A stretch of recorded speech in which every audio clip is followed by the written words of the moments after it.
and we play the record. Right now it's my great pleasure to introduce artists and producers and helpers who made this possible.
Olympic hero Kurt Angle telling you that you are listening to the worst of Opie and Anthony, hosted by Primetime Sam Roberts and E-Rock.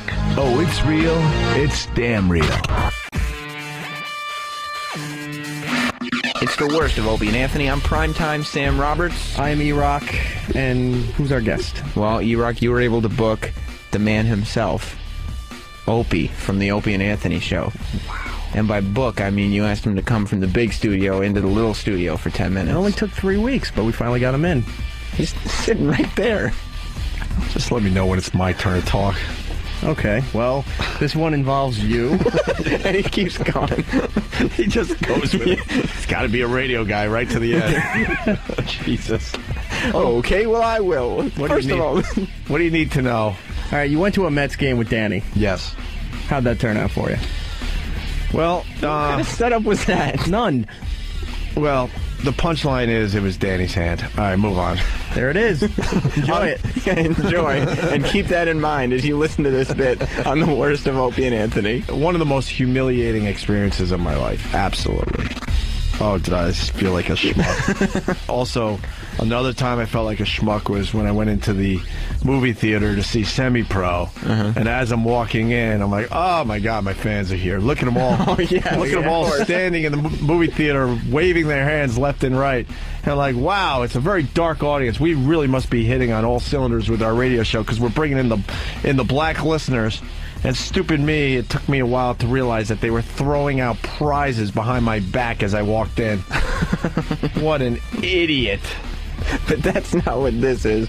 This is that other humiliating moment. Sam, I know that, but I was giving the people a little extra. But the thing is, the people are going to listen to that, and since that's the last thing they heard, they're going to get confused going into this bit, thinking it's going to be about semi-pro. I have confidence in the listeners. They can multitask. The answer to the bit you're about to hear, Danny's hand. The other thing, just a little extra. Yeah. It's like a DVD extra for everybody. So enjoy it on the worst of Opie and Anthony. Yeah, great. What the fuck is this? You're listening to the worst. What the fuck is this? The worst of Opie and Anthony. Well, I did enjoy the Mets game yesterday, but I have to ask the audience, I have to ask Anthony and whoever else wants to listen. Mm-hmm. I have a funny or gay. I had gangbang from the entire Mets team. No, because that would be. Well, I decided gay. to pick up marshmallows in front of the entire Mets team. That would I thought it'd be gay. funny. They yelled gay. No, You're a man taking on the entire team. It's gay. I had great box seats right off first base, and then Mark Chernoff comes down and see how the seats are and stuff, and we're chatting. We're chit-chatting. Nice little chit-chat. And then he's like, "What? You want to go up to one of the suites? You know, they have a suite at Shea Stadium as well that they give to clients." I'm like, "Yeah, let's check out the game from up above now," because we sat in the box seats for about 6 innings. I'm like, "Yeah, let's go check it out." You know, and they have food and beer up there, right? So I get out of my seats. I'm way down, close to the field. So I have to walk up, and then I have to walk to my right to the exit. It's a long walk in front of a ton of Met fans, a ton of Met fans, and quite frankly, a lot of O&A fans yelling Opie, and blah blah blah. Where's Anthony? All that, right? So I'm with Lindsay and I'm with Danny. Danny goes to the game.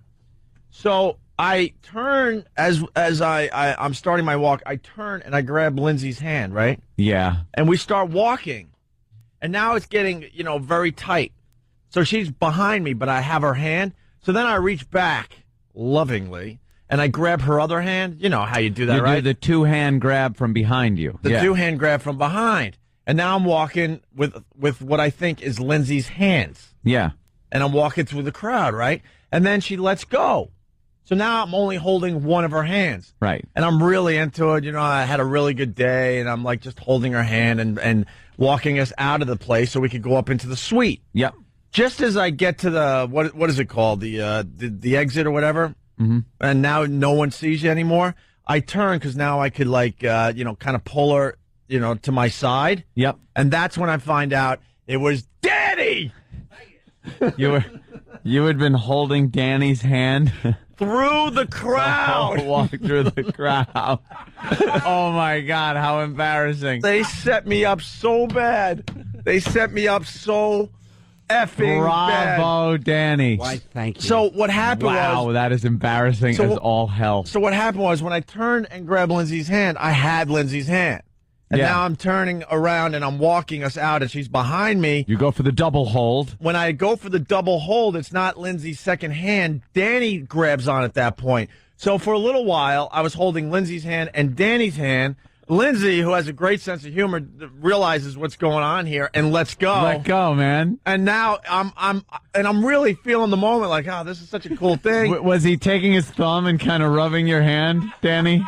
I don't think I was. So if I was doing it, I was doing it subconsciously. So now I'm holding Danny's hand through the entire, not the entire crowd, but the entire section. Do you know what people must have thought that I'm know praying you? no one took a picture. And they're looking, going, why is he holding that man's hand and walking him upstairs?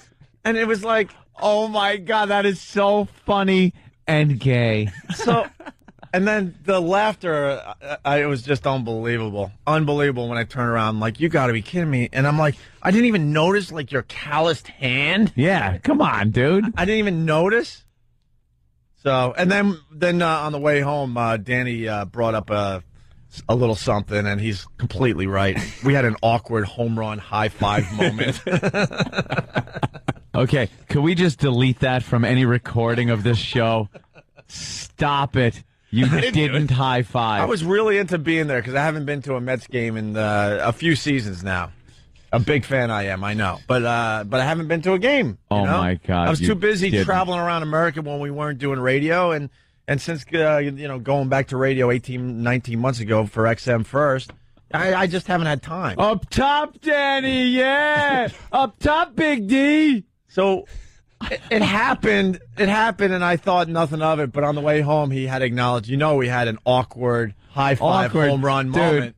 High-fiving someone during the home run moment is gayer than holding his hand for the walk to the box. Well, I'll tell you what happened. Who hit the? I think it was Reyes. Yeah. Unless it was Danny, you shouldn't have high-fived. I'll tell you what happened. We're in the box seats though, and home run, right? Everyone jumps up, and I realize I'm a pretty good sports fan. When I get into my team, you should see me at the Islander games. I go nuts, right? And so the home run is hit, and now I jump up, and now I'm looking around. Uh-oh. Usually I'm with a family member or something. I don't care. I know I could yell no homo and everything's cool, right? So I turn to my right, and it's a box filled with O&A fans. I'm like, I'm not high-fiving these guys. No. So then I turn to my left, and Lindsay's like still sitting on her hands because she's a Phillies fan. So she's not getting up. Yeah. So then I turn around because now I'm up. It's awkward. Oh my God! You're looking around for the high five person. It's kind of like when you go to church and you have to do the sign of peace, and you look around awkwardly. Turn to your neighbor. You look around awkwardly. You got to shake someone's hand. Peace be with you. Right. Peace be with you. So then I turn around and it's Danny. And were you up? I think you were up. He was up because he's a big Mets fan too. So I look at him. He looks at me. I'm like, what the hell? I didn't even actually think it out. But after the fact, I now realize it was just a bad move. Oh. And we high-five. Well, all right, slow down. Did you miss? Did you catch the side of each other's hands and make it like a half-assed high five, which is the worst ever? The best is that it's not like we both made eyes and was like, yeah, and we both went up at the same time. He's just like standing up with his hand out. Like, oh no! Like someone please high five me. So I'm like, all right, now I have to do this because if I can't just leave the boss man hanging. Oh no! I'm like, well, this is awkward, isn't it? It was like an episode of The Office where the boss takes you to the game. Come on, up top. Come on, one up top. We're here enjoying the game. You want a hot dog? Some people are calling it Opie's Brokeback Baseball. Well, there you have it. Home run. Danny, hold me. Oh, are they hammering you? So then Danny's like, yeah, we did have that awkward home run high five moment there in the game. I'm like, yeah, I guess. So. Because it's not like me and the Opster are hanging out every Friday night, right. going clubbing and everything. So that was as comfortable as it was gonna get. Hot dogs, peanuts, get your peanuts. Bikini teenies, two down here. Right. Two bikini teenies. All right. Come on, up top. All right. Where you get, I love that, when you get the high two. It's like you miss, and only two of your fingers make contact with the other guys. The slip, it doesn't make that snapping noise. It's too bad we got to take a break. Awkward. It's too bad we have to take a break. Yeah, because, it's a shame. Well, it's too bad because the phones are just going nuts right now. Jim in Albany, what's up? Hey, Opie, is Danny's hands as soft as Lindsay's? I know how you mistake Lindsay's got like elegant hands and those mitts that you can only call like mitts. What are you, Italian? What are you? Actually like European, like Russian Jew. Yeah, you got a little bit of everything. Yeah. Those working mitts. See, the Jew part gives him soft hands. Is that what it is? From counting money all your life, Mr. Hooper. Let's be honest. No, they did the switch. So psychologically, I'm thinking I'm holding both of Lindsay's hands. Yeah. You can see it my way, right, Ant? Not at all. What's wrong with Lindsay's right hand? This is... Ooh, I'm gonna have to get her some lotion. Let's go to Charlie in Philly. Charlie, like a bricklayer hands. Charlie, make it fast. Opie and Anthony, how you guys doing this morning? Good, all man. right, Charlie. Hey, I gotta say it's both because gay is funny. Hey, after the half a high five, did you guys smack each other on the tush too? All right. Did you give each other a little pat on the ass? Look, I call no homo. Simple as that. Yeah, you got to. Hey. But I want a lot of echo. Can you put a lot of echo on me? Hey, this is Lee Turgeson. You're listening to the worst of Opie and Anthony. You're listening to the worst of Opie and Anthony. Sirius 197 XM 202. The Virus. It's E-Rock and Primetime Sam Roberts. That's myself. And Big Kev from and BigKevsGeekStuff.com. Now, I thought it was. Sorry. I was going to plug it. you know, but I thought it was Big Kev's Greek stuff. No. So we'll look into that and fix it in post. But as we move forward, we're talking about some of Big Kev's Greek interviews.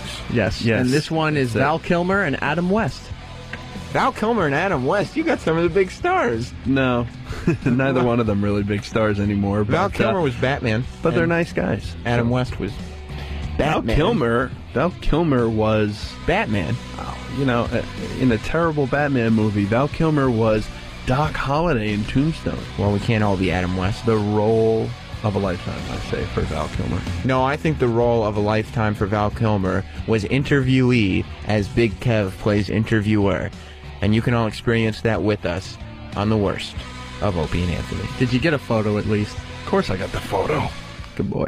You're listening to The Worst. The Worst. I actually felt retarded, like really retarded. The Worst of Opie and Anthony.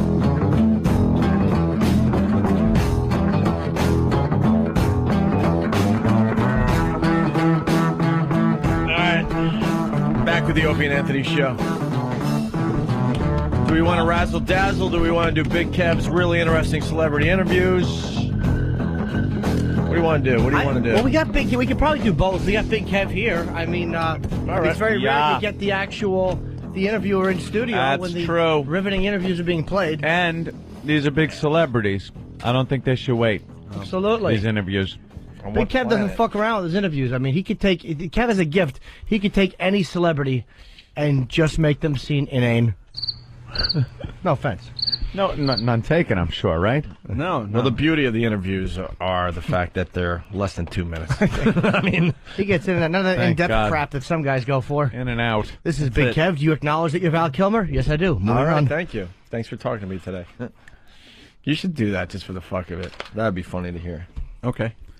Timed out like a fucking jewelry store robbery. It really is. It's a stopwatch. We got 2 minutes. So, Sam, tell me about this movie and go. We should get Sam in here because the fireworks could fly. Yeah. Sam doesn't like your work there, Big Kev. Sam. I hate to be the bearer of bad news, but Sam's saying you're not that good at interviewing. I don't want to upset you, but Sam said that your stuff stinks. You know, Sam would know. Look at this There kid. you go. Appley cheeks. Sweet disposition, you'd think. Look, if it wasn't for me, you would have never known that someone thinks that you're interviewing stinks. Fiona Appley body. Really is a waif. Those are just ideas that popped into my head. Don't when be I a was pussy. Exactly. Don't be a pussy. No, we know you. We know you have it in you. Editorializing in the titles of the tracks. I That's love what it. you were doing. Exactly. Maybe. All right, well, Big Maybe. Kev. How is he a black man, partially black man with lips like a Vietnamese man? Maybe part Vietnamese, Yeah, too. the same as thin lips. But I hear he's all cock. Gotta respect this kid. He's a good boy. Have we figured out all of them yet? We What? know we got the black. Black and white, We got the white. We got the American Indian. right?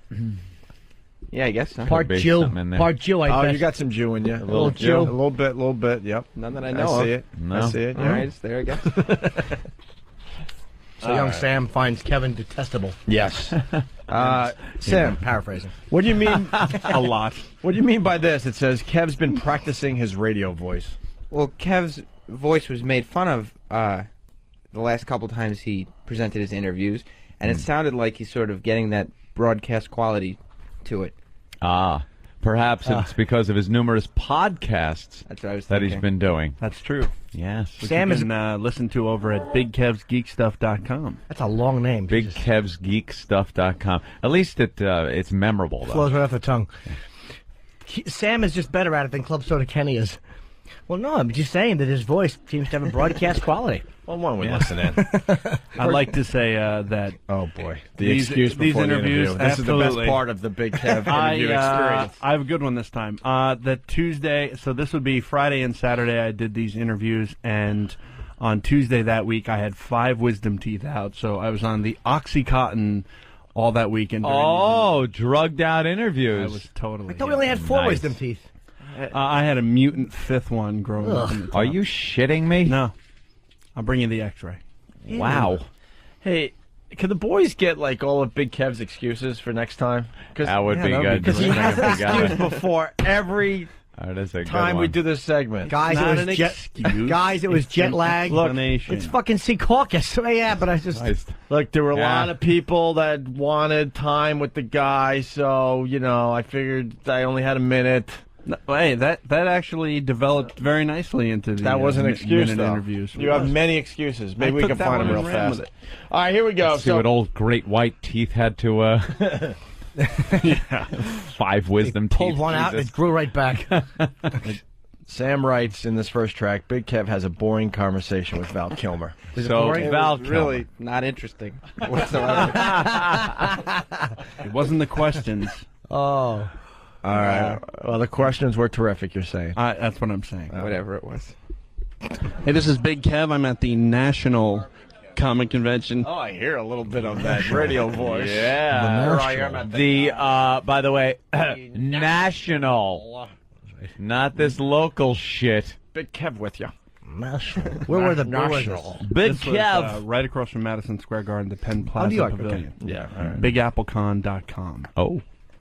Hey, this is Big Kev. I'm at the National Comic Convention, and I'm here with Val Kilmer. Val, how are you? Not bad. How are you? I'm good. Val, tell us something about Deja Vu. I'm having one right now. It's as though we've met before, isn't it? Deja Vu is a really great roller. He didn't want to play anymore. He didn't want to play He anymore. said, I'm having one right now. You, set him up to come back at you and do some kind of deja vu joke, and he just didn't want to play. Yeah, it's a movie about. Yeah. He as said though that, we've met he probably before, said that isn't in it? every interview, and you were the first guy to try to take it into like a fucking Laurel and Hardy bit. Kev wanted to make a 7-episode miniseries out of it. Guy did one line, he's done 8 times, and you're like, all right, let's go with that. And he's like, no, here's what the movie's No, about. we will not be friends. You're the interview. I'm the interviewee. It's as though we've met before, isn't it? Deja Vu is a really great roller coaster. He totally didn't even acknowledge what you said. There wasn't even like a nervous titter to make you feel a little more like well, anyway, the movie is about just like you weren't even fucking speaking. But let's listen. Why don't we listen closely here again? Having one right now. It's as though we've met before, isn't it? Deja Vu is a really great. I never heard somebody's eyes roll before. It's as though we've met before, isn't it? Deja Vu is a real. Holy shit, is that great? Not an inkling that you were even in the room. It's as though we've met before, isn't it? Deja Vu is a really great roller coaster. It's a really fun movie. And Tony Scott just never fails to deliver. And I just heard the other night that Jerry Bruckheimer has amassed $50 billion for his employers. Isn't that crazy? That is crazy. I mean, he really knows what people want to see. And it's just a really fun movie. Can you tell us, just from a personal point of view, what it's like being recognized for one of the greatest Westerns ever, your performance as Doc Holliday in Tombstone? I had such a great time. My mom lives in Arizona, and I love Kurt Russell, and it's kind of a love story. These two guys that couldn't be more different. Doc Holliday is a guy that had his life end. He knew he was going to die when he moved out west because he had tuberculosis. And he met a man that was honorable and had brothers that he cared about. So Doc Holliday found a family. So it's a really moving story. We saw it. About, Jesus, 10-year-old movie. Don't tell it in real the time, true Val. West. It's a true story, and that's why people love it, I think. Awesome. That's Val Kilmer here at the National. Wow. Awesome, maybe overstating it a bit. Wow. Hey, that's one of my favorite movies. It's one of the best performances I've ever seen in a film. Yeah, I'm sure it's And fantastic. I was very excited to actually just get him to say anything about it. I don't blame you a bit, but awesome, I'm saying may not have been. How about bringing up Iceman in Top Gun? Yeah. Yes. When you clenched your teeth in the locker room. I'm surprised you remembered his name. I would have said, awesome. That was Melatonin. Wow, was he a bore. Val Kilmer is a bore. Ready for track 2?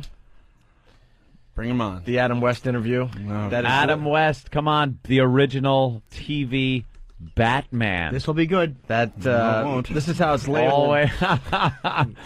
How is it labeled? This is how it's labeled by Sam here. Adam West talks to Big Kev about his upcoming projects. Listen for Kev's great seg and his attempts at humor.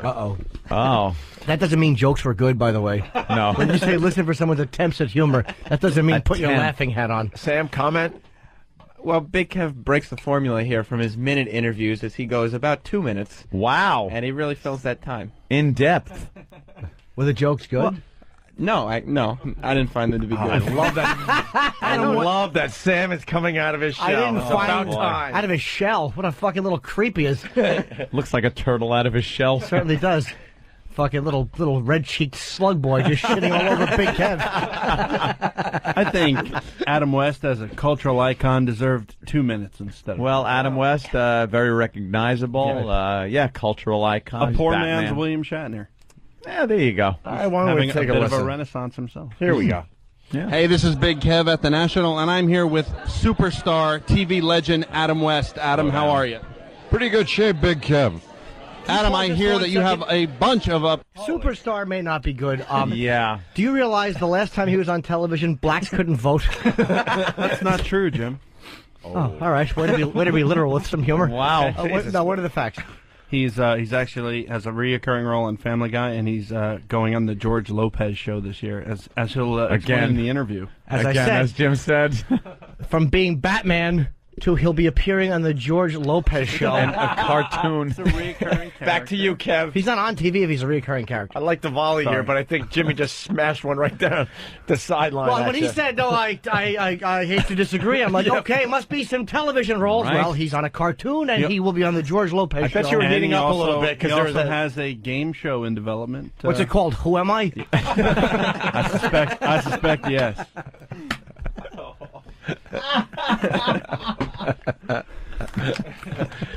All right, let's. After 40 years, it's no longer a hiatus. It's off TV. And Big Kev, I don't want to be picky, but why the distortion in the interview? You're a broadcaster at this point. I had a technical difficulty there. It sounded loud there. Was it loud? It was loud. So you might have been talking into the mic a little louder than you should have been, overmodulating. Yeah, he was couldn't really hear. He was pinning the needle. Yeah, that'll happen. I didn't compensate enough. That'll happen. I'm learning. Let's take a listen. Hey, this is Big Kev at the National, and I'm here with superstar TV legend Adam West. Adam, how are you? Pretty good shape, Big Kev. Adam, I hear that you have a bunch of upcoming projects. Can you tell us about some of them? Big Kev, I got a bunch. I hear you're going to be doing a reoccurring character on the George. Wow. What a dolt. Way to summarize, shitbox. It's an interview, you fucking cocksucker. Could you help me out here, Hendry? I got a bunch. Do you also have a bushel, you fucking farmer? I've got a bunch. I've got a meso project. And his head was empty right then. Oh, it's awful. He's trying to think, what project can I say I have? He gets into all of them. Give him a chance. All right. Give him a chance. To the project cave. Kev, let me look. No, it's empty. I hear you're going to be doing a reoccurring character on the George Lopez show. Yeah, that's really fun. I a lot of people, actors, others say, hey, that was fun to do. But many times work is not fun. You make it fun if you can. But I got to tell you, George Lopez is a fun guy. He's the greatest. And he's a huge Batman fan. Yeah, who isn't? But we got along wonderfully, and it was a good role and something I could get my comedic teeth into. Shut up. And you sink your comedic teeth into the role of the mayor on... Oh, a segue. That's wow. Yeah. By the way, Sink your comedic teeth, and they ripped out with polydent strings going to drugs. his roof of his mouth. I wonder if he had an extra fucking comedic tooth he had to have removed. Fucking, first of all, George Lopez looks like Burt Ward's cock. I'm tired of him. Someone off their cell phone. Did anyone else notice that Adam West is a superstar, but Val is just Val? Yeah. Val. Yeah. Well, superstar. and something I could get my comedic teeth into. And you sink your comedic teeth into the role of the mayor on Family Guy. Family Guy has been an amazing project. You know, it's one of the only shows, or maybe the only one, that the fans ever brought back with just making a lot of noise. Right. And I think it really paid off. I hear you also have an upcoming Disney movie. Yes, I did Chicken Little, and now I'm doing Meet the Robinsons. Right. Here's it's a the segue you could have used. Robinsons. Speaking of little, you haven't been on television in quite a while. What's been happening with your career? I'm just thinking of different segues you could have used. I'm taking mental notes. So whatever you want. He was looking around for the bat signal to get out of this fucking interview. Where's Commissioner Gordon when I need him? I know, you look up in the clouds, it's just a fucking head on a pillow with Z's coming out of it. I'm doing Meet the Robinsons. Right. It's the Robinsons in space. And I play Uncle Hal, an intergalactic delivery man. And I understand you have a website also, is that right? Thank you for asking. It's AdamWest.com. You can buy an old cape, maybe, or whatever. And I hear you're also developing a game show. I'm not at liberty to talk about it because we're waiting to see what happens with a couple of the others that are now on. Game shows are very chic. Yeah, that could be the word. And I don't know, Could be, but whether they're going to last. Depressing and sad.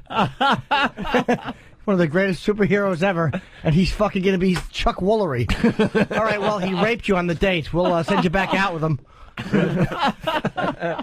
One of the greatest superheroes ever? Batman as a character? Adam West? Yeah. Yeah, not that Batman. No. I mean, he played. He's known. Yeah, but that was a goofy send-up. No, I don't mean that. I don't mean he was the greatest as Batman. I'm saying he's known as Batman. Right. He's Batman. Yeah. I don't give a fuck. There's a lot of new guys. He's the goofy TV Batman. Fine, but he's still Batman. Okay, you look at him, he's Batman. I like him better than the other ones. Superstar. Yeah, but he's Batman. Superstar. That's what I say. Dog shit sniffer from Woodside. Kev should have kept his wisdom teeth. That idiot.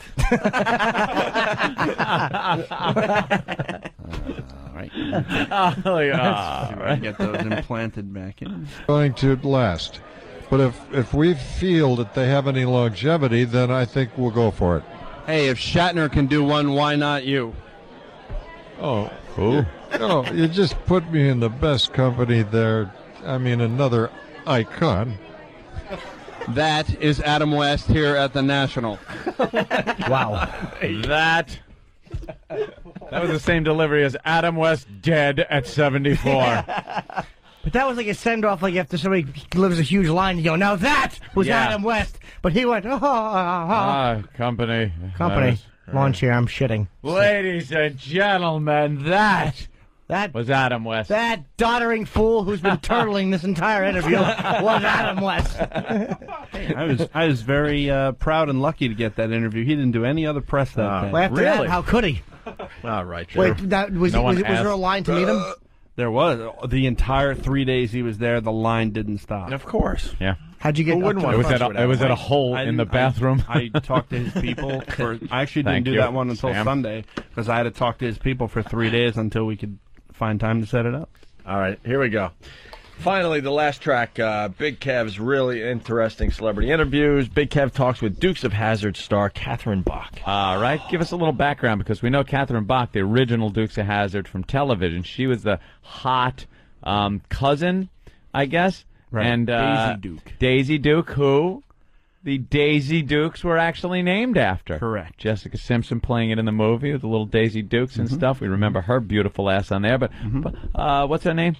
Barbara? Catherine Bach. Catherine Bach. Barbara Bach was Ringo's wife? So, yeah. Catherine Bach. So, gotta be hot, right? Yeah, was she walking around in the Daisy Dukes? Guys just creaming. No, she was. Oh my God! It's Daisy! Walking. Yikes! Look at this picture. Oh Jesus! Daisy douche. Wow! Did I fuck that up? Daisy ate the dog Duke. Just sucked. Wow! I tried. Me too. Crash me, please. No, what happened A was double crash. I bombed and you got hit with the fucking fallout. Right. There was nothing funny coming after that zero I dropped. I'm on life support. I'll just shove my Hang cock there. in the grill of the Charger. Jesus Christ. And there it is. That is Back horrid. on track. All right, well. What happened? So no Daisy I'm Dukes, huh? 20, what was it, 25, 27 TikTok. years ago? Well, stop eating the pie, okay? That's right. We Yeah. remember you as a Time's a hot bitch. piece of ass. Make sure you can still That's fit right. into the Daisy Dukes. Where are those cunt huggers, if I may? That's what you should have said to her. You should have been real polite and said, look, it's good to see you, but how does it feel to know that so many American girls wear cunt-hugging shorts like you did? Yeah, when are you going to lose it, Big Kevin? Ask the real question. Yeah. Real hard hitting. Real Hey, I don't want to lose these opportunities to Oh, bring 'cause they're you just these unbelievable opportunities. You're all fabulous about the interviews. fluff. Wow. You're all about the fluff. I don't want to lose. God, they're opportunities. lining up at Best Buy to get their XM because of this. He ought to do do a show called Lack of Entertainment Tonight. That's lovely. Thank you, Jeff. All right, here we go. Listen for Kev not caring about her first answer as he moves to his second question. Comment, Sam? Just seemed like Kev had two questions in mind, and regardless of her first answer, he was going for the second question. I have a format that I use, and we got to stick to that format. Take the wig from fullblownaids.com just simply writes Daisy pukes. No, Daisy should puke Daisy a little puke more with so it. she can get into her Good. dukes. She was a very nice older woman. Older woman. Should ask the real questions, though. Like, wearing the shorts, I mean, come on. The whole country saw it. Hey. Did you ever get a yeast infection from those things pushing up into your cunt? I couldn't ask a question like that. How was what was she wearing? Was it anything sexy? Or? No, it was No. it was a nice a tracksuit, like probably, a pantsuit, A like a nice pantsuit. That famous Daisy Duke ass. What does it look like these days? It's easier to see. There's a lot more of it. Great. Is that it? She's a very pantsuit. nice older woman. Is what she. Time stinks. Time does stink. What's the worst question you would ask her, if you could? Do you think that General Lee could jump over that fat ass of yours? I don't know. I don't know. All right, why don't we just take a listen here? Hey, this is Big Kev. Of course. I'm here at the National with TV hottie legend Catherine Bach from the Dukes of Hazzard. How are you, Catherine? You had to say hottie legend. Hottie / legend. So he sounds like Carson in 1978. Yeah. We're here with Catherine Bach. That's right. She'll be sitting on Jim Fowler's shoulder. She brings a falcon out, and it eats worms out of her cunt. May your 5 wisdom teeth fall out.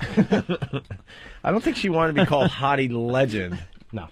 That means I she's think not legend. a hottie anymore. I think maybe that means you she's should ready for listen to the her old response. That means she's Former- ready for the old timers game. Former legend, and now old fogey. Why didn't you say, the last time someone jerked off to you, Gerald Ford was falling down the steps? There we go. Hottie legend. Oh boy. Hey, this is Big Kev. I'm here at the National with TV hottie legend Catherine Bach from the Dukes of Hazzard. How are you, Catherine? Hi, Kev. I'm great. How are you? I'm great, thank you. Old lady What voice. are you up to these sounds days? ugly. Yeah, old. I'm busy raising my family, which is, for all you women out there, you know how hard that is.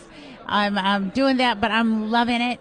No, you're I've got a not. few projects. I'm just, now that the kids are a little older, starting to get back to work. I guest starred on the episode of Monk, on an episode of Monk. Oh, you know what? I remade the song, Waylon Jennings' song, Just a Good Old Boy, with John and Tom, my co-stars from Dukes of Hazzard. And that's going to be on CMT, and it's also going to Oh my God! She didn't get me that immediately. I need a copy of that. You know she's gonna be in the video, and they're only gonna show her eyes. Oh yeah. 2 feet and 2 eyes. Right. That's it. Oh my God. Oh, are you she kidding? fucking finished. John Schneider and Tom Wolpat Yes. and her are re-recording The Waylon theme Jennings theme to the Dukes Yeah. of Hazzard, and it's going to be played on the country music television. boy. Holy fucking disaster! Wow. Hazard, and that's going to be on CMT, and it's also going to be the inner jacket of the new box set of DVDs. Wow, that's awesome. Can I ask you, how do you feel about Jessica Simpson's portrayal of the character? Wow, that's you create- awesome. In other words, it's not awesome at all. It couldn't be farther from awesome if it tried. It's miles from awesome. Look, I have to keep the interview moving and keep wow. my personal course you do. editorials out of it. Awesome really gets overused. Do you know you have to be in awe of something for it to be awesome? Yeah. You were in Or on awe. drugs. You were in awe of the fact that John Schneider, Tom Holpat, and Catherine Bach recorded the theme to the Dukes. I was in awe of shiny objects for 4 or 5 days. So Cotton's great. DJ ate a light bulb from Post Whores. Big Kev, I should have asked her if she ever got her labia caught in her zipper. Now, there's a good question. That's what everyone wants to know. Absolutely. Those are the hard-hitting questions. And then Redding from Whackbag, is Kev reading off cue cards? He is overpronouncing every word. No, I'm trying to be a responsible broadcaster. Yeah. All right, well, here we go. You should have said Catherine Bach, who played Boss Hogg. Really throw her. Just as a goof. All right, I'm going to stop this next. That one I might have. I'm going to stop this next question before the answer. All right. Awesome. Can I ask you, how do you feel about Jessica Simpson's portrayal of the character you created on the original Dukes of Hazzard? I'm sure she feels just great about that. Let me reminded think. how hot she used to be. Let's guess. She didn't like it.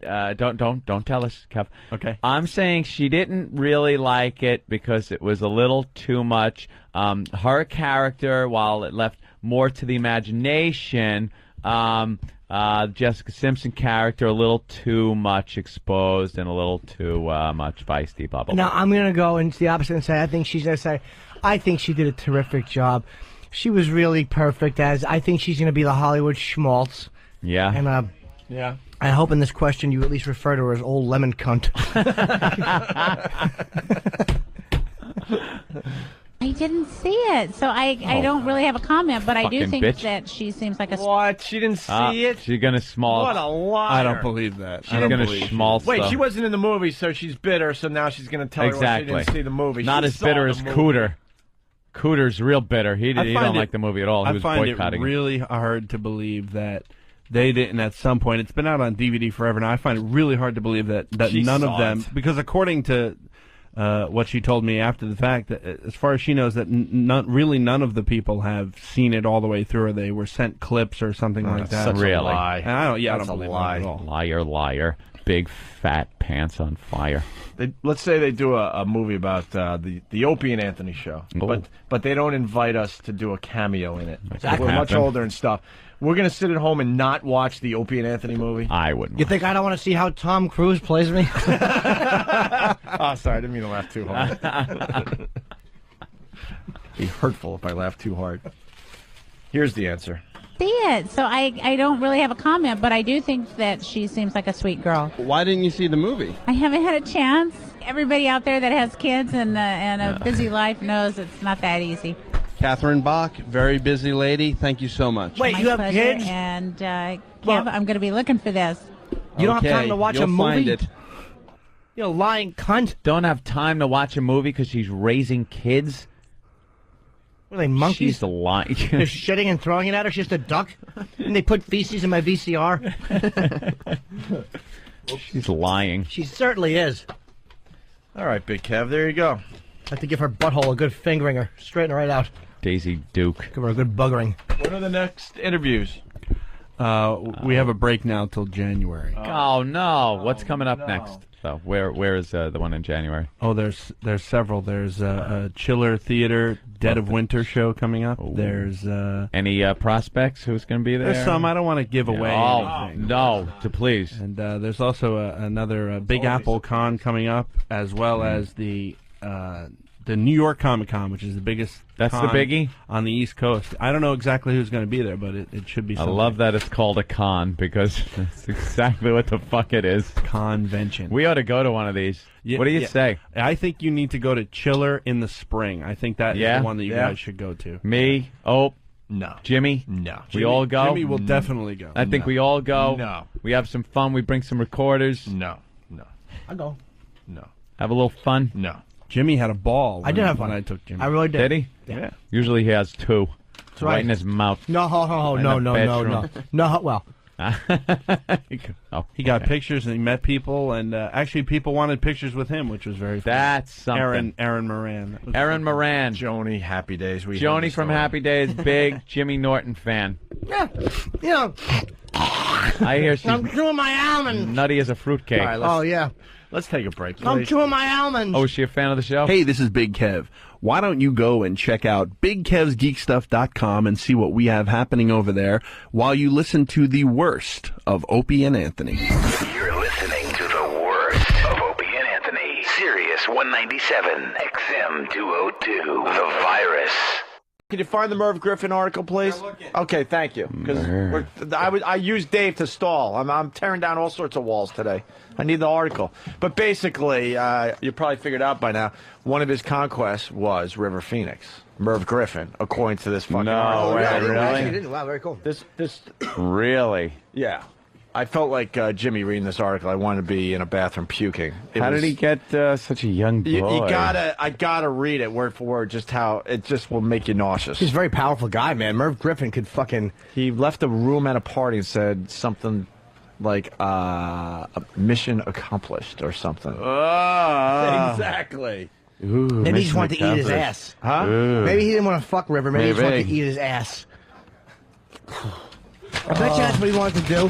He probably saw My Own Private Idaho, and he just wanted That's to. exactly it. He probably wanted to bend him over. I bet you he wanted to open River's asshole and just go like this. And breathe Merv breath onto River's bag from the back. There's an article about Merv's secret gay life in the February 11th issue of the National Enquirer. Yes, okay, this will be good enough.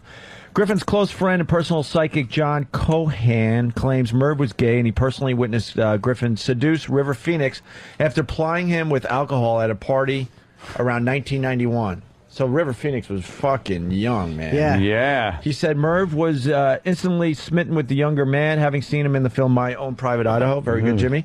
In which River played a gay street hustler. Merv said, I want to meet him. He was like an excited teenage boy. Merv was an excited teenage boy. Sure he was. River Young. River was literally Yeah. an excited young teenage boy. Ooh. He probably had a... That's... Well... Probably had a liver-spotted cock. I'm working out a really gross line, but I'll tell you what I have so far. All right. You know, River Phoenix was shaking outside the Viper room, and I'm thinking now that he was trying to shake the Merv Griffin semen out of his asshole. That's probably not any well. Let me just give a little comedy tip. There's no way to clean that up. No.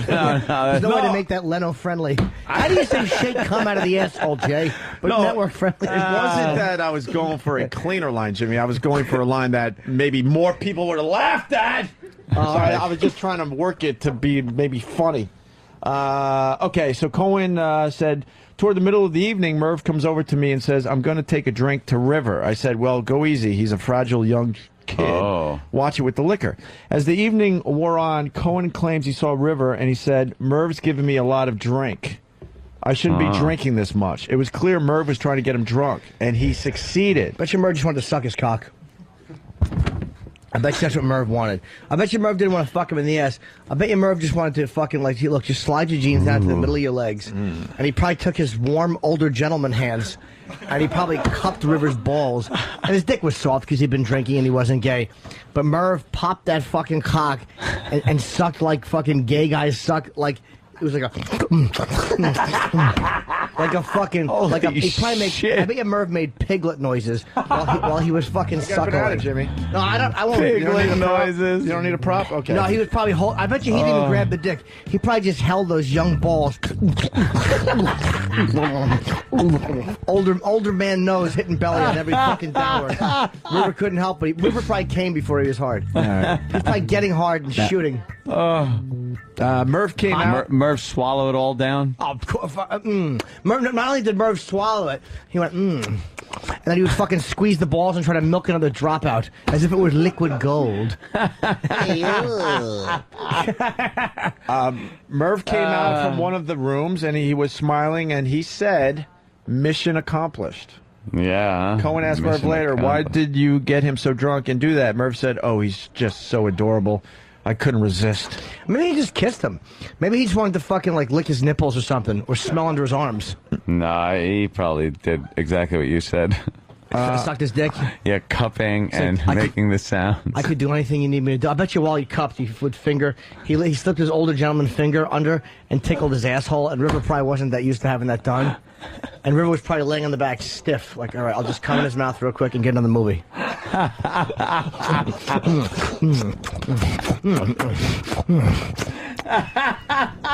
Like really sloppy and really fast. Today's instant feedback winner, I just decided to start a new bit today, is Rod J. I don't give a shit what we've read up to this point. He writes, he's from Colorado Springs, he writes, Merv attacked River like E-Rock attacked sliders. Hey, the article also says Merv had affairs. Okay, Marlon Brando, Rock Hudson, Montgomery Cliff, Jesus, and some guy named Gardner McKay. And it also says Merv's marriage to Julianne Elizabeth Wright was a sham to cover up his sexuality. Was it? So there you go. Fucking, I bet you when River started coming, Merv gripped both of River's legs because he was as excited to be taking a mouthful. Like, as he was coming, Merv probably grabbed his legs and went... Oh, God. He didn't spill a drop. Jimmy, old Merv just...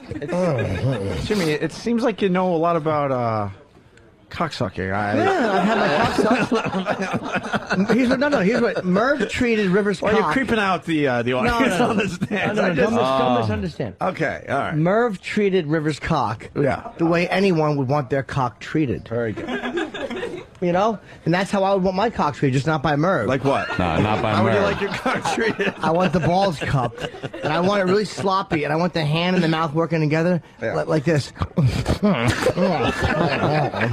And then I want the jacking hand to go, and he just holds the balls, and his mouth, I bet you his lips would open really wide, like, and he would gobble the cock. He would, like his mouth would clear the cock on both sides.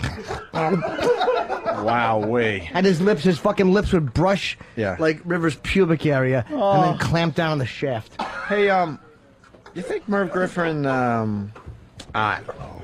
Do you think Merv liked cock, Jimmy? No, I don't think Merv liked cock. Why? No. Why? What? He loves it! What?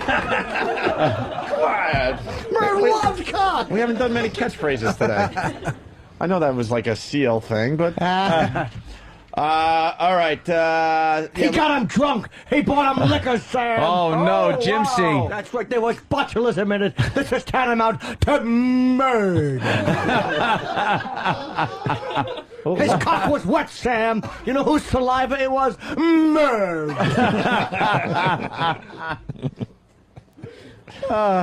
He took that young boy and he kissed his balls, Sam. And they were bigger than yours when he was 5. Because you're Asian, you have tiny genitals. I should have cut this one 2 lines ago, Sam, but I got greedy. The audience is loving it, though. I love Jimsy. Who doesn't? Can you at least give him the facial expression? Just give him a little treat today, Jimmy. It was Merv. See, they love it, Jimmy, because they see the back of your head, unfortunately. You're listening to the worst. It sucks a pile of cock. The worst of Opie and Anthony. Ah, shit. Well, guys tell all the truth about sex and relations. Yeah, I'm sure that paints men in a good light, right? The Yeah. Chinese cunt in the middle. Anyways. She's very sexy, but she's got a deeper voice than me. Why don't we get The audio one on of the this? left looks like a fucking guy. Guy in drag. Yeah. Definitely. does. Oh my Carrie's pretty hot, man. Or not even in Yeah, drag. that is a guy. Oh, Oh wow. my God, it's Michelle Obama. Let me work on your trap some more, you dyke. We're watching the Today Show. Did you see her with that sweater on a couple weeks ago? She's, I think she's a beard for him. I really do. Do you? She's beautiful. I Man. think he's gay. Yeah. She's very hot, but she's got a voice like this. Next up, chicken salad recipes. Do you like nuts and celery in them? I'll give you a good firm stool. We'll be right back. This woman looks like John Leguizamo. She does. Yes! With a wig on. Yeah. Say hello to fucking Scott LaRose.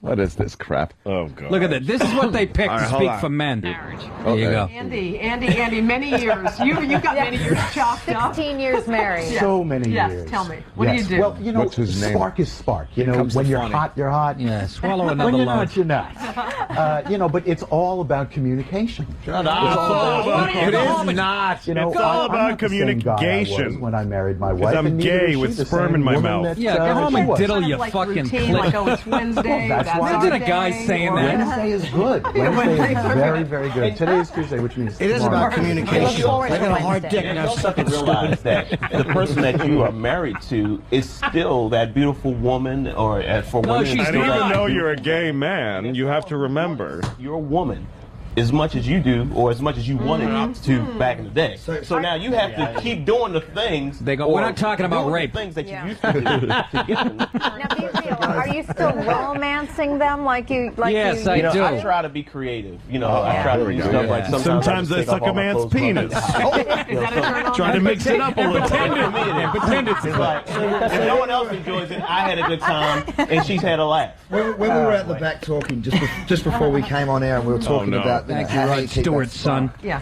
We're not going to talk about the wigs and the lingerie. we're going Like the one you're wearing. Out the back. Excuse you guys. Are you guys romantics? I mean, when you show up, I don't know whether it's a date or whether it's to your girlfriend. Do you come with the flowers and the chocolates, or Please do say you? it's a Are you hanky. into the romance part? I mean, I'm a chef, so I've got to be. Oh, yeah, don't I? that's good. It's got to be about food. It's got to be about nice wines, candlelight. You know, a bit of. I sort of think romance comes from a situation. So It really does. if- Comes if you from a put date yourself rape into a drug, nice you situation, faggot. no, Fucking roofie. roofie. You know, that's I give her a Creative, though, right? Yeah, Yeah. no question. Romance is definitely a big piece of it. I just had this conversation with my girlfriend. They're all And gay! I know, still they're like all to have gay. a That's little who thing speaks that for us you do today. just It's to why I'm a make them- fucking hateful It's not about the sex heterosexual. all that much. It's Yeah. about how they feel. So Well, our the biggest sex thing. does It's the little come. love note. I think It's the biggest thing is flowers. once we understand love what's notes. important to them, what their goals, what their dreams I left are, my what wife a things love they note. like, make them important to Take out us. the Women trash, also snap take a ahead. little longer to warm up. So guys, we're always ready because see, we don't know. It's like so we need to be ready at a moment's notice. We Yeah. To what? Like, hey, To bust into a we condo? realize that women aren't always ready. So you got foreplay. Take it slow. Foreplay is whatever is leading up to sex. It might be in the morning when you leave the house. What do you know, fix wrinkle breakfast, And then you go out and you call it during the day. You This send should a be little called sexy Guys text Tell message. Nothing. I like that. So you work it all They day tell long all. then. This is what passes seriously. You know, after 16 years, you know, Ask there's the a guy in lot the of back just with a sanitation life that's truck. intruding all the time. you know? Yeah. So, Get Eddie Brill from yeah, Britain. sex is easy. The romance can be hard. Yeah. Pardon the pun. And Dick We weren't even going there. that, you know, we We're not even going there. You know, find ways all the time to reinvent ourselves to keep things fresh. Is the glasses And we the don't- latest one? All right, You let's dink? take a look at our next question. This is from Whitney from New York. Oh. She asks, what happens after you hook up on the first date? Let's take a look at her question. Now the cops come to my house and go, where's the head? My question is, if you hook up with a guy on the first date, is there potential for it to go somewhere, or was it just a one-night stand? How do men feel about the woman the next day, the day after? Single guy. Is there a difference, Curtis? I kind of felt like this was coming my way. Yeah.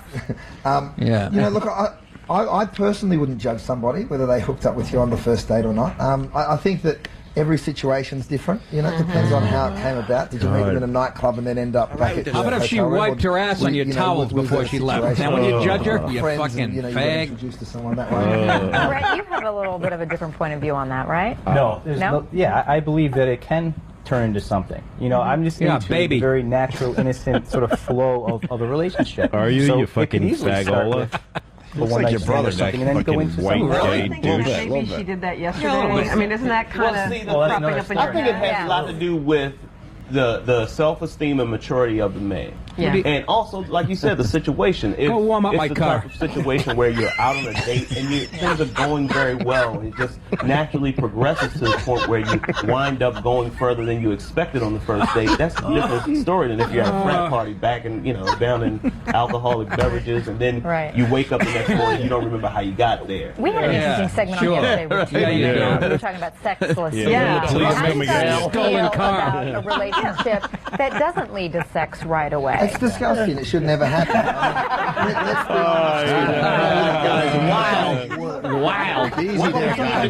Sometimes the longer you wait, the better it is. Oh, is that right? You Like fat- forever. You must wait a long time, you fat tart. Stay away If from they that dirty know that vagina. there truly is a sexual compatibility. Now, if you're expecting a guy to just be totally cold turkey and go into a serious relationship with you, that met all might your even girls lead through a to marriage DNA without ever database, having you any fucking- kind of sexual contact with you, that the risk That's how we that trace you your could wind relationships. up in a situation He never that has you sex before he just gets their I PIN can't number. believe I'm married to someone who I There's have so no many ways sexual to connect on. Like for women, for us, we connect on so many different levels. I mean, Is sex that is right? just one You're of so those levels. complex. For guys, it Is seems that like right? okay, Split your head like with a one note Charlie. fucking- You know, that's fucking- how you connect. That's a measure of a relationship. We connect on so many levels, the fucking wallet and the cunt. Yeah, you're a real fucking, you're a real enigma. Fucking credit card with a dick, that's what you want, you stupid. There's so much more We're that's so involved. complicated. So many layers of complexity, you fucking. We want your cum and your money, both. So try to figure that out. When somebody cooks for you, you go around to their house, and the first thing you do is you smell what they've cooked, and you get a bit excited. Yeah. The anticipation of That the it? meal Yeah. is really Yeah, exciting. nothing gets And I me think it's harder the than same when fucking you're in a eggs over relationship. easy, you faggot. Sex, I don't think it's just an act. I think it's something more than that. It's something really special, but and it's something It's to a share dick with in a my particular fucking person. ass. Of course, it's different. All day. When you're having sex in a I'm committed with you because we're both men and we're gay. it's much more intense. Listen to much this more fucking. This encompassing. guy. Did he no, just say no that? heterosexual guy would ever say The that. person Ever. you're dealing with. In a million fucking I've years. been in Ever. relationships that where sex Again, came later on. let's not bring And the it was fucking type of police thing into where this. If I knew that we were sexually compatible. Yeah, but and we're there are talking ways about of knowing. consensual You sex. know, He said you sex kiss, in a you committed hug, relationship you is talk so to much each other, more. and there's so many ways to communicate. These Exciting. That ways guy's he's better. a phony. He's Sexual never compatibility seen a without snatch in his actual life. No, he hasn't. physical act. Never. Sure. But it's just that most guys aren't going to really go for that. Again, we're talking about consensual Waiting- sex. Even if he is waiting for you, he may not be waiting. He's like, well, I won't have sex with you, but I will have some sex. Okay, well, moving on. Because that brings us very feminine. to another I great. respect your wishes. You know that guy knows when his date's over and Another somebody great blows a area. rape Anita whistle. from New York asks about how she can here tell we if a go. guy is lying to her about having sex with other women. Oh, To your point, let's take a look. I'm wondering, how do you tell if a man is lying about sleeping with other women if he says they're just friends? If his crotch smells like a blimpie. How can you tell? Go ahead, Brett. Women have a very strong. Why would it gut. matter to you, you Yes. ugly whore? And they know when something's up. And it's very simple. If you can see sort of the inconsistencies. No, and they don't. I've incongruencies cheated my where whole the life. man's behavior starts to stop You're doing fucking things dumb as a that bag of he hams. does. Wrench your dick, go home, and go, hey, I'm going to watch a ball game. Fucking stop it. If you suck his dick and there's shit on the tip, chances are he's been with someone else who he tripped. Yeah, let's ask Bo Jackson's younger brother. The fact of the matter is, though, Stupid. that if she How do you thinks guys hide that being he's gay lying, from your wives? whether he is Yeah, that's the lying or he question, isn't lying, exactly. then that relationship is doomed. Right. There's the trust. It's all about the trust And if you have issue. to ask the question, you would probably already have You already your answer. know. Because even, like you said, even Oh, if is the that right? answer is no, Oh, really? the fact that you have Really? to ask the question Is that how it shows works? a lack of trust. And there's so many other things that are probably going to It's all in your mind, once you bitch. Well, start sometimes asking it may be coming from another when he comes relationship. home smelling like pepper spray. That built-in insecurity going into She the knows he's been relationship may have nothing to do with the relationship that you're currently Claw in. marks in his It's face. about Are you like playing with another cat? Yeah. See a sketch of him on fucking the local news. Have you seen this man? Look, honey, either you Ask or him to give my vagina back. Understands exist for men and women when it comes to having casual sex. Let's take a listen. Find dismembered Hi, I tits was in his sock wondering drawer. Why men think they're the only ones? They can be the only ones to have sex, casual sex without attachment, and women can't. Well, you need to. I kind of think, yeah, go. I'm so sick of this question. Did that That's lady so leave her fucking- number? This guy's out of control. Oh, how the fuck are you? He's the bad boy. Because he's We wearing get a it. ripped You know what I hoodie. mean? Who do you He think we're thinks having he's sex Rod with? fucking Stewart. When guys are out having casual sex, I think that we have a healthy understanding that women do the same thing. But are those the kind of girls that you're building a lasting relationship Yes, with? you That's the No. thing to There is a remember. double standard because when I look at a woman and they're kind of Here being we like go. that, very casual. Yeah, you about don't- you don't like that, kinda do you, goes faggot? in the wholesomeness, the pureness. You don't of want them are for the gone. long And I haul. don't want them to Do be you? the But mother of listen, my you children. I do. The mother of I my want- children. Some That's girls girl licks my asshole the first date, I'm getting her a ring within an hour. I want to use her as a cum spittoon for the next 40 years. Next time she licks your asshole, there's a little ring in there. That's how you Hey, lick my asshole. Do it again. She's 6 and talking to her. What is that? Oh, I love you. She's crying. How romantic. There's shit on the ring still. It's 2 carrots and a piece of corn. My wife was on the road with major rock and roll. It's like, I'm the kind of person, I don't care about what you did before me. As a matter of fact, don't hurt me. Just don't tell me. Don't even tell me. Okay, wait, can I ask you guys promise to come back again for our next segment? Oh, great. No, You guys are excellent. great. And Great. all 4 of you, we expect you guy back. on the right, Very he's good. a Thank you pussy so much. connoisseur. Thank you. And when we come back, while you may want to use those gift cards that you got for Christmas today, right after these messages. Yeah, that's That's stressing. Wow. Garbage. Drivel. How the No, fuck this am I is not a drivel. trillionaire? I don't understand. The whole gay Look at- guys talking for. Here's another white man being portrayed well in a commercial. There you go. It's like a carrot. It's like that movie American Beauty. Remember that Yeah. movie? Oh, where they got first infuriating. Kevin Spacey playing the man, heterosexual, yeah, and he's in love. He wants to fuck. He's fantasizing about fucking a cheerleader in high school, right? And the way they represent this in this gay movie, it really this was. fucking bunch of cum through a projector that this movie was. Is this is a man when you fantasize. Apparently, according to this movie, when you fantasize about a cheerleader, right, you lay on your back and flower petals fall all over right, you. right. Rose petals just fall all over your body. That's what you think about. Exactly. Instead of just like her hot, sweaty ass and the confused look on her face as you fucking cum in her stupid eye. And then bash her brains in with her own pom-poms wrapped around your fist. Hold her throat and tell her not to tell people. And you throw her into her cab and she's crying. Yeah, exactly. Right. You Fucking fucking best. bleach your hair and move out of town. Or you yell, give me a C, give me a U, give me an N, give me a T, as you punch her in the belly. No rose petals needed. Avoid her calls when she skips her period a fucking month later. She's holding a middle of light on her eye to put down the swelling. When it's done, I want the sheets to look like there are rose petals on it. Exactly. She's got a Heffenreffer to her to her shiner. You make her wear a fucking cheerleading outfit while you give her ass to mouth. Exactly. God. No, it's Kevin Spacey with this sweet look on his face and his flower petals. Yeah. And also like cluck music, jazzy music, with a that's how you fantasize with those wooden blocks. And then the Marine at the end of the movie, the Marine, of course, the ex-Marine is really he's the one who's really gay. Yeah. None of us are gay. It's actually that one hetero guy. He's the gay one. Yeah. No one else is gay. Yeah. Kevin Spacey's not gay. No. Fuck. He's fucking straight as an arrow. He lifts weights, listens to Zeppelin, drives a Firebird, and thinks about fucking rose petals. Yeah, the rose petals really. And then when he actually sees her tits, he almost vomits. Yeah. And puts a blanket around her. Yeah. Where the fuck is the fucking man? There's no man there. No, absolutely not. She should have been in a finally chokehold. sees the 18-year-old tits and goes, oh, what have I been doing all the time? I forgot I like men and their anuses. I forgot I like to suck cock. I don't like vaginas. They're disgusting. Hey, this is Louis C.K. You're listening to the worst of Opie and Anthony, and I don't know what else you're doing, but I hope you die soon. The Virus. You're listening to the worst of Opie and Anthony. Sirius 197, XM 202.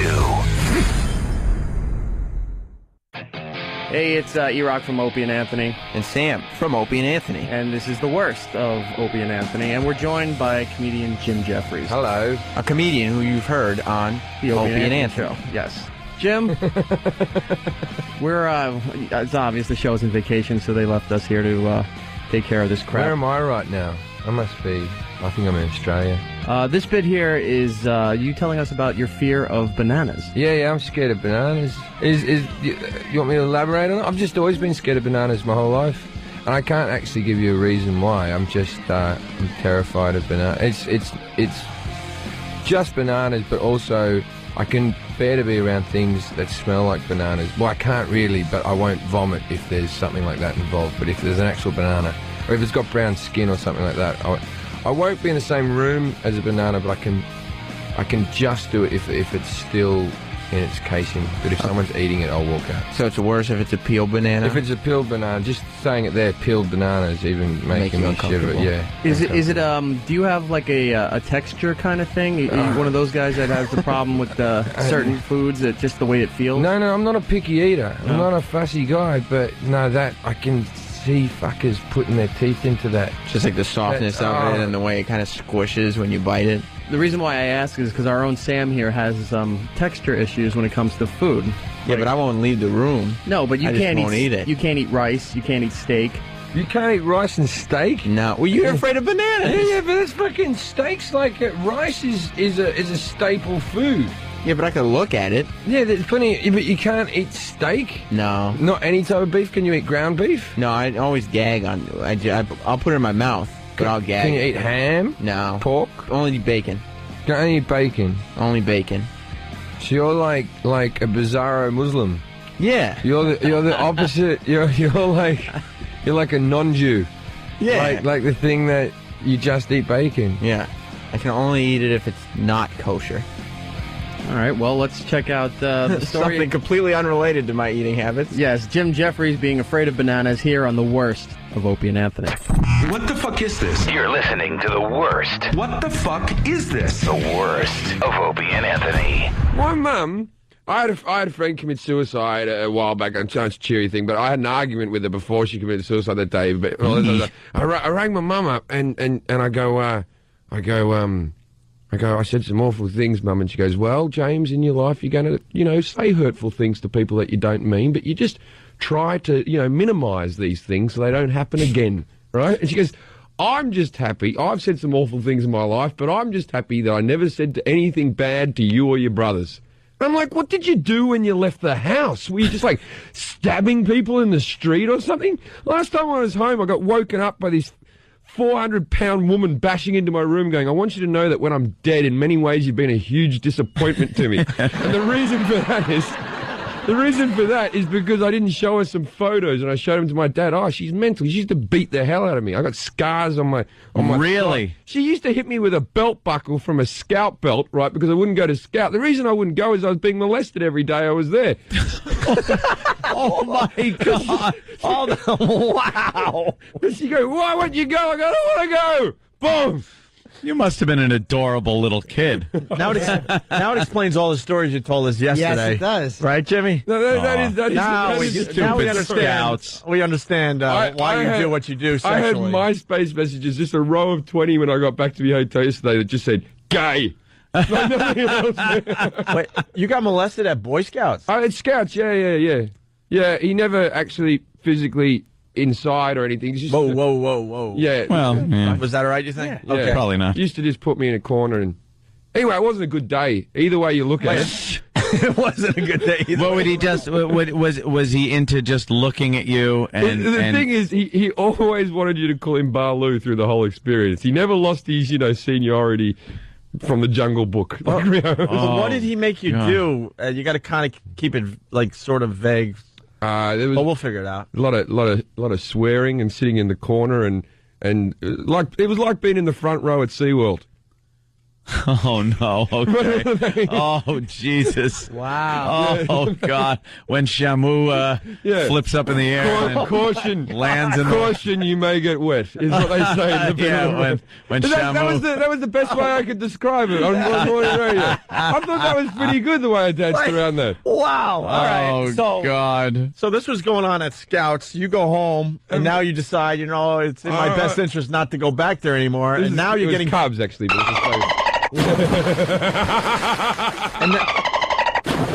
and now you're getting beat by your mom. Yeah, and so mum because you won't go to Scouts to get Mum used to molested, basically. Thrash me with the belt buckle of the Scout belt. When the hell did this happen? and those Scout belts, they're like those big buckles and everything. It wasn't. Yeah, it wasn't nice. In the end, my dad found out. I tell this little bit in my routine, but I'll mention it anyway. In the end, my dad found out. I swear to God, this is what he said. He comes to me and he goes, I went with my mate who it also happened to, and my dad said, you've done the right thing by coming to see us, and I want you to know that you've done nothing wrong, and he's done everything wrong, and he's going to get what's coming to him. And then my dad hugged me and looked at me and went, I wonder how you got all those badges. And people think I made that up. Oh, but wow. I swear to God, that's true. And the thing is, I respect my father so much for that because I believe comedy is all about taking risks. And my father was holding his molested child, and he thought, no, it's a good one. Have a go. Yeah, maybe I'll get a a good joke here. Yeah. I'm just gonna let this one fly. I'll just work it in. Did you laugh? No, I didn't really get it. I can promise you, later on that evening, he was in the pub with his mates going, and then I said... Yeah. Let's say good morning to Cleveland. Wow. We got Pete on the line. Pete, that is true. Pete, what's up? Dude, that's awesome. Hey, Jim. Hey, guys. How you doing? Hey. All right. I've been lingering longer, and you guys were playing. I don't know. It was when you're on vacation or something. They did a replay, and Bob Kelly was in the studio with you guys, and he was talking about he did this set, and there was this guy that was in the waiting room with him that was like deathly afraid of something, and it turned out it was Jim Jeffries. This was a long time ago, and I guess you guys all forgot about it. What is he afraid of? Bananas. Oh yeah, no, I don't like bananas. In fact, there's a pill over there that I've already. How did you? How did you? Don't do that. No. Seriously, it's open. Don't what is screw that? with him. Wait, what is this about? He's actually leaving the studio. No, I don't like bananas.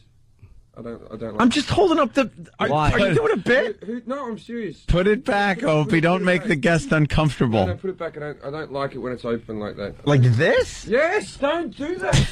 All right, what is going on? Put it back. And we will and we will ask, Look, and maybe there's an explanation. Wait, this is like kryptonite. Look at this. Watch that. No, don't make our guest uncomfortable. Don't open up. No, seriously, it's not funny. Wait, do those things open look like what a Scoutmaster's trousers look like? All right, it's just put it back. Put it back. Hold on, it's got to be said that he saw my banana over here. I eat a banana and yogurt every morning. This guy just said that he's deathly afraid of bananas. And he pointed at my banana. I picked it up. I just started showing it to him, and he's moved away. Like, how did that guy know I didn't like bananas? Who told him? I guess Bob Kelly had said it once. Wait, this is a real moment. What's up? I have a thing with bananas. All right, you're going to tell us after the break. This is the tease right now. Who's turning off the channel right now? The worst of Opie and Anthony. If I shut my eyes, I can't see it. So do what you want. You could feel it, though, right? No. Just feel the banana. No, I'm not going to touch. Please, the just feel it. I'm not going to touch you. Don't. Why would you do that? How weird is it though? Look at him. He People don't like balloons. Some people don't like baked beans. Some people don't like clowns. I don't like bananas. How does it make you feel when you see it, though? It used to make me vomit. Now it's just like someone holding a spider to like an arachnophobe or something. Well, it looks like a spider because it's all like laid out. Yeah. When it's open like that, it's like. Why are you doing that? Because it's an amazing reaction. Leave him alone. I've gotten better. A year ago, I couldn't even be in this room. In the room? No. You barely could be in the room. You're like moving away from the mic. When did you realize that there was this? Ever since since I was a child, kid? I never liked it. Wow. You know what the banana represents? Who are we kidding? I can't have a squirt gun with milk shooting out of it. Opie, you're being very cruel. I just that's his kryptonite. He doesn't like that. But see, my problem is now because bloody Robert Kelly, he tells everybody, and some guy in, I don't know, Wisconsin or something rings up and tells me that I don't like bananas. I thought it was a fairly well-kept secret. And now there's going to be like people at the show tonight just with a banana, just sitting on their knee, just in the front row. Just... Have them thrown out. Oh, yeah. Have them if you bring a banana, you will be thrown out of the venue. I once shagged a bird. When I'd say that word? Oh, sure. Okay. I once shagged a bird, and she put a condom on, and it was banana flavor, but I didn't know, and it was banana. I vomited all over with that artificial smell. You don't even like the smell of banana. So you don't like any banana flavors. Let's just see what happens. Just hold this banana. I'm not going to hold it. I'm not going to hold it. It just ain't going to happen. Hold my banana. Something happened. Did the scout? No, I was. Yeah. I know, but I mean. Is there was I molested with a banana? No, by breakfast or something, where that smell, it's a visceral reaction. Probably. My mum said even as a baby, I wouldn't eat like mashed up bananas. Really? And I remember my brothers used to hold me down and mash banana into my head. Oh, what bastards! That's what you feel Yeah, but I suffocated. didn't like it before then. But I still... They would do that because you didn't like it, not it wasn't the cause of it. You know, I found they weren't mashing bananas into your head. That's what they told Oh. your Child mom. Protective Services. Right. You have to do that.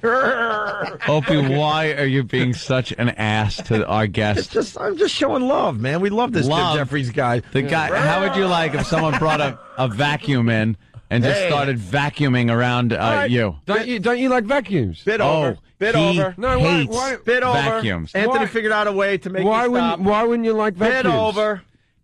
Bit over. The sound of a vacuum drives him nuts. Really? Yeah, absolutely. Nuts. My mom would vacuum our house, I don't know, hours at a time, and we'd be watching TV and when they found that out, listeners would start calling. Listeners would start calling, and over the phone, just play the vacuum sound, and it would freak them out.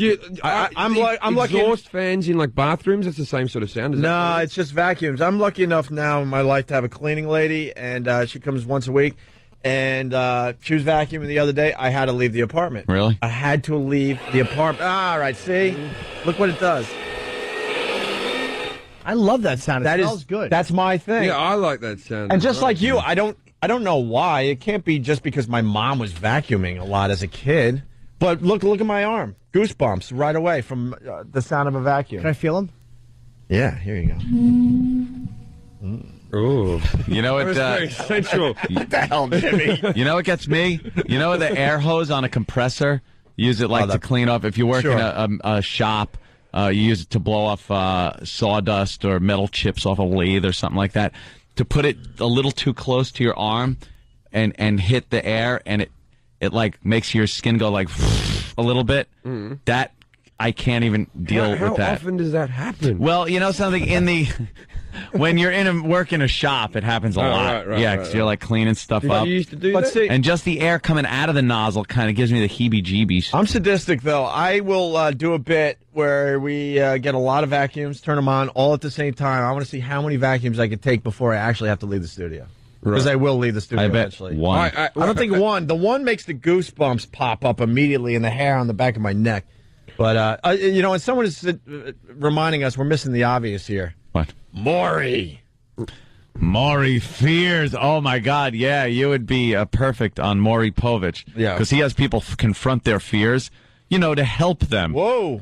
Whoa, the banana's getting loose in my hand. Whoa, it has a life of its own. Whoa. You know something? Whoa! Jim stop it, will you? Stop it. Jim This isn't even good radio. Stop People it. at home are already bored of this. This is boring. Jim has been nothing but a great guest on our program, and you're rewarding him by being a douche. I won't vomit or anything. I'm all right. My ex-flatmate put a banana in my underwear drawer, and I punched him in the head. You punched him? And I made him wash all my underwear as well. It's weird because you look down, like you can't make eye contact with the banana or the person that is holding the banana. You kind of look down and shy away from the microphone. Watch. Whoa! Oh, would you? Why? It's that little flinch that a dog gets that you've hit a lot. That's exactly what you look like. No, don't give it to I'm Norton. actually just Don't give gonna it to... yeah. No. You can't watch people eat a banana. No, the whole density of the thing, and they chew it. And... Jimmy, let's eat our banana. And they chew it. Oh, my God. Why are you doing this to this man? Jimmy, we will. My mouth is Oh, my God. They're so... the texture of the banana. I'd rather eat Big A's tongue. Oh, my God. I just said that. Hey, Jim. I'm not. No, see, look, he's gonna leave. Don't leave. No, see, he's gonna leave. He's leaving. It's just a... I'll be back. Just finish your banana. It's delicious. Holy crap, this is a real thing. He just left. Dude, this is not fake. He doesn't left. like bananas. It's thick and banana-y. Next time he comes to New York, we have to have a studio filled with bananas. Quickly, Joe. Hundreds of them. I had a smoothie yesterday, and it's banana, heavy banana and strawberry, but it smells like banana. And he was kind of sitting, like in the seat next to me. I wonder if that was bothering him. Oh, this sucks. All right, we like him too much. Wait, let me finish my banana. He's been a great guest. You don't want to have him not come back. I'm having a hissy fit. I'll be back. Just finish. What? I can't hear you. Just finish the bananas. Can you walk to that mic? I can't hear you. I'm not being a girl. What? Oh, he's got the banana peel just cocked back in his hand like he's ready to heave it at him. You are so mean. He's giving us such great radio, too. Jimmy, are you done with your banana? I certainly am. No, Jimmy's put the banana peel on his head. Look, we'll make it fun. We'll wear them as little banana hats. Okay. All right? All right. Jim, look what I do for you. No, don't. Look, no, I'm serious. Don't dangle it, man. What? Even this? I'll start swearing and we'll be taken off the air. You don't want this.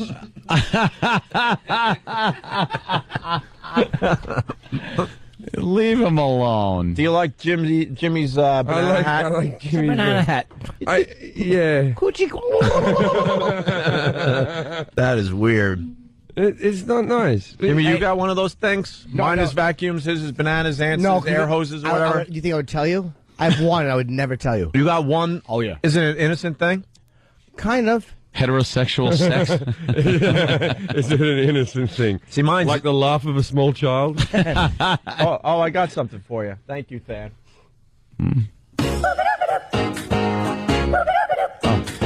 Ring, ring, ring, ring, ring, ring, ring, banana phone. The word. Ring, ring, ring, ring, ring, banana phone. No, it's you're holding it open. So appealing for us to get together and sing. Sing! Ring, ring, ring, ring, ring, ring, ring, banana phone. Ding dong, ding dong, ding dong, ding, banana phone. It grows in bunches. I've got my hunches. It's the best, beats the rest. Cellular, modular, interactive, modular. Ring, ring, ring, ring, ring, ring, ring, banana phone. You're a bastard. I'm doing the dancing banana as a song plan. Banana phone. Pick one. It's no baloney. It ain't a phony. My cellular, bananular phones. Right.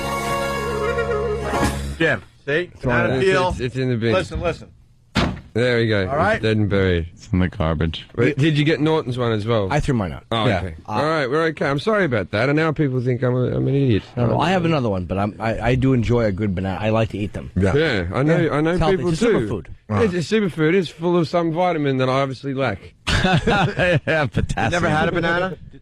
Well, No. That's so weird. All right, we got Big A in Someone studio. offered me about $500 once to eat a little bit, and I vomited. Well, could you do that for our radio show next time you're in town? That would be terrific radio. I would need much more money than that. Would you ever take a gig? That was when I was poor. At Bananas in Poughkeepsie. That's a funny question. Would you ever take a gig at Bananas in Poughkeepsie? I can handle the word. Yeah. There's big bananas hanging. It's fake. Oh yeah, they're fake, but they're big. You can do that. I used to have one of these blow up bananas that you rode in the pool with. Oh really? Like a pool pony, but that was cool with that. Oh okay. So you're not completely insane. It's just actual bananas. I can't go to Queensland though. Up in Queensland, there's just banana plantations everywhere, and I have nightmares of like walking through it, and the trees like attacking me or stuff. Like, they're not trees. They're like what are they like bamboo-y type of things. Banana, whatever they are. If you were drowning, yes, and the only way to reach you was with a banana, would you grab it? What do you mean the only way to reach me? Like you're just out of hand's reach. Oh, yeah, so you're saying a banana, this is going to happen, is it? That the only way to reach me is banana. You haven't got an item of clothing that you can chuck off with your hand. You're naked, you're only holding a banana. You couldn't stick your leg out instead, which is longer than your arm, You're but doesn't just have out of legs dexterity reach. You to put hold a the banana between his toes. The banana.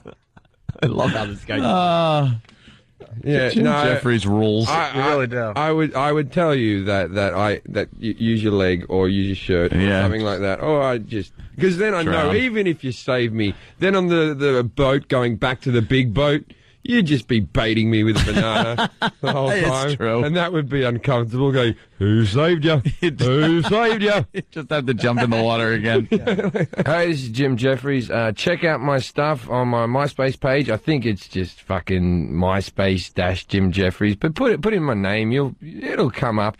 Or join me on Facebook. There's not as much information there, but people seem to enjoy it more.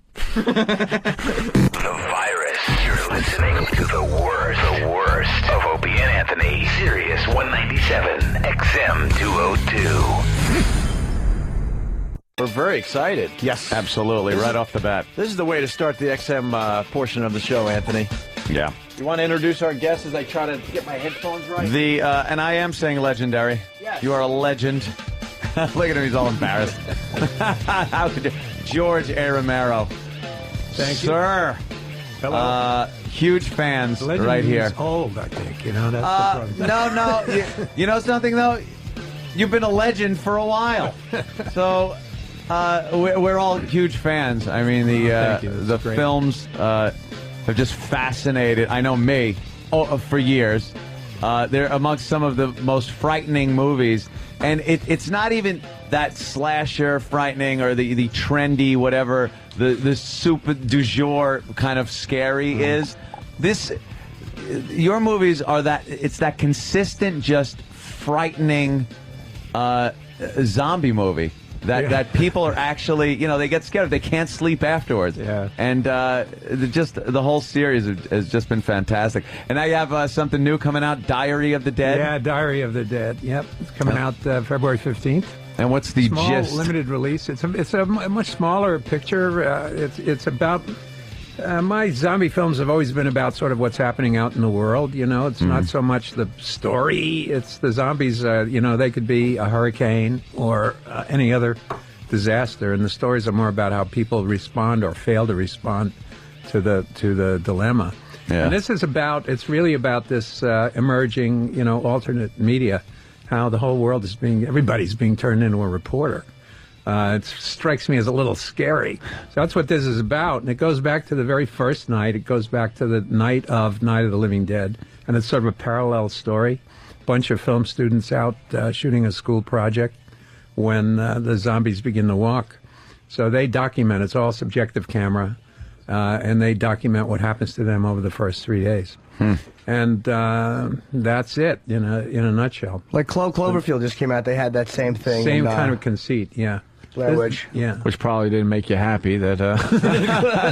wait a minute, I've been working on this. Yeah, well, I was working before I knew anything Doing this about with zombies, you bastards. Yes, but that's a big, that's a big budget, what, New York gets destroyed or something. Yeah. This is very different. It's a very personal film. It was really, for me, going back to the roots. And, we shot on a very low budget. And I had, for the first time since Night of the Living Dead, had complete control of it. So I'm the guy to blame. And, it's really sort of one from the heart. What's your favorite work that you've done? I mean, you obviously have a very complete body of work. What's your favorite thing that you shot? Is it Night of the Living Dead? Is it Dawn of the Dead? Or? No, it's not. It's neither. My favorite two films are a film I made called Martin and a film I made called Night Riders. I think 9 people saw them in the average. Luckily, thank God for video. Stuff goes out and yeah. So I have 65-year-old fans and 16-year-old fans thanks to video. So yeah, absolutely. What the fascination with zombies? I mean, it's there aren't many, unless they're really, garbage. But there aren't many zombie movies that aren't a hit with people, and your movies especially. Yeah, it's hard to name the really big ones. I mean, Shaun of the Dead was great. That's kind of a spoof. Yeah, the definitely. original remake of my film, the remake of Dawn of the Dead, made a lot of dough. Mm-hmm. Some of the other, I don't think of the 28 Days or 28 Weeks films as zombie films because they're not dead. They're infected. Infected. And they run. They run, which it does not pay attention to the George A. Romero rule of zombies, you don't which is the lumbering slow zombie that right. somehow sneaks up on you. Well, maybe it's the influence of when I was growing up, the old Christopher Lee mummy things. Uh-huh. You could blow him full of holes and he just keeps coming. Yeah. Moves slow, but he just keeps coming. And that's the thing that I find scarier than something running after me, Because there's that anticipation. You're not right? Instead of something running right at you and attacking you. And it's the surprise of, opening that door, or if you're fumbling to try to find some keys in the car and you get up and turn and hello, he's right there. He's right there. That's a little scarier than somebody just running after No, you. I know, it's great. Well, it's like the original version of The Thing, the Christian Nyby version. It's all about doors. When you open the door, then a couple of times, there he is. And it just, to me, it is anticipation. It's build-up rather than the actual That shot. slow hopelessness that's just going to get you eventually. Yeah. Well, that You're was just hanging there. It's going to outlast you. That was the scariest part of Halloween for me, was Michael Myers. He didn't run. He just walked, and yet he always got there before you did. It was creepy. So this guy knows a lot of shortcuts, but he didn't run, and that was the beauty of him. The victim's just not smart. I mean, come on, you should be able to outrun a zombie. Let's be honest here. Oh, yeah. Well, that's in my films. That's the mistake that everybody makes. They keep trying to go on with life as if it's normal. Yeah. Just get out of town. It's not. It's something. Something dead is alive out there. The original Night of the Living Dead, especially for the time, was very shocking. The eating of the entrails and stuff like that. Did you come across any resistance with the ratings? But there probably wasn't even a ratings board. No, listen. That film is old enough that there was no MPAA. Yeah. In fact, it was one of the films that people used to point at and say that we really need somebody to control these guys. Thanks for that contribution. So you ruined it because of you. I couldn't see Kentucky Fried Movie. That's it. Well, it was that, and there were a couple of concert films. No, I guess the prior concerts were after the MPAA, but there were a few films that were out. But then the second Dawn of the Dead and Day of the Dead, we were lucky enough to get distributors that put them out without ratings. They bucked the MPAA and put them out without a rating. And it was a time when you could do that because, like, the prior concerts were going out unrated, and it still had a little bit of respect. It wasn't, It's funny, man. You can get away with violence as much as you want, but you start, you go sex and forget about it. You get slammed. Then they want the X rating on it. Yeah. Well, whereas, in the UK, get away with as much sex as you want, but violence gets. Then they don't like the violence over there. Yeah. Have you thought about a zombie porn? I haven't. No. But maybe if I could think of a good theme for that, some sort there have been some scenes in some of the movies with you see some half-naked zombie girl, and for some reason it's surprisingly hot for I don't know why. I don't know why a zombie breast is. I'll tell you why. No, it takes the charm away when you see the toe tag. No, it actually adds charm because it's everything you want a girl to be. It's like she's naked and she doesn't say a word. Just moans a lot. Too much, man. Hey, is there any movie that scares the hell out of you?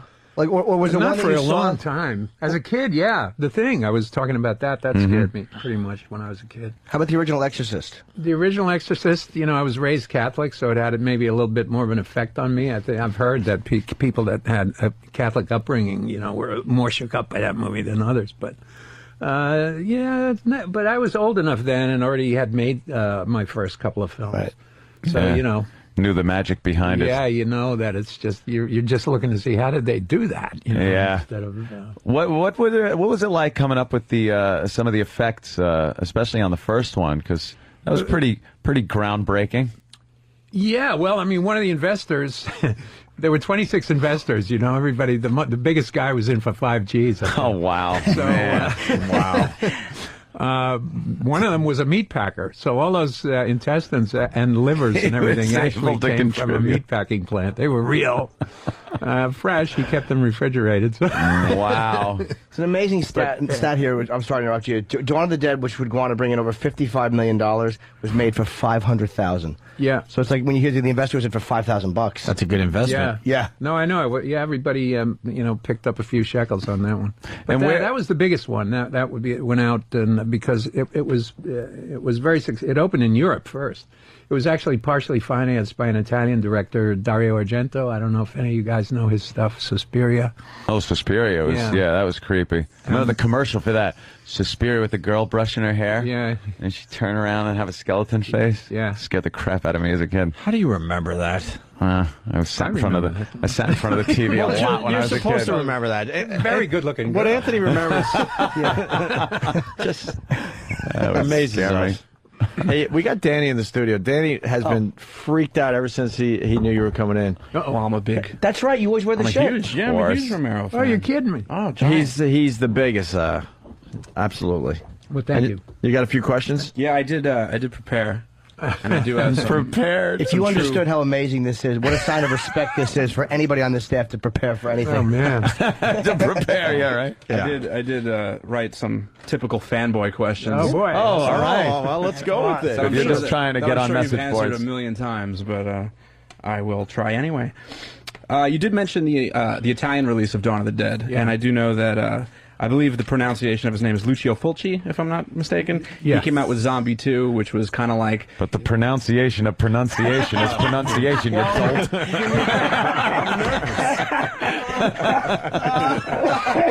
That's the Italian pronunciation of pronunciation. Now rephrase that and ask Mr. Remero.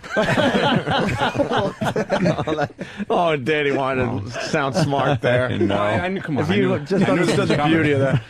All right. But I was curious if you really felt that Zombie 2 was a ripoff of your work. Well, I think it was not only, well, let's say inspired by it, but they ripped off the title because Dawn of the Dead, the title in Italy was Zombie. Was Zombie, right. So this guy comes out and says, I'm going to make Zombie 2 with nobody's permission, or anything else. But I like some of Fulci's films. I mean, he probably has made more of the sort of zombie knockoffs than anybody else in the world. And some of them were really pretty funny and okay. I mean, old and, they wouldn't stand up today, I don't think. But they're not political at all. They're just... No, they were just kind of good, creepy movies. Yeah.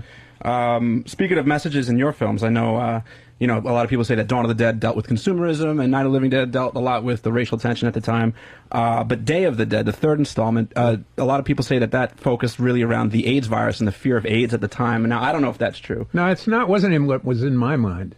To me, it was all about mistrust. I mean, it seems like that was right around the time when we were starting to lose faith in everything. The military, the government, institutions, church, and individuals. I mean, losing faith in each other. So to me, that's what I was working with that film. It's just this breakdown of society because nobody trusts anybody. Even in that little community, living in a cave. That's what's so sorry, Danny.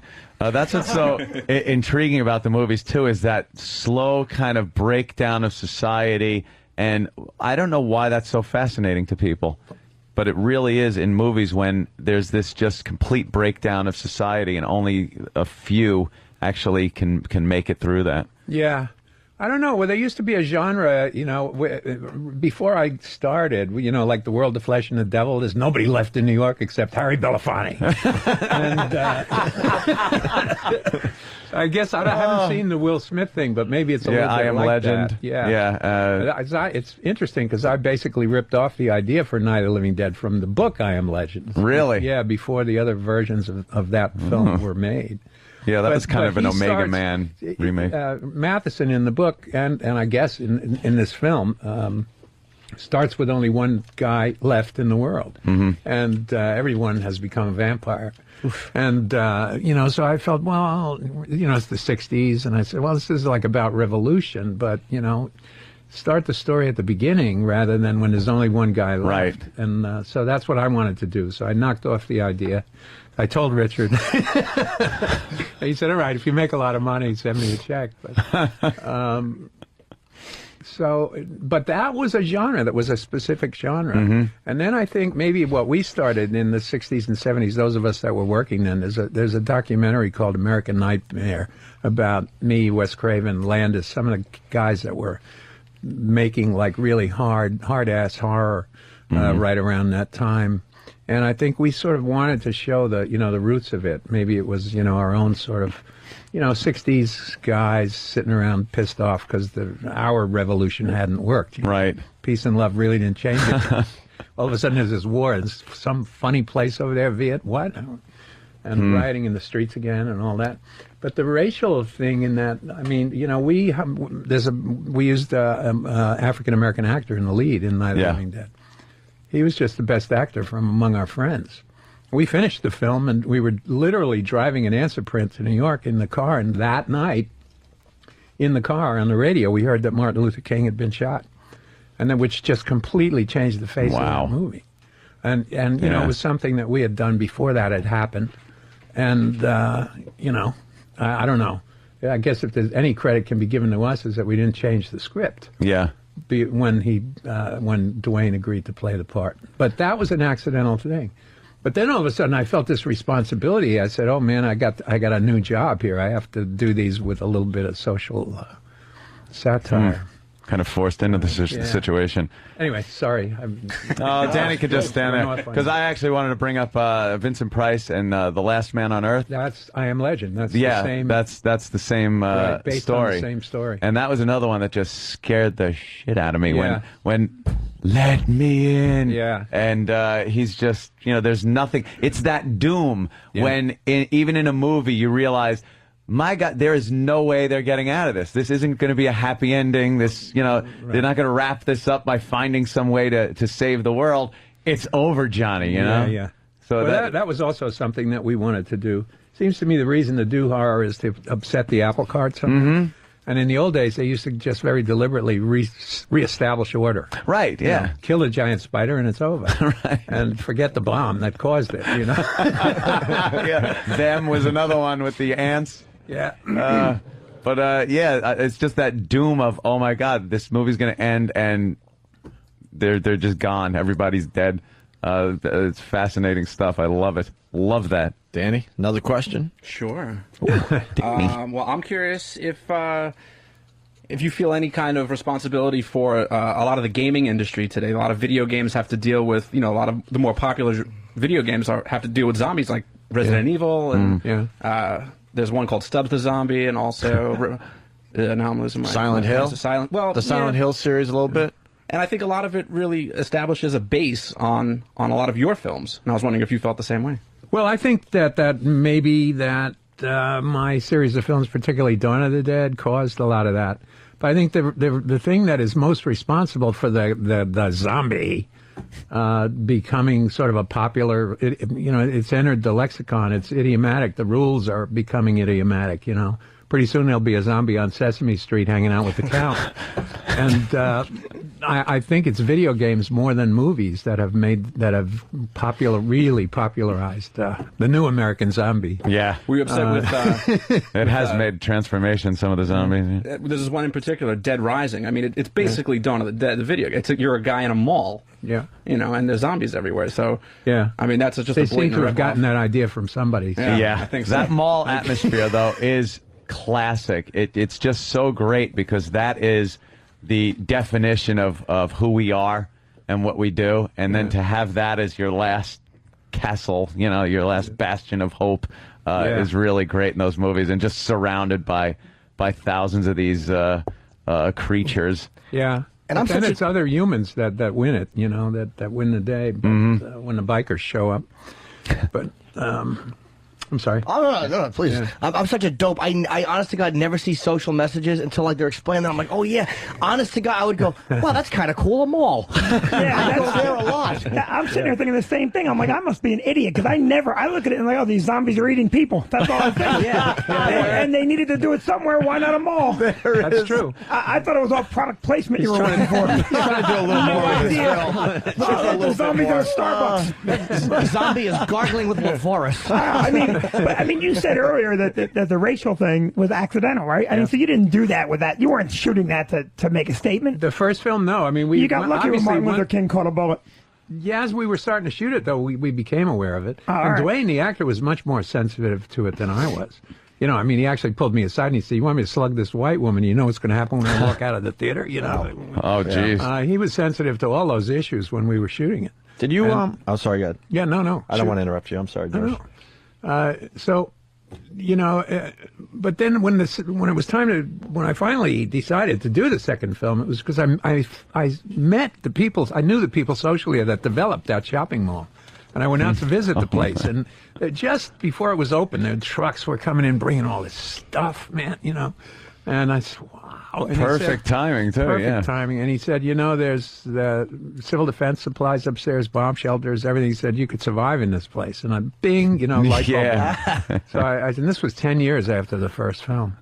And so that gave me the idea for it, and the idea of this, you know, temple to consumerism and becoming A Place to Survive. I thought it was sort of a fitting kind of a sequel. You know, there were just 5 of them in a farmhouse in the first film, and yeah, the first movie scared me. I never sat through it. I couldn't sit through it. It was too frightening. How do they kill the zombies in the movie? Do they kill the zombies? In the first film? Yeah, in any of them. No, they get killed. Oh, But they get killed by humans. Oh. Yeah. They managed you're a to grown man. Beat him or burn him. I'm going to watch the movie. Beat him or burn him. Beat him They or go burn up him. pretty easy. Right.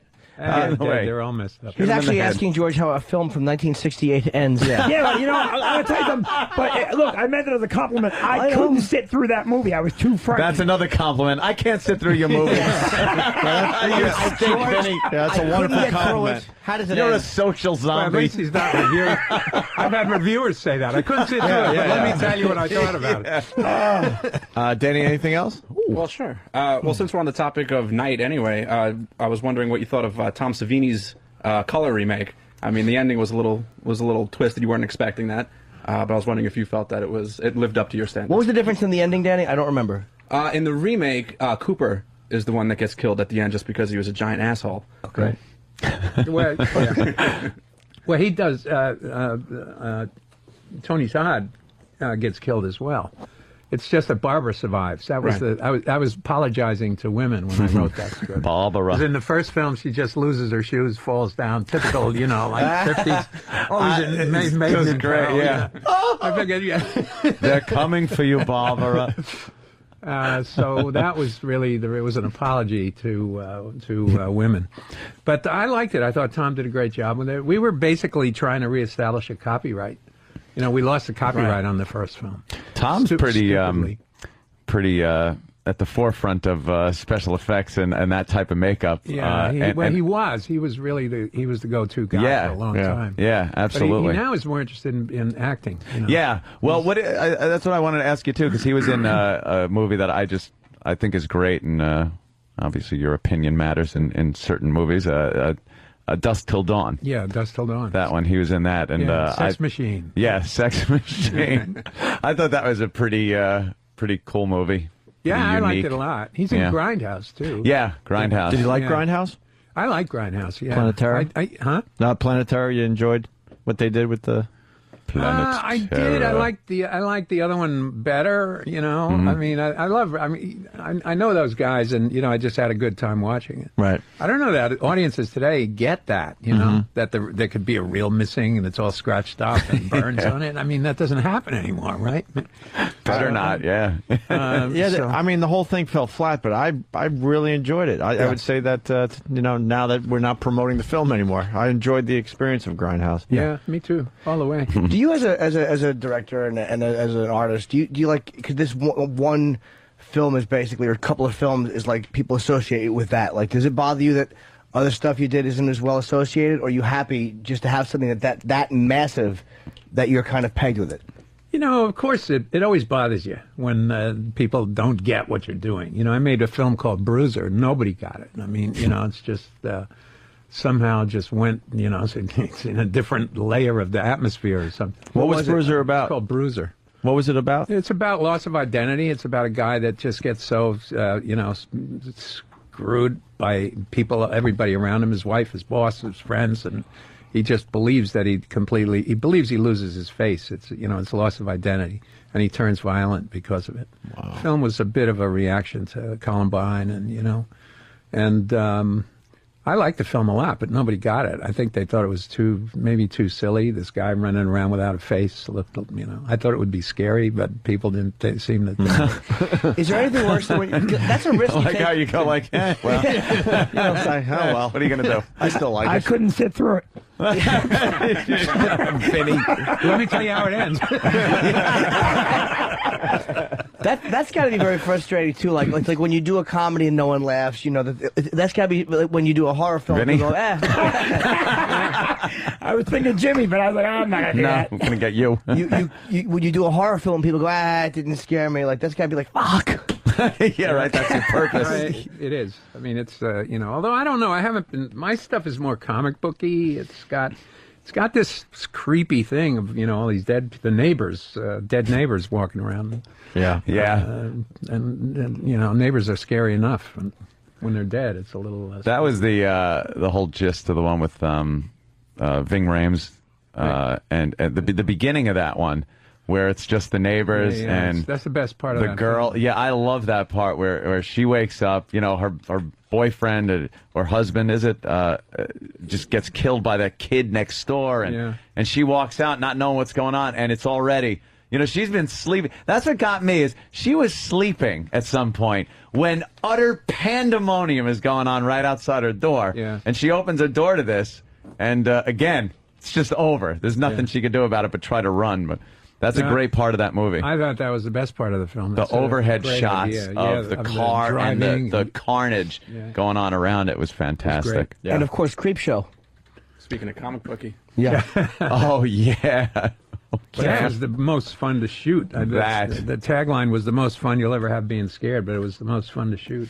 I watch that still every few months just to get a great laugh. I mean, some of the scenes in that are hysterical. One of my favorite is Ted Danson buried up to his neck in the sand with the crab. Yeah. And Leslie Nielsen just goes, "Found a friend, Harry." As a matter of factly. Great. So many funny scenes in that. "Where's my cake, Bedelia, you bitch?" Boy, I can't believe you know all these lines. Oh, man. I've watched it so many times. Bugs, Mr. Pratt. Oh, yeah, Bugs got your tongue. I mean, just funny lines that you just keep laughing. It doesn't matter. I've seen it 1,000 times, and I'll still laugh. Yeah. And of course, probably the top one out of that is the one with Adrienne Barbeau. Right. And I'm sorry. Tell it to call you Billy. Yeah. Just tell it to call you Billy. And that surprise shot where she's bitching at him. He pulls a huge gun out and just shoots her in the head, and everyone goes, "Great shot!" And you're looking like, "What the hell just happened?" And realize he's just fantasizing about the whole thing. Fantastic, man. I love that movie. That was really fun to do. It was great fun to do. Hey, let's go to the phones. A lot of people want to get in on the interview with George Romero. It's Kent, the movie guy. Kent? Hey, Kent. Hold on, Mr. Romero. Oh, I'm sorry. Hold on. We got to get some headphones on. Okay, I got it. Sorry about that. I should have warned you. You're on the air. Kent, go ahead. Nope, not hearing it. Sorry. I went and saw I got it. Land of the Dead in Japan with my dad, totally coincidentally, and my dad's never seen a horror movie in his entire life. And he got so scared, he didn't know how to deal with it at the end, so he just slugged me. We're walking out of this movie theater, and the biggest compliment you can get in Japan, I hear, is just complete silence. Like, that's how they respect the movie over there. Oh, wow. And they were all walking out, they're all talking about it and everything. Oh, so they weren't being all silent. the girls are scared. And then all of a sudden my dad, this 6'4" white guy, slugs me, and we're just getting stared at by maybe 50 to 70 Japanese people. Wow. Can I tell you what a great point George just made? The guy goes, the biggest compliment you can give a movie is to not talk about it. And then he goes, and somebody in Japan is walking and chit-chatting about it. It's like, gee, thanks. I mean, like here, if a movie's really good, they'll give applause at the end of the movie. There, it's just like everyone gets up. And, Oh, I see. Right. Yeah. Hey, George, are you... So how bad was it? Well, how bad did he hit? How tough was it, man? I didn't want to miss the moment. Are you casting for new zombies? Not right now. Oh, but, we got the perfect guy. He just walked in with our food. You got to meet. Club Soda Kenny could be the star of. He's got no personality. Yes. He's got hair like a zombie. It's all dry. Hey, he just smiled. He just smiled. That doesn't. No, that but doesn't, this is our. No smiling. Watch this. I apologize. Sorry, I didn't mean to. And he's dumb as a zombie. Yes, That's correct. We can have him brighten up a little bit and chipper up to play the zombie if you need him to. A little more lively, maybe. Where do the majority of the zombies come from in the movies? The cast, are they just extras and friends? You ever get friends to go, "Hey, I want to be a zombie"? Yes, and we've been able to do that. The last two films we shot in Canada, and the unions are really rigid up there. Zombie union? When I was, zombie union. The dead have rights. And that's so you can only use friends on days when you have hired a certain amount of union extras. So it's a little tougher to do that. When I was working in Pittsburgh, I made all my films except for until the last three in Pittsburgh, Pennsylvania, and they were outside the the circle of, I think there's a 300-mile limit on the New York Extras Union. Oh, really? So, we were able to do whatever we wanted to do. But over up in Canada, it's pretty rigid. And you've had but they come from, and I'm telling you, man, sometimes professionals are worse. I mean, I'd much rather have buddies or, the neighbors, literally the neighbors. I would come. guess people that are familiar with your work probably know how to imitate what you want better than somebody you're trying to actually direct. I think we've all kind of done that whole thing. There was a funny scene in Shaun of the Dead, that spoofy kind of scene where they had to mix in with the zombies, so they all trying to act like zombies. Yeah, exactly. And that's kind of funny when you think of getting an actor in there and having to tell him, all right, do this, or no, you're not getting it right. You're not zombie enough. I can't make a physical move. I mean, if I'm talking to a bunch of extras, if I even just do this, then all of a sudden you get everybody doing that. Everybody does it. Looks like Thriller. Choreographed. But so people, I find that it's best to leave people up to, let them do their interpretation. Yeah. And sometimes you get great stuff. I mean, sometimes you get these really exaggerated, things you have to cut around or cut out. Yeah. But you very often get some really creative stuff. Some of the creepiest ones are that emotionless, dropped face where it's just, it's just some mindless thing coming after you. Yeah. And those are the creepiest ones, drooling maybe. I want a zombie that snaps his fingers. That's what you need. One zombie that just snaps a little. Fingers would break. They just snap off. Snap. Let's say hi to Colin in Florida. Colin. Hi, Mr. Romero. Hi, Colin. It's an honor to speak to you. Thank you. The staff already brought up the Resident Evil movie. Yeah. And you actually wrote a script for it. Yeah. Could you talk about that? Well, I got fired. It's the first time I ever got fired. It was we were working with it was a German company. We were working with the executives in L.A. and with Capcom, with the game company, and we thought we had really written a pretty good script. But the management of the production company just didn't want to go that way. So I didn't really get fired. I got paid for the work and everything. But they decided that they wanted to just go a different direction, which had nothing to do with the game. It's got to be hard Your script is online and is far superior to the direct that they put on there, and just a epitome of Hollywood not knowing what people want. Yeah, well, in this case, it wasn't Hollywood. The Hollywood office of Constantine really liked it. It was the German headquarters that didn't like it.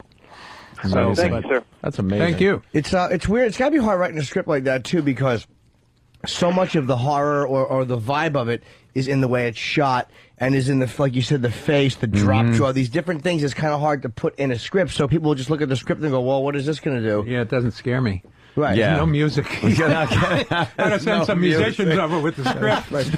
Read this one. Man opens the door, lady standing there. Fix this. It's not scary. And then when you look at it, of course, frightening. Let's go to Jody in New York. Jody?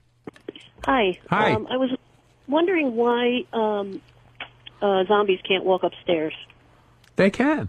Sure they I can. don't think they walk upstairs. Well, they have in my films. Yeah. The end They of have? Dawn, they climb a ladder. I mean, they get up to the roof, actually, in Dawn. Thank God So, you my God. called. Yeah. Because she would have run upstairs if there were zombies and they'd have gotten her. Yeah. She'd have been surprised. A better question is, why don't they take elevators? They have a hard time with escalators. They also do take an elevator in Dawn of the Dead. They take elevators, and they also just miss getting into elevators, which is very good. One zombie pushes the button, and the other zombie's like, "I already pushed that. Why does he have to re-push it?" Even as zombies, they're annoyed. Let's say hi when to Sean. people do that In Georgia. Sean. Hey, Mr. Romero. Hi. Have you read any of the zombie literature, like World War Z and anything like that? And what do you think about those? It's I don't know. What can I say? I mean, I like Max. He's a great guy, Max Brooks, and I like the Survival Guide, and I like World War Z. But I don't know. It's not my stuff. It's my stuff is I have this peculiar niche, and my stuff is all really about what's happening in the world, and it's not sort of zombies for the sake of zombies, and so. Max takes it very seriously, as if it were a real plague, and that's the way he approaches it. And, great. That's, Can I But there's also- paraphrase? George thinks it's shit. Yeah. He's just being a little too nice He's for a the nice show. guy. No, I didn't. Thinks it's crap all. George, do you watch the newer horror films, and what do you think of them? Like Hostel or not- Saw or... I've seen enough of them to sort of stay away from the sequels, but it's just not. Again, man, your it's thing? not my thing. I'm a much more of a traditionalist. I mean, I'm much more of. I'd rather do Creepshow. I'd rather do something a little more operatic or gothic. And it's just what it's all about. What you grew up on. You know? Did that guy really have roaches on his face? Yeah. Ugh. Yeah, he did. We had to. I mean, the only way to get him to stay there, they had to give him CO2 or something, to slow him down, because otherwise, they would dump out a big Rubbermaid trash can full of roaches on that set, and within 20 seconds, you couldn't see one. I mean, wow, they just disappear. But take the phone apart, and there's this phone-shaped thing, which is like all roach. And it was damn. dreadful. It's the worst time that me and my crew ever had on a set. It was just hideous because they were everywhere. They'd get in your briefcase. They'd get you were pulling them out with your script. That's awful. And it was dreadful. Where did they get them from? They had to go to Trinidad. Chinese restaurant. Trinidad. Left an egg roll on the table at the Stretch Factory. Vinny gets that it. was unnecessary. Why did you go to Trinidad for cockroaches? If you buy cockroaches from a lab, we needed 500,000 roaches, so they charge 50 cents a piece. That's a little cheaper into the budget. Yeah, cheaper to send guys to Trinidad, and they literally brought back barrels of these things, and they had their own trailer. It had to be climatized. It was So wait, they would just ship a barrel of live roaches. Yeah. What do they put food-wise in there for them? How do they eat? I don't know that. I don't know. These guys, A piece of cheese. Anything. You throw anything. Eat anything. I have to shit. Well, there's the barrel. They eat each other. I don't know. I don't know what they did that way. I don't know. There's a Creepshow entry on the IMDb listed for release this year. Now, I mean, I was wondering if is that a remake or a sequel? Yeah. And do you have anything to do with that at all? No, it's a remake, and I had nothing to do with it. Neither did Steve. Oh, Stephen King. Stephen King. Do you have any plans with Stephen King for any upcoming? We're always talking about a project. I mean, we've been on again, off again on several things. Tom Gordon, Buick 8, and somehow the stuff just either never happens. It's pretty hard to figure why. But no, we're not working on anything right now. But Steve's, we're still in touch. Steve does a newscaster voice in my new film. Oh, really? Yeah, a bunch of guys came out to do that. Quentin Tarantino and very Wes cool. Craven. Oh yeah, anybody involved in horror Quentin's has got to be a huge idolize fan, him. I'm sure. Yeah. It was fun. It was fun and it was just great that they came out to do it. It was terrific. You know what else I like about your work is that putting humor in these horrible situations. There's a great gruesome scene where they're all on top of the mall shooting into the crowd, and they're holding up the names of celebrities that the zombies look like, which was just... I was in the movie theater with my girlfriend, and we were laughing hysterical, and no one else was laughing. Yeah. I was really laughing hard. Jay Leno was one of them. I guess Jay Leno. And you look, and it's a zombie that looks like Jay Leno, and the guy just blows his head off. And it's a gruesome scene, but hysterically funny. Yeah. And I've noticed that's been a trend in your work. Yeah, well, that was actually in Zach's film. That was in the remake. But I can't resist it. I mean, I had a pie fight in Dawn of the Dead, man. I just couldn't resist it. You're out. You find yourself out in the middle of nowhere shooting one of these things, and half of your friends have goop all over their face. And you gotta have some can't fun. help but chuckle, and so. I can't resist jokes. There's a few of them in the new film too. There's one that I thought was just going to be way too slapstick, but I won't tell people what it is. But it's turned out to be one of the favorite scenes in it. So I guess there's room for humor. And I wanted to. You wanted to go to Just because you mentioned that, Jimmy, Brett from Long Island, he's actually seen Diary of the Dead at Tribeca. Don't give any of the movie away, Brett, but what do you have to say? I saw it 2 weeks ago, and I thought that it was one of the most refreshing pieces of work that George has done in a long time. Wow, man! Thank you. Thanks. You really loved it, huh? Well, you know, it was great being free to be able to do exactly what we wanted to do, and so I don't know. Maybe that's why. It's just purely one from the heart. It's a lot of fun, and you know, it was a lot of fun for me to do, and it's very gratifying that people are digging it because it's not a big movie in any way. It's very intimate. It's more like Night of the Living Dead that way. It's a small cast of characters and in you know, limited situations. It's not Thunderdome, you know, like Land of the Dead was getting a little too Thunderdome for me, but this film seems to be working. So What do you think thank of the CGI and stuff like that? Is that something, obviously, over the years, the computer animation, stuff like that in a film, is that really jumped into your movies, or are you still a little bit more traditional? I would prefer to be able to do everything mechanically and on the set. I'm a purist that way. I mean, I like the old King Kong, even though the thing looks like a... but there are just some things you just can't do. You know, like we had to melt a guy's head down with acid, and then most actors don't let you do that. Although they should. We could get Rich Voss to do that. Exactly. Just drink the acid and be fine. All right. As long as I'm a star. But in this film too, we had to work very, very quickly. I mean, we only had 20 days to shoot this film. Wow. So and it's all subjective camera. And sometimes, you know, if you do it with a squib, you do a real explosive on the head. If you don't get the shot, the wall is stained. You got to repaint the wall, re-rig the squib, and it sucks off time. So it's much easier to have the actor point the gun, the zombie falls, and you paint in the gun flash and you paint in the blood. It's just being able to do that is just makes the production time, the on the set time, much more efficient. Less distracting, too, I think. When you're watching a movie and you're just believing it because it looks so real, there's no part of you that's suspending, like, you know, that I kind of see the way they did that. Yeah. You know, you want to just feel like you're watching it really happening, and I think it's less distracting when it works like that. Sure. Yeah.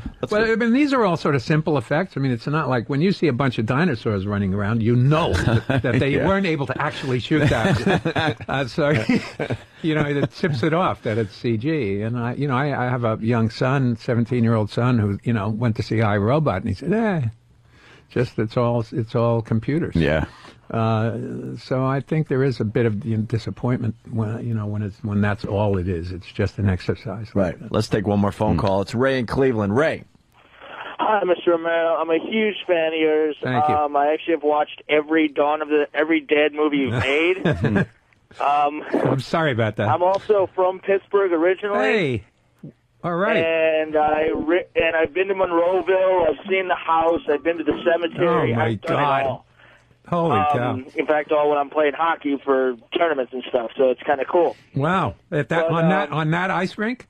On the ice rink in the mall? No, they actually removed that last time I heard. Yeah, they did, but I didn't know when you were there. No, I played in Bethel Park, all them places, but I've made a point to go to Monroeville every time. But you are my idol, and I love you for everything you've done to movies, especially horror films. You're amazing. Well, thank you very much. Any question? No, but I think I'm doing a couple of more of these shows later. Would you call up, please? I have one question, actually. Okay. You said, I saw a documentary where you said the movie score for the original Night of the Living Dead was won in the chess game? No, the mix, the audio mix. We had to pay for the movie score, but, you know, we paid for needle downs. In those days, they called them needle downs. And but we won the mix, the audio mix in a chess game. One of my... Yeah, that's what I heard. Jesus, really? This is real guerrilla stuff. I guess. The guy that owned the lab set up, he was willing to play a chess game for the mix, and we won it. Wow. Russ Streiner, one of the producers, won it. Oh, very cool. Actually, Clutch in Baltimore has something. Clutch? Hey, Mr. Romero. Great talking with you. Hey, I just wanted to let you know, when I saw that movie as a kid, I truly wanted to get lost in a mall while zombies attacked because I wanted to play. I know. It was great. Well, it was a fantasy for us being there. And in those days, man, nobody wore. I mean, J.C. Penney said, "Sure, shoot," and they didn't make us cover. When they did the remake, you know, nowadays you could never get away with that. When they did the remake of Dawn, they had to use fictitious names on all the stores. And, really? And, yeah, so I mean, I think we just sort of squeaked in under the wire before, you know, lawyers and insurance companies insisted that these places stop doing stuff like that. It's amazing, like a plane crash. Every plane crash is like Fred's Airline. It's never like Continental or right Atlantic Star Airlines. It doesn't They don't exist. want, they don't want anything connected to them like that. Stupid lawyers. Zombies might come into J.C. Penney's. Yeah, I've seen that. I swear. Danny, one final question before we get George out of here. Oh, sure. He's a very busy man. Well, there's been a lot of remakes lately. The latest one in the horror genre, I think, has probably been Halloween, and it was all right. It did very well, but now there's plans to do a lot of other remakes, like Friday the 13th, Nightmare on Elm Street, Hellraiser, I think is slated for a remake. And do you think that there's really a need to remake these movies, or is it, on the other end of that, is it just reintroducing these films to a whole new generation of kids? Well, of course, that's the way that's the rationalization. That's how they justify doing it. But the kids have seen them; they're on video, and so I don't buy that argument. I think it's just the safety of a proven title, and Hollywood's going to go that way rather than take a chance.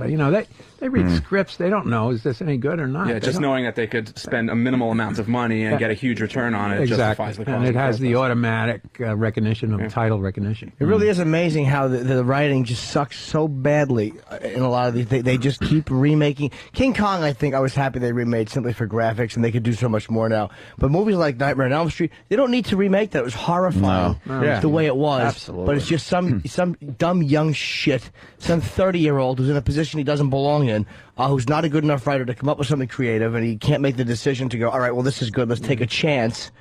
Is just going to steal something, and I think you're very diplomatic in saying that. No, but especially the first three Elm Streets. The third one, I mean, those were really terrific, great ideas. They don't need to be remade. You can't. Nobody, and the chances of them improving or coming up with better ideas is pretty slim. Not Robert Englund, obviously. They use a different Freddy. Are they? I don't think it's been cast. I don't know. Okay. I also got to ask you one more thing about the end of the original Night of the Living Dead.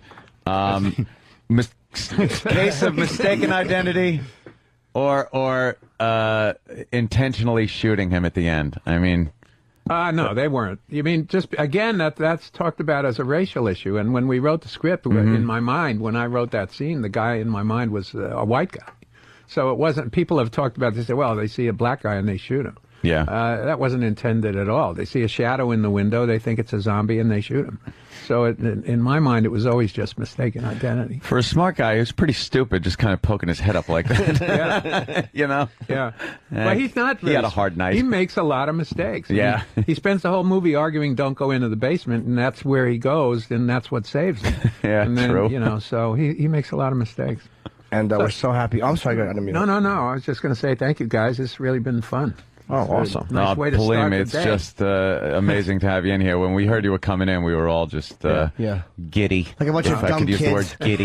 Yeah. Well, one who hasn't seen your film and can't sit through it, but the rest of us we're obviously very excited. We walked over here. He was already here, and then Jimmy sat down with him and immediately started bonding about Hollywood and stuff. Well, you know what it is? It's because when I was in Pittsburgh recently shooting the Kevin Smith film. Oh, yes, Jimmy, yes. We were in Monroeville, and they were saying this is where George shot so much of his stuff.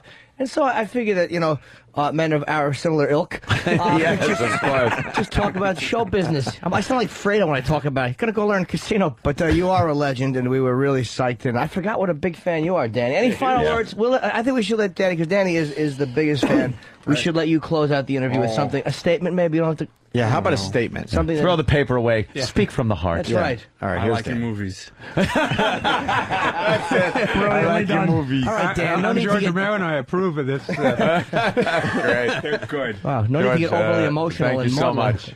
Thank you, guys. Absolutely. Thank you. Pleasure meeting you. Great fun. Really, really fun. Take Thanks. a break so we can Thanks a take lot. pictures. For God's sake. Don't go yet. No, not going. I want to try the glasses on. The famous glasses myself. Bye, All right, guys. we'll continue in just a bit. Opie and Anthony. This is George Romero. You're listening to The Worst of Opie and Anthony. The Virus. You're listening to the worst of Opie and Anthony. Sirius 197, XM 202. How's it going, Lonely? I want to know how Anthony's doing without his What? cheeky. I'm in my house. Yeah. And No more candles. no. No more candles. No little picture frames. Just essential guy stuff. Yeah, did you know more like little towels that match the shower curtain? Well, I did have monogrammed towels in the bathroom. I don't look. I didn't buy anything. That was it. There was like it wasn't big gaudy ones, but there was like towels that never get used in the bathroom. You know, show towels. Yeah. And one had an A on it, and the one next had one should have an H because that's what you are to have them. Yeah. The other one, of course, had an M on it, but it was like, what are you going to do with just one of those? That's for Miss Me. So I walk in the bathroom after she came in and moved her stuff, and just the A towel was there, all lonely by itself on the towel. The little A towel was just sitting there. She took a Sharpie and wrote "hole." Yeah, that was Jimmy's joke. Yeah. Why don't you just do Jimmy's material? What do you think the H stood for? A hat? He wishes he was Bob Gelly. Hey, I got brown towels. Yeah. Simple. Yeah. I got a bunch of towels, different to cover colored up towels. Brown. Oh, God. Brown to cover up brown. Oh, Jesus. I read it in a magazine somewhere. I have a very utilitarian guy house now. It's all just computer equipment and flat screen televisions, Xbox games, and booze. Hey, you live like a spy. Yeah. So in case something happens, you go in that little drawer, take out 9 passports, foreign money. Yeah, I have a whole suitcase with different countries' money in it. I just want to hear. I just want to be there late at night to see how lonely you are in that big king bed you have, sleeping with all your guns. You roll over to make a joke. Me. Hey, honey, did you hear that on TV? I don't do that. You did. You know you're in bed watching TV. She was kind of sleeping and then said something funny on the TV, and you're like, did you hear? Nobody's here. You should just wrap pillows around your gun so you have something to hold. I could sleep with my gun with pillows wrapped around it. No, Anthony would tap her and go, did you hear that funny joke? And she'd look at the TV, it'd be Mississippi Burning. Oh, God. Instead, he just sees perfect iron sheets, not one fold. I bet he sleeps on the couch now. Nobody to laugh at you stepping around the kitchen. I love Are you living big bed? Are you sleeping in the middle of the bed yet? No, I like my side of the bed because. What is that? Did you buy one of those big human-sized pillows for her side of the bed? No, I didn't. Look, do you have a body pillow? Dude, I'm gonna get you a Shih Tzu. We're a little puppy. We're gonna take you to Pottery Barn. There's a reason I sleep on my side. Yeah, because you had a woman on the other side for the last 5 years. Shut up. And now you have nobody. Here's why. Because I have my night table there. It's with all my stuff on my water and stuff on there, and the phone and your chapstick and the alarm clock and the remote. If I was over on the other side of the bed, it's very hard to use the remote for the TV because the TV's too low. It hasn't been mounted on the wall yet. So it's very hard to use the remote. And what am I going to do? Sprawl on a king bed? Yes. With rose petals on there? Put all that stuff on the empty portion of the bed. I have used all the pillows, though. Oh. I take them all. I build a big pillow mountain behind me. I could sit up on there. Have you had sex with your pillows yet? No. Why am I having sex with pillows? Oh, I'm the only one? Yes. Yeah. What'd you do with that big empty dresser? It's still there, just empty drawers. Sounds real hollow when you open the drawers. Clunk, clunk. You close them. Clunk, clunk, clunk. Still smells like new wood. Yeah, it's just like cedar. One little sock she forgot in there. Did you cry? You opened it? The other walk-in closet on the other side of the hall is just empty and echoey. God. It's big. Mine's completely full, and the other one is all echoey. Make that into the prison. Yeah. When you have the girls that are now living in your house and they put bars on the and thing they if they get misbehave, you could use that as like a prison cell. And that's like in my bedroom. Bobby, just to bring you up to speed, we're going to try to get like coke whores, like runaway hot coke whores to live in Anthony's empty house. Well, that explains the outfit. And and we're also trying to get him a teen hot pajama party at his house. Ooh. We're really trying to do this one with Pal Talk cameras and everything. Wow. And we're also trying to get him a prom date. And we're doing speed dialing with him next week. Wow, that's great. Speed dating. Speed dialing. I mean, speed dating. I could just sit in the house and speed dial. Hi, Prince Albert in a can? Yeah. Speed dating, yes. We're just great. trying to help them out, you know? It's good. What are you going to have to find somebody who likes a 48-year-old lonely 48? bastard who plays video games? First of all, I'm not 48. I'm not a lonely bastard that just plays video games. Yeah. Look, I have a life here where I got to get up early. That's a problem because I can't go out on weeknights. Are you going to feel weird dressing up like D'Artagnan on Halloween now by yourself? You're going to have nobody there to go, you look good, you look good. Oh, Jesus. You look good. No, you look fine. You're going to have to walk out dressed like that with nobody. Why do you think I'm this lonely guy? I hear this excitement in Bob Kelly's voice. You've been waiting for this day, it sounds You don't oh, great. He's got a picture. Iraq's got the picture up of me. You're going to have to walk out of your house like that by yourself. At least when you had your chick, people would be like, oh, they must be going to a costume party. He's going to look at you like, look at him. What a lonely loser. He put on that outfit by himself. I think he's now a LARPer. Do you know how lonely it is to, like, unsheath a sword from its scion by yourself? Oh. You stink. He's Richie Rich if Richie Rich got old. I know. What you have a big house, too, right? It's not small. How many bedrooms? It's 2. 2 bedrooms, 2,000 square feet. You have two shy of being a No, it's hotel. not 2. I said 1, 2, 3, 4, 5, 6. 6 bedrooms. You have a 6-bedroom house and you live alone? That's 6 bedrooms and 3 friends. Yeah. Each friend could have 2 bedrooms. People are suggesting, Coke Logic is suggesting Lonely Ant 15. I could Or do Lonely, Lonely Ant 48. No, it's no. You should rent out some of your rooms as storage for other people in the neighborhood. I'm not going to become a storage facility. That's perfect to get girls living there. I'm telling you, man. They're down on their luck a little bit and really hot at the same time. You What a don't perfect think combination. you don't think I spend time conversing with girls or anything like that? You don't think you think I'm Answer is oh false. Damn it. No, I think I mean, dude, you're in a great position right now. You're single. It's over, right? And you have a 6-bedroom house. Yeah, a bunch of guns, a mansion. You got money in the bank. I got a pool going in Yeah, too. you have by the a way. mustache. It's always good. Hats. You like the mustache? And you get a bulge. It looks like half a tire in front of your pants. I'm getting a haircut today. Winnie Mandela's going to wrap someone up in that and roll them down a hill on fire. Oh, it is, if I may, God. delicious looking. This is so uncomfortable. Thank you. Have you heard about the lonesome loser?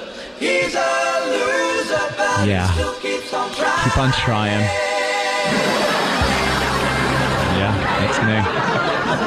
Anthony walks through his house right now with no shirt and just feety pajama bottoms. Because he likes the way the bottom of the feety part sounds on the big wood floors. I have tile floors that are heated. Yeah. Oh, really? Yes, it's wonderful. Radiant heat in the floor. Stephen S. from Bayshore. The tootsies get cold. Stephen S. from Bayshore writes, 32, beat it, Granny. Oh, God damn. Maybe if you have Last a night was grandkid. nice. I got home. Yeah. I poured myself a little glass of wine, and I put a Did you say log in little? the fire. You said little? Yeah. I thought you were going to play. That answer is false. That's good. You got heated bathroom tiles. This way, Yes. if you need service while you're busy, you can just sit there and someone can just kneel on that nice warm floor. It is very nice and warm. I don't like the smell. Put a nose clip on. I'm a millionaire. You just drop it on the ground until it cooks and then scrape it off with a spatula. Oh, God Like damn. an omelet whore. Hey, Scrape the egg whites off. You guys are killing me, man. You you're Michael just Jackson's killing me. going to be having a garage sale, man. Maybe he could get the first wheel. I think you have enough room in the backyard for a first wheel. I'm putting a Ferris wheel in. And it's not like you can just walk out of your house. Like us three can just, walk out of our house and go do things. And, we're in the city. I'm in the suburbs. You walk out and you just see happy families. Yeah, but I could get in a nice, fast car and go nowhere. I could go somewhere. Where are you going to go? I could go to a bar. Yeah, really? At 3 a.m. when it hits you? What's hitting me at 3 a.m? The alarm clock to come here? Bobby, what did he do to you? You have these eyes that are piercing. No, this right is what through. Bobby. I've been Bobby's there. I've been talking there. about himself. I've been there. The You're right. emotional mess Yes, I've that been is there. Robert Kelly is talking about himself, weeping on the bed. I'm been all there. alone. I've been there. And you will I'm be not there again. now. She does. I'm not there now. Hold on, I got another song for you. Okay. Go do that one. I like that one. Is it too late? What's the matter, Rock? Rock's doing a good job today, man. Stop it. I swear to God. Compared to what? Hold on. Do it again. As opposed Hold on. Good.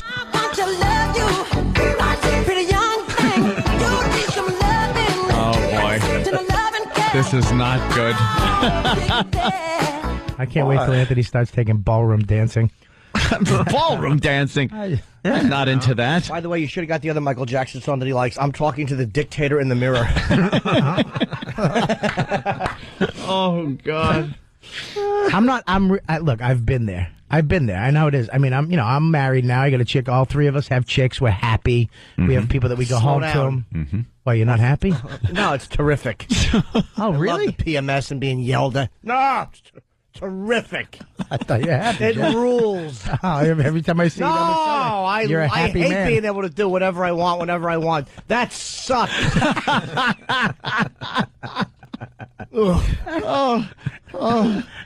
Bobby, I'm with you. I am not in that position though, where like when I go to bed at night, Yeah. I can turn the TV on and I don't have to strain. That reminds me of a song. It does. No, Let me tell you, my relationship wasn't this thing that ended in this giant blow up or anything like that. It was just it kind of ended. You guys, so look, if you ever see couples out, every couple's different when they're out in public. Like Opie's a certain way with his chick, and I'm a different way, and Jim Norton's a different way. You were very, snuggly, cuddly-uddy. You guys were always together. Was I? Yeah, a little bit. Every time at the virus thing. Think about the past year. Oh, well.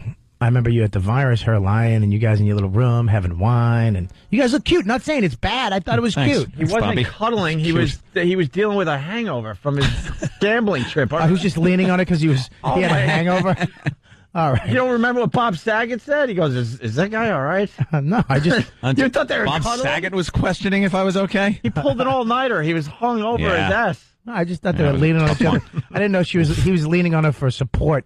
I just really need literal Right, weight listen. support. I needed. The listener's truly helping you out. Jimmy in Jersey, what do you got here? Hey, guys. Yeah. 4 words for you. Yeah. Foreign exchange student housing. Ooh, foreign exchange. My mother did that. Ooh. And Oh, you really? do get some hotties. Dude, get a nanny. Doesn't matter. You don't have kids. Nanny? Nannies. Hire a nanny with no children. Dude, the nannies. That's beautiful. Nannies. Oh, I don't know where Junior is. The nannies, especially in the Huntington area, loose. Really? And they travel in packs and speak languages that you don't understand. Great. They're Get a nanny, loose. Make her whole job is to wash your balls. Oh my God! Can you say We're that? on CBS. Can you say that? Of course you We're can. talking about his sports balls. Oh, okay. Should have made a What's wrong golf with joke you? first, I That's guess. right. Her whole job is to wash them. To wash them good. Yeah, with a scrub brush. It's not a bad thing. Like I get to do things that I kind of wanted to. Yes.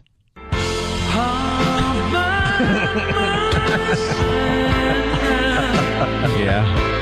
Don't want to be all by myself anymore. I thought we had One Is the Loneliest Number, Opie, but we don't. For You some know, reason. that song. Three comes Dog on. Night. You don't have that? No, I thought we did. That was the one I was trying to go to before. He's doing 100 down the highway, and he's listening to that song. He keeps replaying it because he wants to get back to the chorus. The All by Myself. Yeah. That's again emotionally wrecked Bobby Kelly. Yeah, dude, you're gonna be there. You're happy What? right now, and I'm there for you, dude. Call I- me up. it- We'll play a little Call of Duty, me and you. It was very, just kind of. Hey, So I sit and I just kind of our stuff moved out. Like I said, it's now very utilitarian. Where is she right now? Male. I just got an apartment. You have no idea? Keeping tabs on exactly where people go. This is what happened. Here's what. He came home one day with a very special belt that he wanted her to wear. Yeah. He said, this may look like an odd belt for you to... Now, I'm going to touch my toes. I want you to put this special belt on, and run at me with it. There was never a special belt. And it's not gay because your mom gave it to you for Christmas. So. What? Absolutely. Yeah. Was the belt hook 6.5 inches long? Special Why? belt. What is he, a rookie? It was black and a lot long. It looked like the pillar in front of a house. Oh, hold on What a a minute. funny looking belt, Dan. Let me jump back in here.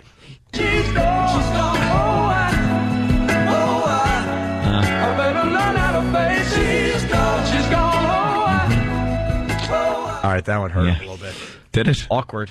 I think Anthony's okay, man. He's fine. I'm A-okay. I know you're okay. I really am. Things I'm in life just- run their course sometimes, and that's the way it is. It is. You gotta, you gotta move on. Just a dangerous space to be in. Is it? Well, dude, think about it. Think about you. You're gambling. You drink a little bit. You had somebody. Did you say a little bit? I said it with a smirk. I just can't see it on the radio. And you had somebody that kind of ran you in a little bit. Now you threw that rule maker out. Yeah. Now you're living in this big 6-bedroom house by yourself. How many bathrooms? 6.5. You have 6.5 bathrooms? Yeah. Full? Well, 6.5 means- Some have just shower. Some have tub shower, and then the master has jacuzzi and big walk-in shower with a big glass door and 18,000 jets that can hit you all over, and a built-in with the tile bench thingy. When you shut the shower off, bench. When you shut all that and all that noise goes away from the shower and there's nothing in the house, that doesn't bug you? I'm washing myself. Why would it bug me? Hey, Yo, this is Charlie Murphy, and you listening to the worst of Opie and Anthony. The worst. Not the best, the worst. And that's that. The virus. You're listening to the worst of Opie and Anthony. Sirius 197, XM 202. It's the worst of Opie and Anthony. Primetime Sam Roberts and E-Rock are here with you. And E-Rock, who do we have with us? It took forever, but we got him, Anthony. Yeah. Anthony from the Opie and Anthony show. Yeah, I'm going to have to leave soon, though. I got a booking on Ellen. Oh. I got to leave. I just want to be like a guest that has to leave. Right. One of those guests. You got to give us this little thumb twitching gesture. Yeah. My publicist is out there telling me, we got to go. We'll have one of the interns sit in the corner of the studio with a pile of papers and come over and whisper to E-Rock. He's really got to get out of here. Really got to go. We really have to get over to Regis and Kelly. No, we had a great time. Loved it. He wants to come back. Yeah. Well, we should just email me. We only have a short amount of time, so we got to get to the big. Okay, you're right. Wow, so this was the day Anthony came in, and he had a lot of tooth pain. So he thought he could, plow through the show. Turns out it was really bad. So we found a dentist in the building and took Anthony right there. Only in New York City, only here on 57th Street, could you find keeping it local a dentist in a building with a radio station in it. Very handy because it hurt. Right. So he did a good job. No problem since. Oh, no problem. Yeah, I could. And he fixed it up in a New York minute. Oh, you at the local. So here's Anthony going to the dentist on 57th Street. And the worst of Opie and Anthony. It's the worst. It's so good. Of Opie and Anthony. It's the worst. The worst. Of the Opie and Anthony show. Slide a finger into me, bum. All right, here's the deal. Why don't we get Patrice in here? Also, Eric is going up to the dentist with Anthony as well. I thought we were going to kill two birds with one stone, but it turns out that Eric is actually going to be the reporter on the scene. What do you mean? Well, we all know that Eric had a bad breath problem. I thought he was finally taking care of the situation. Figured, what the hell? Is it gone?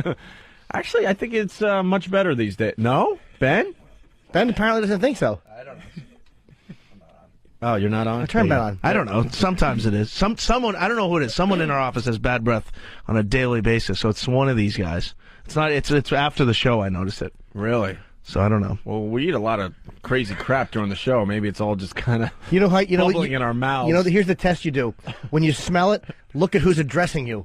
And that would be the test of that their breath is There bad. you go. How is it a mystery as to whose breath stinks? You can't just close your eyes and talk. Hey, we got Patrice O'Neill in studio. Good morning, everybody. We're going to treat you like a star. Thank you very much. As You opposed deserve what, to be. Anthony? Well, Jesus you Christ. deserve to be treated like a star. I always knew it. I'm just looking at Anthony's nasty oral gel. Anthony is. Anthony. Picture him rubbing his stupid gums with his index finger. Trying to be a professional. That's funny. You don't know the half of it. He has what? Read all the stuff he's got over there. He's got an Orajel. That's his breakfast that he never got to. Trying to do his dice impression with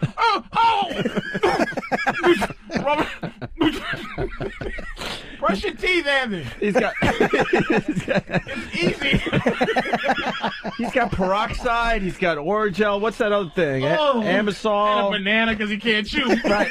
And he couldn't even try the banana today. Then he's got Advil and Aleve. And what's that over there? There's something else. Did I get it all?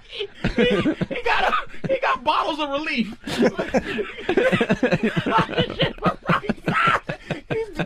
He's gargling with poison because he won't floss. Oh my God! Poor Anthony, man. Do you like Anthony's seat, by the way? Oh, just great, man. Usually we give you the comfy in there. Usually we give you the crappy seat, but look, you got the nice chair and everything. Look, you got your own sound machine. You do whatever you want over there. Okay, just start pushing buttons. Let's see if we can find an impression of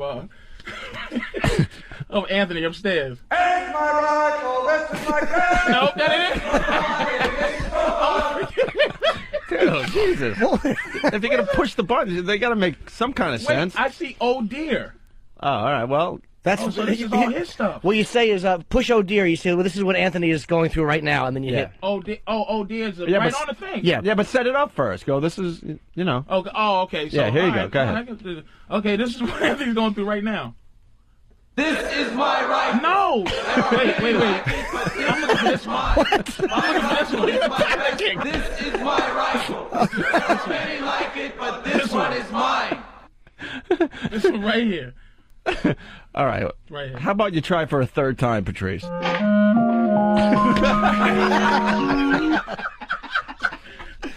the... It says sex. See, it's not that easy being the head guy. He. This is his code, just in case, because he know he had bad teeth.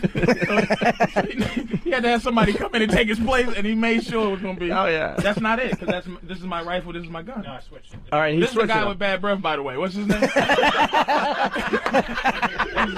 His breath is hovering over me like a vulture. See how easy that was, Ben? Yeah, gargle with this Orajel and. Yeah, take this peroxide, man, on the rocks.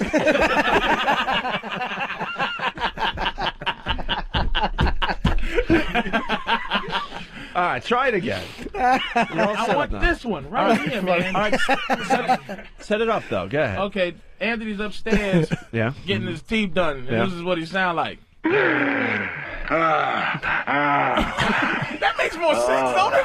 That worked. They don't, but it wasn't as funny as this is my rifle. Oh dear would have been good. It was really funny. Was after you said that, watching Nathaniel try to help you but not bend, just kind of leaning stiff. Take care of that rotten mouth. All right, let's go upstairs and see what's going on. Anthony. Yes. Hi, Anthony. You guys are a real fucking riot. Patrice is playing with my toys. So, what's going on up there, Anthony? Well, I'm sitting in the dentist chair. right. I've just taken my X-rays, and I'm staring at the X-ray of the tooth in question right now. Wait a minute, you got in to see the dentist that fast? Yes. I'm changing dentists immediately. Yeah, this guy's pretty good. You didn't have to read magazines or any of that crap? No, I'm filling out the paperwork as I'm sitting in the chair and actually getting the X-rays, so it worked out pretty well. Did you get the Novocaine? No, not yet. I'm still in, like, utter pain. I'm waiting. They're holding off. I don't know why. Just give me the shot. I need the shot. Why don't you just go to this guy upstairs? Why not just make him the dentist? If he's right upstairs, this is easiest for everyone. Yeah. Well, I should. You're going to be canceling your other appointment now? I don't know. I got to see what this guy does. If it's a temporary thing, then I got to go to a dentist and get it fixed. But if he knows what he's doing and it's permanent, then yeah, this will be my new dentist right upstairs. And he's a Handy. Jew. The dentist is a Jew, which is very, very good. Shocking. Yeah. Of course. What did Patrice say? You don't want your dentist's name to be like Tyrone Smith. Yeah. Hey, which one of your teeth hurts? Oh, shit.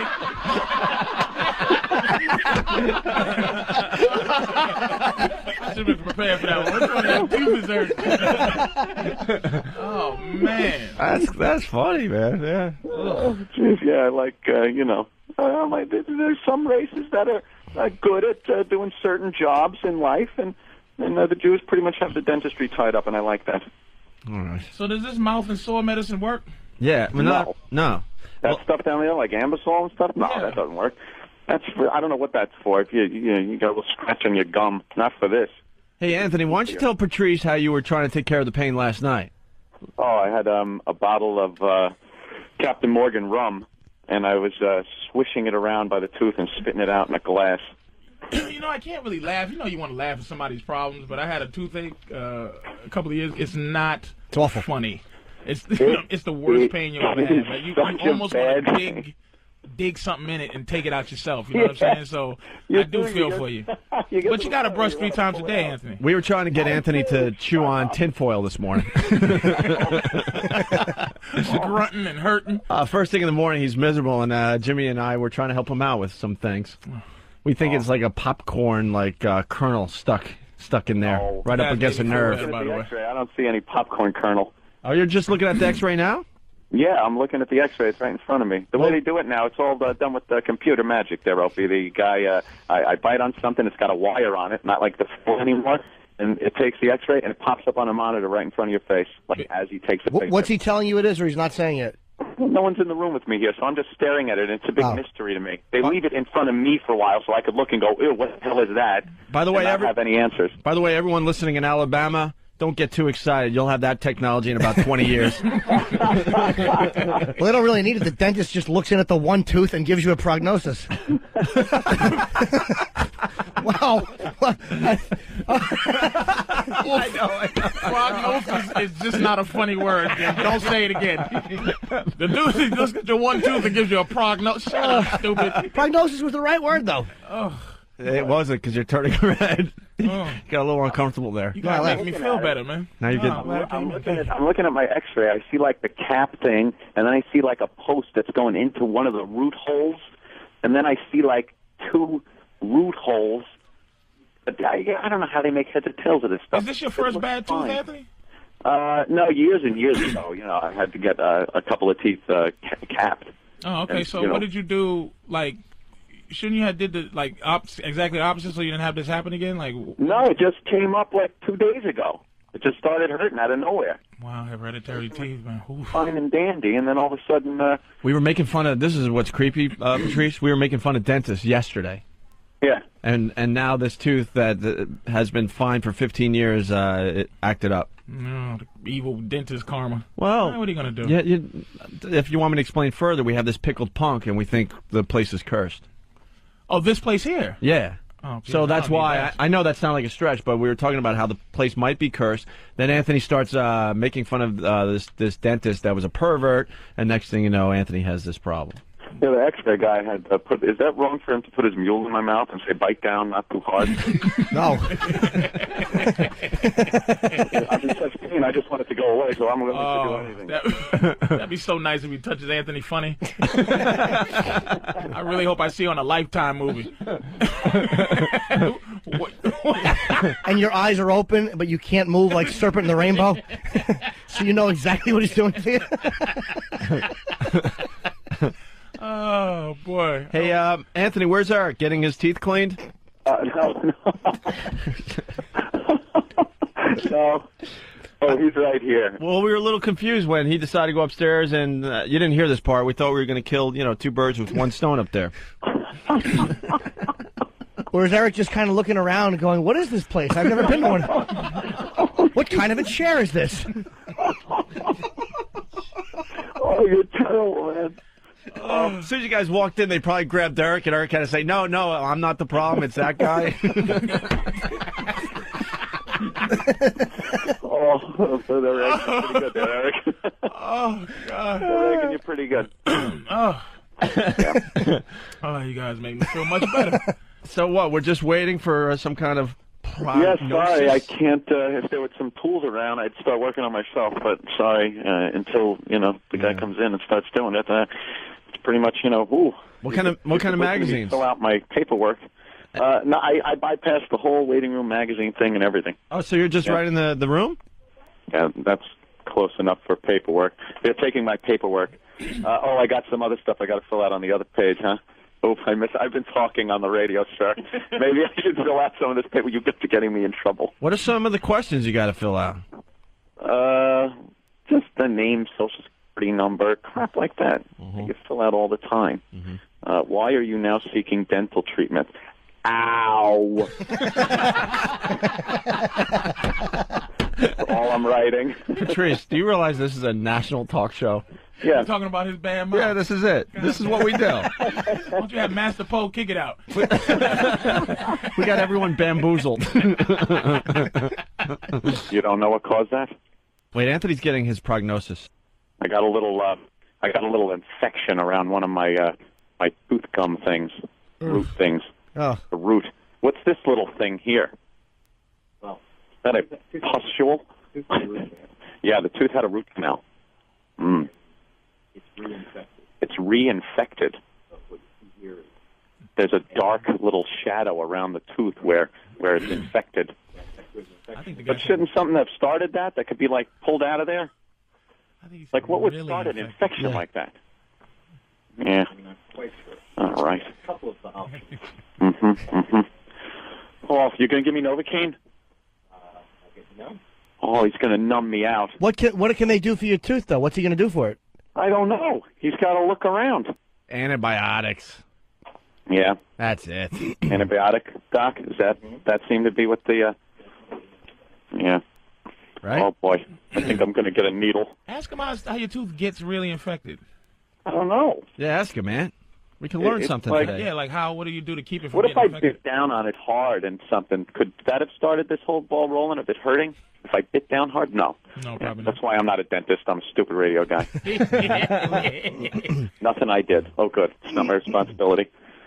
Hey, Anthony, a lot of suggestions coming in. Tony from California, have Ant do a Voss impression after you get the shot of Novocaine. I won't have a choice. I'm reclined now, and I'm waiting for my please. my Novocaine. I want to see how wimpy you are. He's got to do the needle live on the air. I hate needles. Oh, I hate them. But it's going to make the pain go away. Oh, it'll make the pain go away. I love when the pain goes away. All right, what's happening, Anthony? What's happening? Well, he's going around. He's getting all the good stuff. Oh, first he puts this Q-tip thing. Dips it in some red stuff and then rubs it on the gum, I guess. Hey, Ant, put your hand on the end of the chair where his cock can brush into it. Shut up, Jimmy. Okay. Here we go. Here we go. Listen. I'm opening. Yeah. Okay. Oh, you got to put the needle in that nerve in the back of my jaw. Oh, I hate that one. It makes my whole jaw numb. Is there anyone that you like? And half your throat. Is there one that you like? No. I thought it was going to be the localized one, but he's putting it in that nerve that runs in the jaw. But I'm not sure it'll work. It won't work down there. Okay. Give me the good one then, Doc. Here we go. Oh, I hate this one. Here we go. You ever have this one out? Yes. It makes your back of the jaw. And it makes half your throat numb too, right? It almost you can't swallow. Oh, it's awful. It's you have a hard time swallowing. By the way, someone is suggesting you might have Ben's cell phone caught in under that cap. I hear you. All right, here we go. Let's listen in. I'm still numbing the thing out with the Q-tip. Okay. Is this numbing up so it doesn't hurt when you put the needle in, Doc? Yeah, that's to disinfect, Anthony. Because I'll be comfortable, but it's a little too late for that. Oh, I'm such a pussy.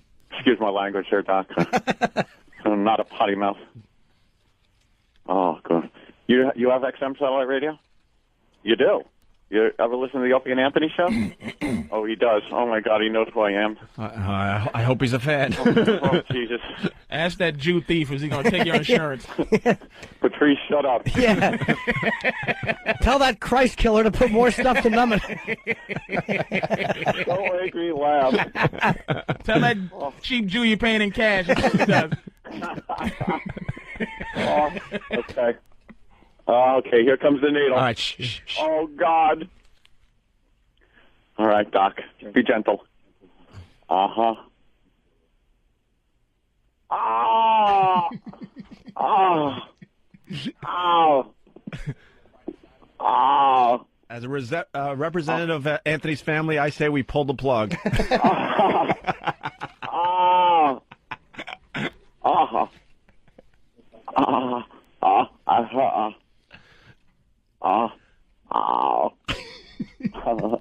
Now listen for a zipper. Why are we playing the Terry Schiavo audio? Jesus. God, how much? What happened to How Anthony? much did you put in there, Doc?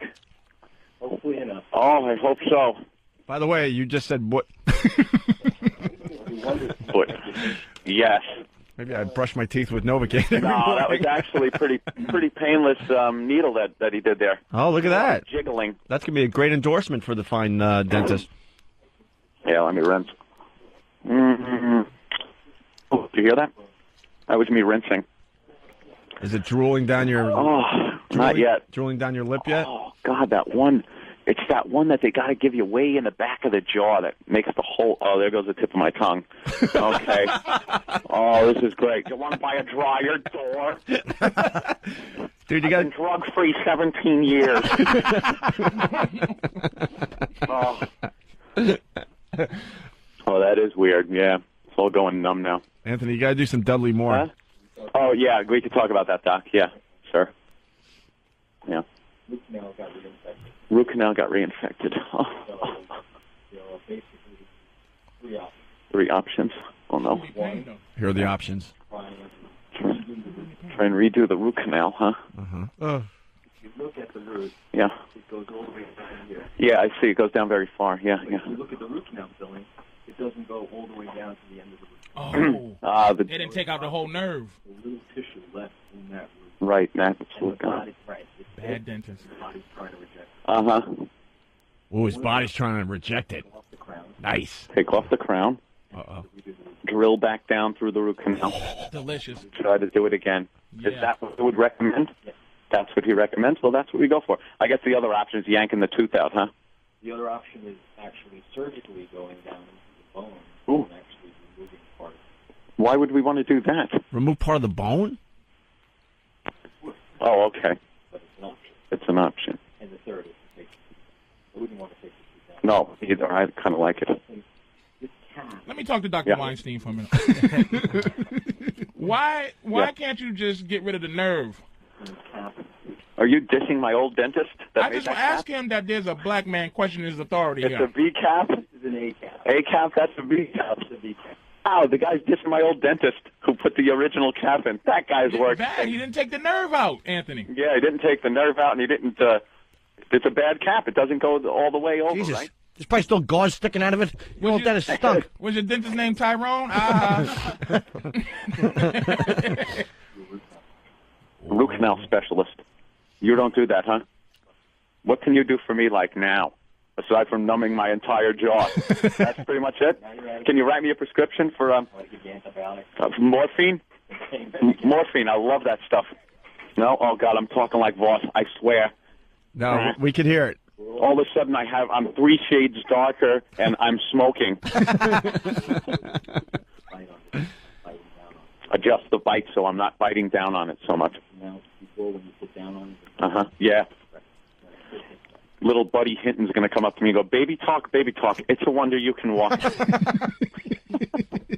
When it's time to change. Oh, all right. Going to adjust. And should the antibiotics, Doc, The antibiotics will knock it out. it'll knock out the infection, but because when I stop, it'll just come back if there's some ulakiad in the root. That was Yiddish, by the way. Okay, Italian. I'm trying to make you my brother here. Help me out. Hey, Anthony, is he going to write you a prescription for pain medication when he's not controlling the world's banks? Jimmy, shut up. Okay, well, Doc, I probably can't hold this while you're doing this, right? Oh, I can. I'm trying to get off of my own show, and he says it's fine. Wait, what is he going to do for you, Anthony? He's going to fix the crown so I'm not biting down on it so much. All right. Oh. Hey, can you do some Dudley Moore? No, I'm not doing impressions while I'm in the dentist chair. Yeah, the boss. But in the movie 10, Dudley Moore went to the dentist and his whole face was numb. And yeah. And you do a good Dudley Moore, and I just. I got. Hold on. I just writ down on some carbon paper. Oh, that's to check the bite. Yeah. Here we go. Listen in.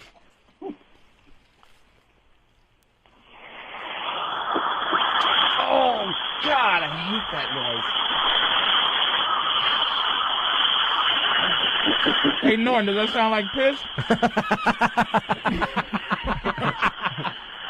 Norton's getting turned on. Sound like a young girl's bladder to me.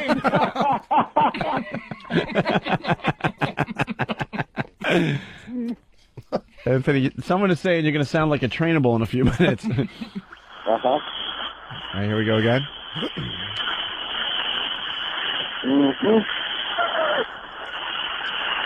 He's just smoothing down the bite. That's all he's doing. Yeah. He's not, I thought he might be drilling something, but No, he's not helping you. What about the pain? Hey, we got to get this stock home system.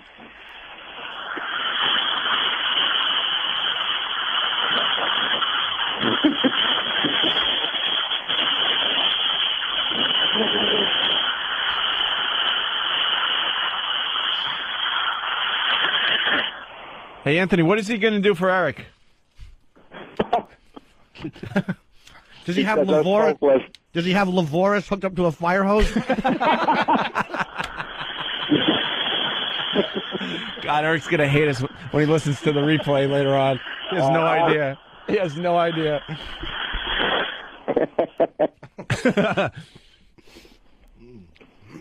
Uh-huh. All right, he's checking the bite, I'm assuming. Nope. Oh. Yeah. He's going back in. Yeah.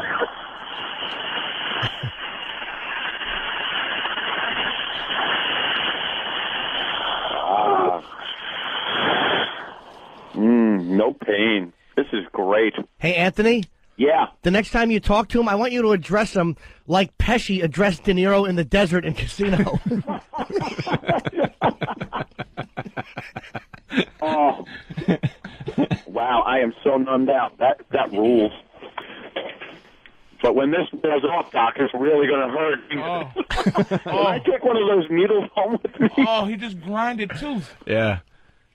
What? Yeah, with that little tooth sander. Yeah. No, it was the drill. Oh, that was a drill? Yep. Whoa. So is he going to give you anything for the pain? Like, to Yeah. keep you through? Yeah. We got something for the pain, right? They're all very concerned about pain medication. I don't think for me, though. Yeah, Doc, I'm going to need about 250 tablets. And to ask him how long you're going to have to take care of this. When's the next time you're going to have to come in? Yeah, what do I do about getting a root canal specialist? Specialist. Yeah. You just told him I'm not coming back to you. What can I do to get a good dentist? Yeah. No, you know how they do that. You go to one, and then you go to the specialist. No, not really. You stay with the guy that's working on you. Yeah. If you ran upstairs, there's no reason to go to a specialist. Mm-hmm. Or should you say in plain English, not a Jew? Yeah. That's what specialist is in my community. You jackass. We're going to a specialist, not a Jew. Hey, Anthony? Yeah. Can you ask him why he said what he said this month in Board Reflections?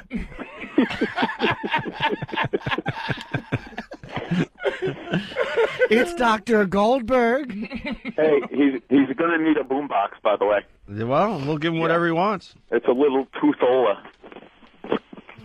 Nothing? No, I really do feel like Voss. Hey, if my prognosis joke bombed, Toothol's not getting anything. Where's Eric through this whole thing?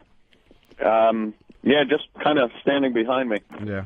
Yeah, Doc, you might want to check Eric out. They're saying he should have a look. Yeah, he's the one of the producers, and he had a little problem a couple of months back where guys brought in some toothpaste and mouthwash and stuff. So they're thinking maybe he should be looked at a little bit. You know what's going to be funny? When the crew comes in, the dentist dressed like the Apollo 13 group.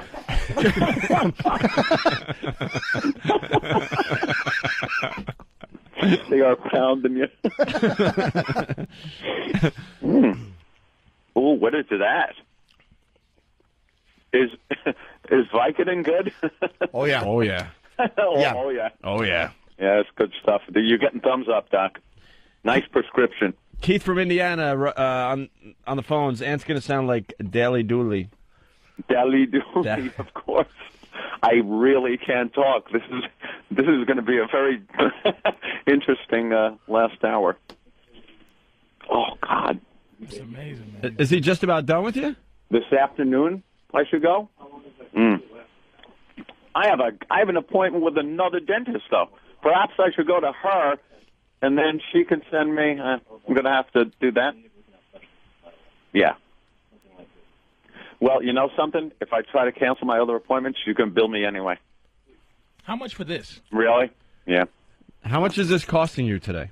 I don't know. I don't care. Yeah, I'm rich. Well, we want to know from him, just in case, people, Yeah, he just said not something you want to say before I write out the bill. Oops. Hey, does this dentist seem like he knows what he's doing?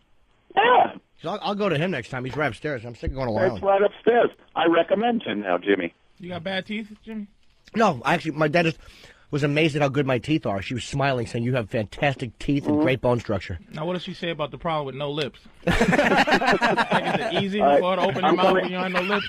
I'm coming back downstairs, gentlemen. All right, Anthony's coming back down. Couldn't you just let me enjoy my little victory with that I have good teeth? Open up? Oh, it's open. It's always open. Hey, this is Patrice O'Neal. You are listening to the worst of Opie and Anthony. I guess which is their best, really. When you think about it. You're listening to the worst of Opie and Anthony. Sirius 197 XM 202. The Virus. Hey, it's the worst of Opie and Anthony. I am E-Rock. And I'm Primetime Sam Roberts. And we're hosting the Worst of show here. That's correct. The Opie and Anthony show is on vacation, but we're not going to leave you with nothing to listen to. We're going to take some of our worst, meaning best bits, and play them for you. Well, this is really one of our worst bits, because it involves an old intern named Adam. Oh, of course. Intern Adam, who was one of the few interns that didn't make it through his entire semester. No. He was asked to leave. But before that, we caught him in a string of lies. Yes, we found out such things like he was on probation for shoplifting at a Target. That's right, I totally forgot about that. He was a kleptomaniac and a chronic liar. Yes, he had some obsession with a girl that he worked with named Jessica. And he was sending insulting comments about Opie and Anthony to his professors. Yes. I think one of my favorite, besides from the insulting, because he was the one that calls them quote-unquote talent. The talent. Right? The talent. I think one of my favorite ones was when he talked about how he got to meet Sylvester Stallone. That's right. And he, not only would he not get to meet him because he's an intern, but Stallone wasn't even in studio. He was on the phone. What? You didn't get a photo with him? I missed out. How did Adam get to be the only one that had a photo with him? I don't know, but stay tuned for this, because I'm sure after you hear this, you will hate intern Adam as much as we all do. What the fuck is this? You're listening to the worst. What the fuck is this? The worst of Opie and Anthony. Can I ask you a quick question before we start this? Oh, no. Just as guys. Oh, no. What happened? If I do this signal, do you guys know what this means? If I look at you as an intern and I go, what does that mean? I would say I want to enter a swimming competition in the Olympics. I'm taking my two fingers, my pointer, my middle, and I'm chopping them like Pac-Man. Right. Like if I looked at you and I said... Yeah, actually, I would say I need some scissors. Yeah. That is the universal finger symbol for please bring me some scissors. I really thought you were asking for young intern cock. Oh, no, I really no. did. That would be I point to my mouth and I give a thumbs up. Thank you. But But it wasn't me that asked for him. I was imitating How did you not Jimmy. know what this meant? Will you get on the mic? You didn't know what this meant. No, I did not. I didn't know. I didn't I was know. a Vulcan? What could that mean? Live long and prosper. These guys are insane. Adam came in really fast to give Jimmy scissors, and as Adam takes a mic, Danny runs around the room and hands out intern Adam fun facts. Fun facts. This is cool. This would go on the back of his baseball card. Don't read over my shoulder, please. Thank you, Adam. Sorry. Oh man. Intern Adam fun facts. Yes. And here's one. Yesterday, he spoke to the girl he had a crush on, Jessica, and admitted he's been in love with her for 2 years. That's an Adam fun fact. Why couldn't we do this on the air? Adam, you don't know how to do radio, man. Why wouldn't you talk to her on the air? Girl and profess your love. When did you talk to her? What? Is she on the air? He apologized for being... I have no idea. Oh my Say God. that again. Can I see your phone for a second? He apologized for being an asshole. We're getting Jessica on the phone? Yes. All right, sorry, Anthony. What? He apologized for being an asshole. Okay. Fun fact. After she told him she was upset with his behavior, he called her a bitch cunt. Point to Adam. This was during the phone call yesterday? Point to Adam. Yeah. He says she's moving to Colorado with her boyfriend soon, and this could be the last conversation they have. It's dramatic stuff. Adam has admitted to some of his fellow interns that he is on probation for shoplifting, and that he is a kleptomaniac. No. Wow. What is that you just did? Wow. Don't do it again. Have you shoplifted? I have. You have. Yes. And are you a kleptomaniac? Sort of.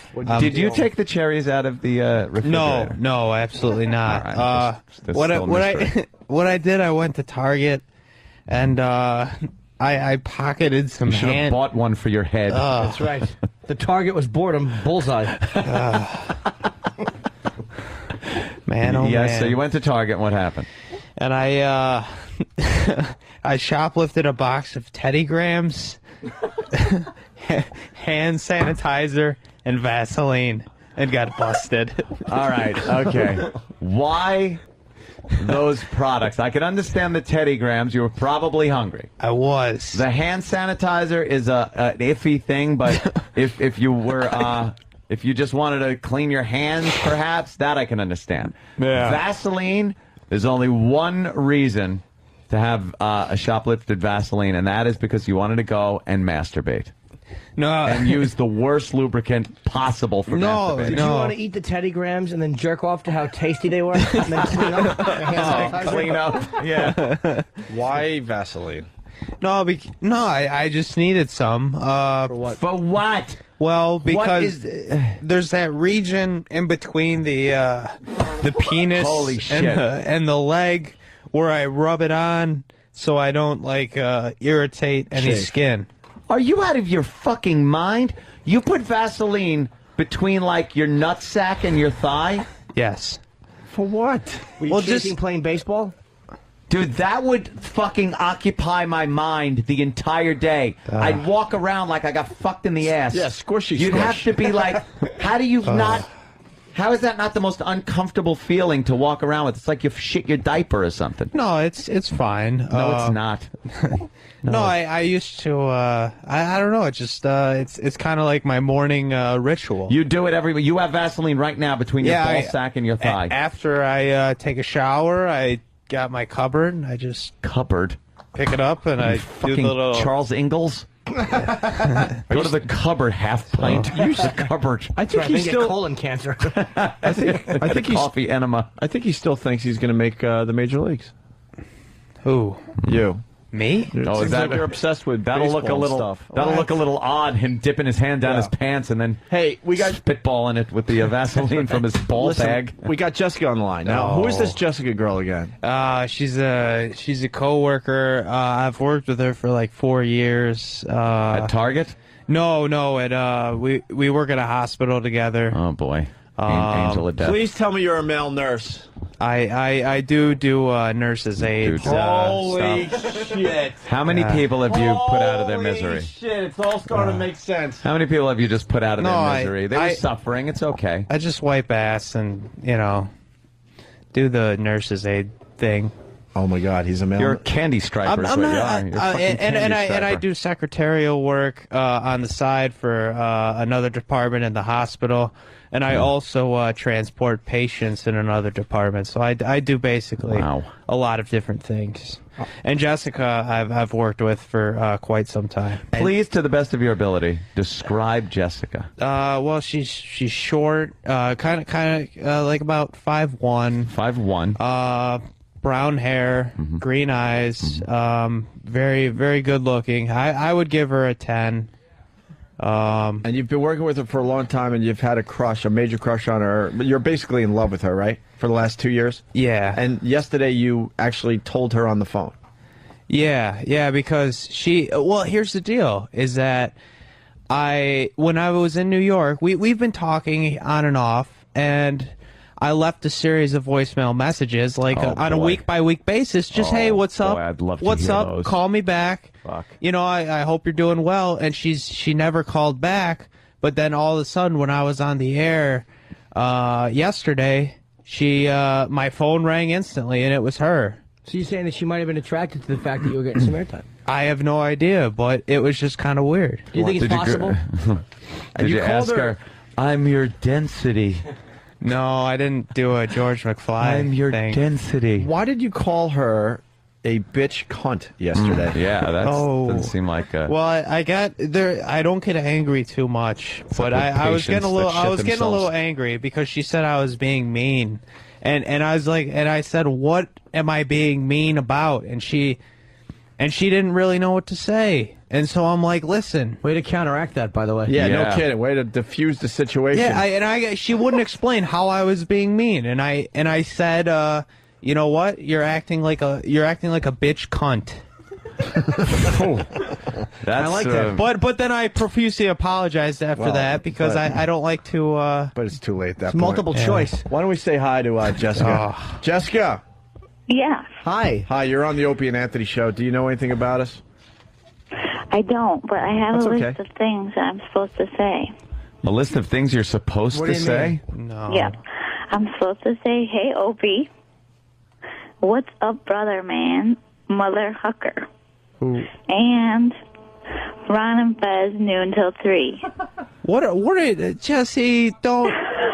What are you doing? Ryan gave me a list. Who? Ryan. Who's that? No, it's one of my buddies who's like a super fan, and he probably fed her some lines to say. But okay. She's stop. Just stop. Adam. You consider yourself a 10? No. Adam does. I heard that. She will be next year. How old a gal are you? I'm 22. 22. Mhm. How much do you weigh? About 100. Cool. 100. Okay, you're 5'1". 5'1" 3/4. Yeah, you could probably lose 3 pounds. So you're a petite girl. I am. That's good. So, what do you know about this Adam guy? I know a lot about him. Yeah. How about you elaborate on that a little bit? She doesn't elaborate at all. She's a one word. She just says one word, and it I'm gonna fucking elaborate. pisses the shit out of me. Adam, I think you were buying the Teddy Grahams to try out your Cheez-It thing. What's this Cheez-It thing, Jess? No. Are you going to tell him, Adam? You know what, Jesse? I don't give a shit. I don't Okay, care tell what him. you say. Wow, he is really I don't- violent toward you. I don't care. He's got. Tell him, Adam. What's the Cheez-It thing? Yeah, what is the Cheez-It thing? Nah. Does it involve your asshole? No, I just like to, put Cheez-Its on my erection and use them as a catapult and catch them in my mouth. All right, listen, dude. Wait. You're so full of shit. I know, of course you are. You think we're Jessica. idiots? Yeah. Jessica, has he told you this? He told me this. He's kidding. He's just trying to be shocking. No. Listen, what do you know about him that you've experienced? Well, I know he can do some stripper dances. You've seen them? I have. So you guys work in the hospital together? Are you guys in cahoots together? Of course you No. are. Are you trying to get airtime? No, What is this no. about? No, she's just a terror. She doesn't know how to emote. She's a one-word gal. I try to get something out of her, but she doesn't really say what she feels, or she doesn't. Who came up with the Cheez-Its gag? Where you said you that's made up. Of course it is. That's made up. No, it's not. How do you know? He told me Exactly. When? when he told me the remote story. I mean, when was that? The remote story where he measured his dick When with is his that? remote. Yeah, but when did he tell you this? How long ago? Like last year at work. So now, do you like this girl? I do, but it's complicated because I'm very awkward, and she has a boyfriend who she's constantly on and off with, and so I don't really know. I don't really know how to make my move. I don't have any moves really. You know who he reminds me of? Adam Sandler, a little bit. You actually do. Sound like him. So, Jess, wait, Chester's Liver's saying that's a Dane Cook bit, but he uses a different food product instead of Cheez-Its. What does he use? Like fucking peanuts or something? I don't remember. I just remember that was a Dane Cook. Oh, yeah. Yeah, it's cashews. Eric Cashews. Yes. In the audio. Yeah, what the fuck? Come on, dude. That's a Dane Cook bit. Yeah, but I juxtaposed it with Cheez-Its one day. He is weird, but I'm starting to think it's a big put on. No. You Jess, went over what's he the like top at- with the cheese. Cheez-It What's he thing. like at work, for real? What's Adam like at work? Yes. He is awkward, like he said. Okay. He's funny. Okay. Really funny. But toward the end, he got cocky, How cocky? How? rude, and cocky. Did you know And that that? is why I didn't call him back. Did you know that he liked you? I did. Because one night he got really drunk and told me. How'd he say it? He just came right out with it. And said that he loves you. Yep, he's had a crush on me for 2 years. Yes. Sam. Did you say he got really drunk and told her? Yeah. Adam has proclaimed off the air that he has never tried alcohol.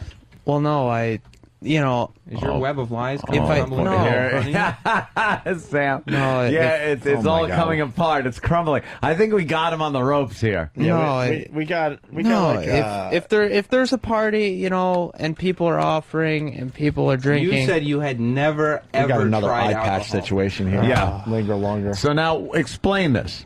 How What? did you say you've never had a drink? Well, I said I don't drink, and No. From what Sam's saying, he's saying you elaborated to the point where you really made a point of saying that you've never drank. I don't like to because That's not what he said. Mars is a witness. Mars is in here. And he said to both of us that Mars? No. Adam said. No, I know. I'm just getting Mars. Yeah, Adam, you said you don't drink at all. No, yesterday. Yes, I you don't. did. And he said you never have. No, I don't. There was a period where I just gave it up and I just don't do it anymore because it brings out stupid things. That's not what in he me. said yesterday. What did he say, Mars? He said he doesn't drink and he has never tried it.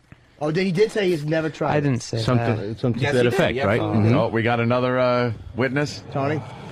I asked him if he wanted a spitter, just joking around. What's a spitter? Skull. And he told me he's never done nicotine or alcohol in his life before. That was second day he was here. Now, so why would you say that?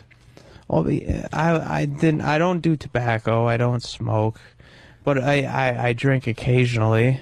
Wait, Tony, don't go anywhere. And it brings out the worst in me. And I don't do it. I do it very rarely.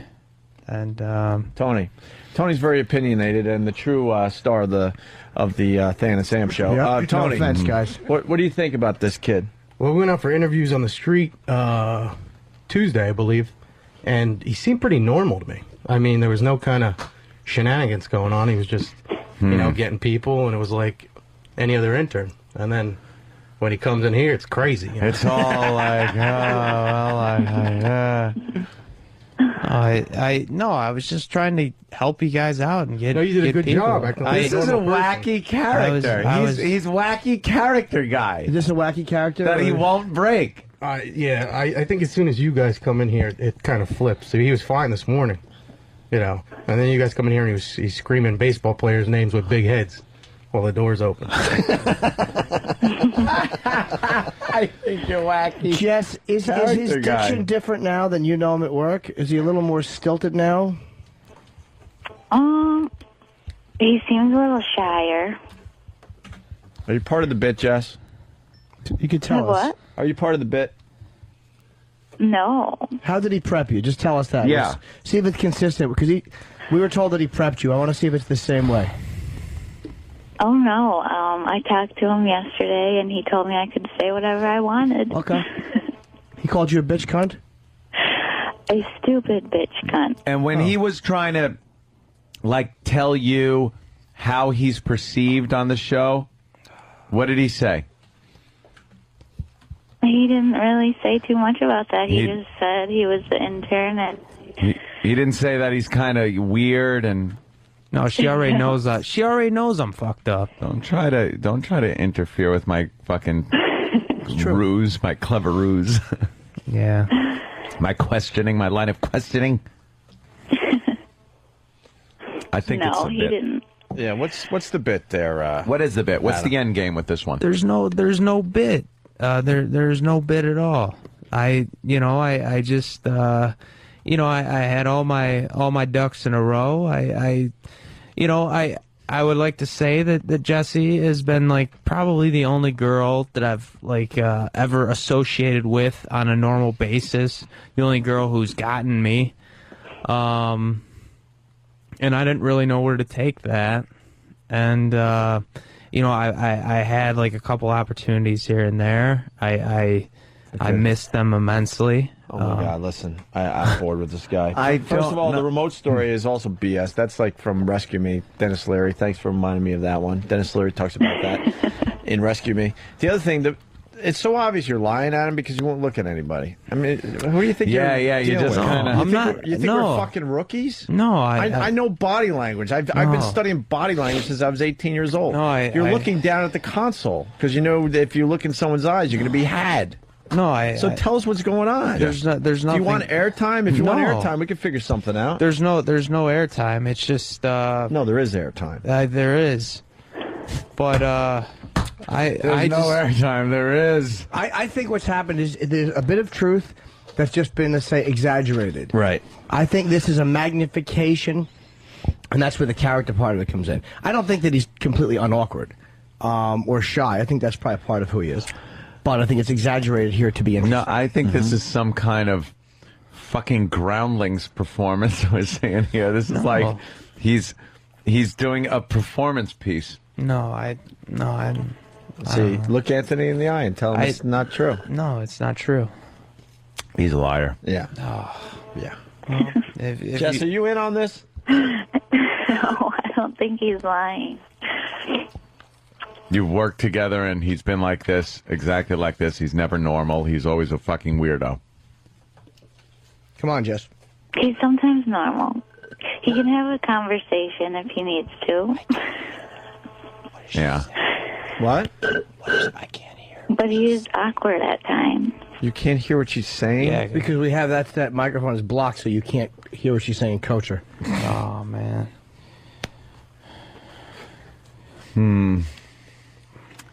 What the fuck is going on? I don't know. He won't fess up. Why did Tony leave? Yeah, I love Tony. Why did Tony turn into fucking Samuel the Shy Sea Lion? I don't know. He's... Mars? No, it's okay, Mars. He doesn't need to hear it. No, I don't. You sure? Positive. All right. There you go. We blocked it on purpose. We'll tell him what she's saying. It's just something doesn't smell right here. And we know that. Something is not right. Yeah. What's going on? I don't know what's going. I just what was she saying? How do you feel about him, Jess? He's a nice kid. I like him as a friend. Are you attracted to him? I don't know. I never thought about it. Sometimes when he's not cocky and mean. Cocky and mean. Cocky and mean and calling me nasty names. What are you talking about? He sounds like he's acting. No, you know, I was just cocky and mean because I would, you know, my life's for the past fucking 3 years, my life has been shit.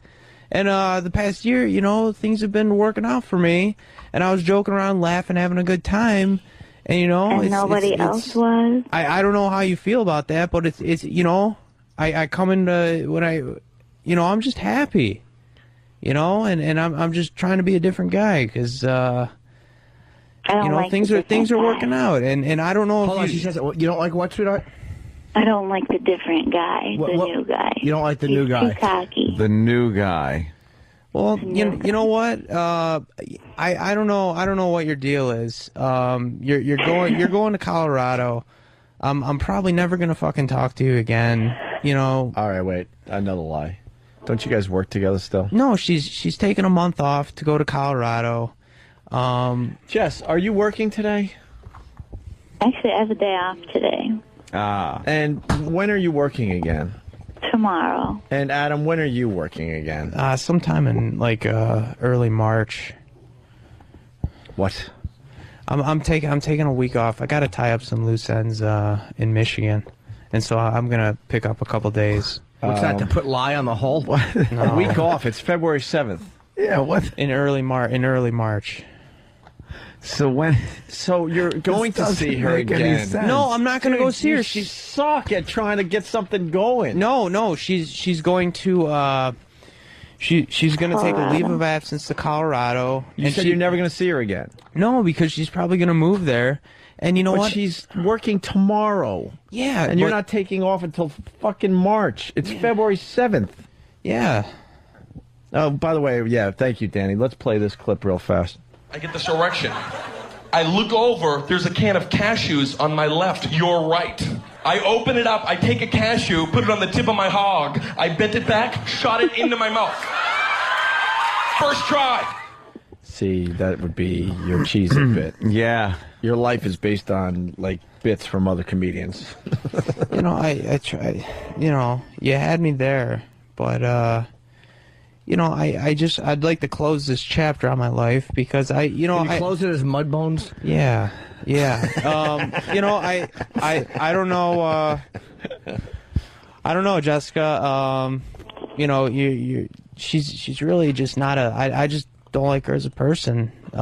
She treats people like shit. She's treated me like shit for 2 years. She's walked all over me. And it keeps going back to this, even though we're not even addressing the you and Jessica thing. No, for the most part. there is no thing. No, we're addressing the fact that we think you're bullshitting with your whole act here. No, I'm just I'm trying to get into trying to do new things, and I'm trying to put myself out there and do a lot of different things So that I've never done. Just be you. Go ahead.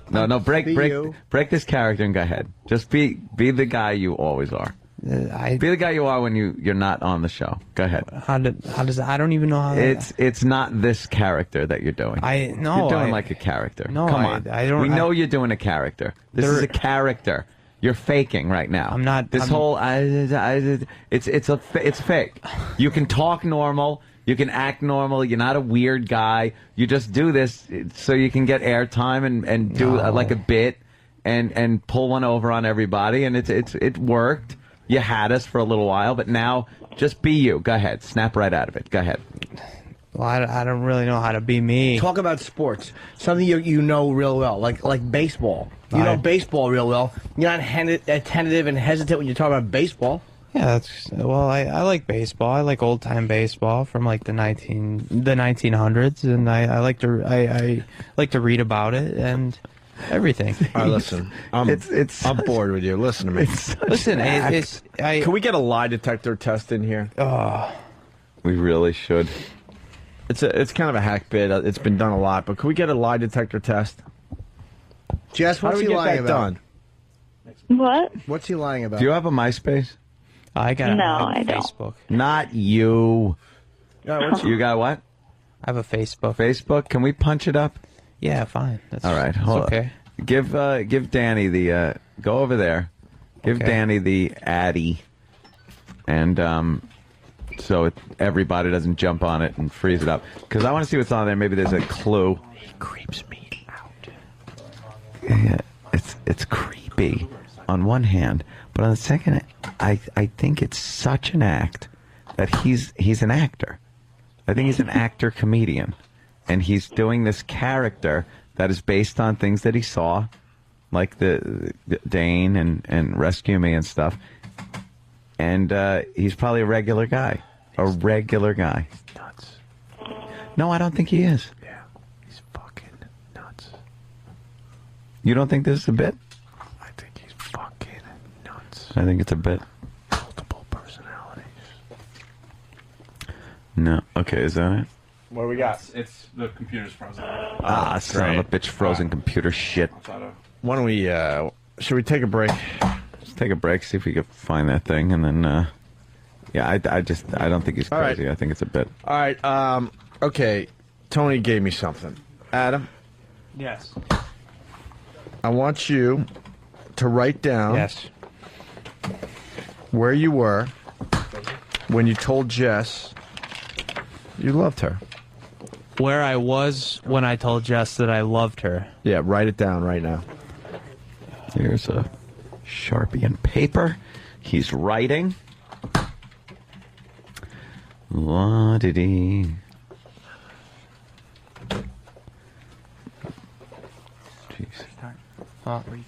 It's a location, for fuck's sake.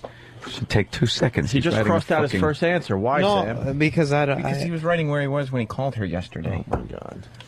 Oh, wow. All right, you're supposed to write down where you were when you told Jess you loved her. And also where Jess was, part 2 of the question. Shouldn't take this long, should it? Okay. I'm just about complete. You're who shall I give this to? Give it to Anthony. Okay. I really don't want any contact with you. I smell psychopaths. No. Psychopaths. Yeah, you got multiple personalities. You fucking scare me. He says a party in the summer, and then where she was there as well. Jess, is that true? That's true. We were sitting on the couch.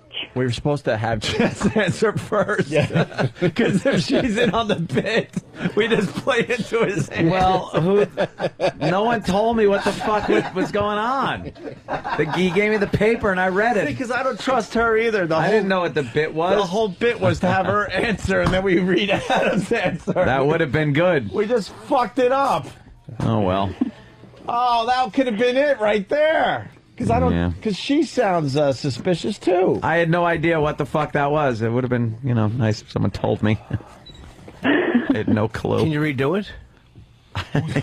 Tony? I don't know. I think maybe we do whose party. Where was it at? I don't know. I thought that was the way to go. Oh, we fucked it up. Tony had a good idea too. All right, how about where was the party? That's a good thing. Hold on. Don't say anything. How about he writes down his answer and then she says it? Yeah. Am I late to another? Yeah. Just right on the back of my ear. No, those are my tour dates. Right there. Right where this party was. There we go. Yeah, you're right, Mikey from Philly. He repeated the question. That's a mental stall tactic to come up with a lie. Very good, Mikey. Very good. All right, I have the location of the party, which I will not reveal. By the way, Anthony, is that what you just did? I was pissing. It's hilarious. Anthony Nakumia writes, "Ha ha, way to go, Columbo." No one told me what we were doing. It's like, let Anthony read it because I don't want any contact with him, so I read it. Good. Yeah, good point. Right. I led you down that road a little bit. I didn't know where we were going there. All right, Jess, what party? a coworker, Matt. Says Matt's house. Says Matt's house. It's probably they hang out at his house all the time, a party. That's why the Well, after the party was revealed, she could easily remember that a party that she possibly was at with this fucking clown. All right, we're gonna get a lie detector. I guess Danny's saying it'll take a couple of days, but we can certainly get one. Yeah. All right. Why are you worried about a lie detector? No, I'm not worried about a lie detector. Test. It's just that my personal life has been destroyed. How? What do you? Yeah, why? Well, yeah, you know, you guys say I'm gay, I'm asexual. I don't know. Say you were gay. We're asking. I'm not gay. You know, That was I'm an just opinion, which is very different. I just try to. I just tried to. I don't really know. I don't know what's going on. Yeah. I'll make it perfectly I have no clear. idea. I don't know if you're gay. I don't know if you're asexual. I don't know what the fuck you The are. bottom line is you were saying you've never kissed a girl at age 22. No. So being gay was an option. Of course, guys are going to think that or ask it. I'm an asexual. You said, no, all right, well, asexual, maybe you don't like to fuck at all. You said no. I don't know. I just. I got a question. Why are we letting the interns wreck a wonderful radio show? I don't know. Between Hip Hop Ron and this clown. Hip Hop Ron. I'm sorry. He stunk on ice. Yeah. Oh, did he? All right, we're going to get a lie detector test for you. All right. What do you want to admit right now, man? I mean, stop. What do I want to admit? Something is up here. Are you on drugs? No, I prescription pills? Are you seeing like a psychiatrist, a psychologist? I'm on prescription. I'm on I take Zoloft. Maybe that would be the mood thing. The other day he said no. I'm on Zoloft. I've been kind of my first couple years in college. All right, things kind of hit. You know, the fan. we asked you the other day if you were on any kind of medication. You said no. You said aspirin sometimes or something. Yeah. That's another lie. Now it's Zoloft? And I'm reading your face. When you squish your face like that, that's usually another sign that you're lying. You know, when you do this thing. Well, I always when you squish your eyebrows together. Are you a compulsive liar? I'm not a compulsive liar. I try to be very truthful. Well, you lied about the Zoloft. Why'd you lie about the medication? And the drinking. Well, because I was very nervous yesterday.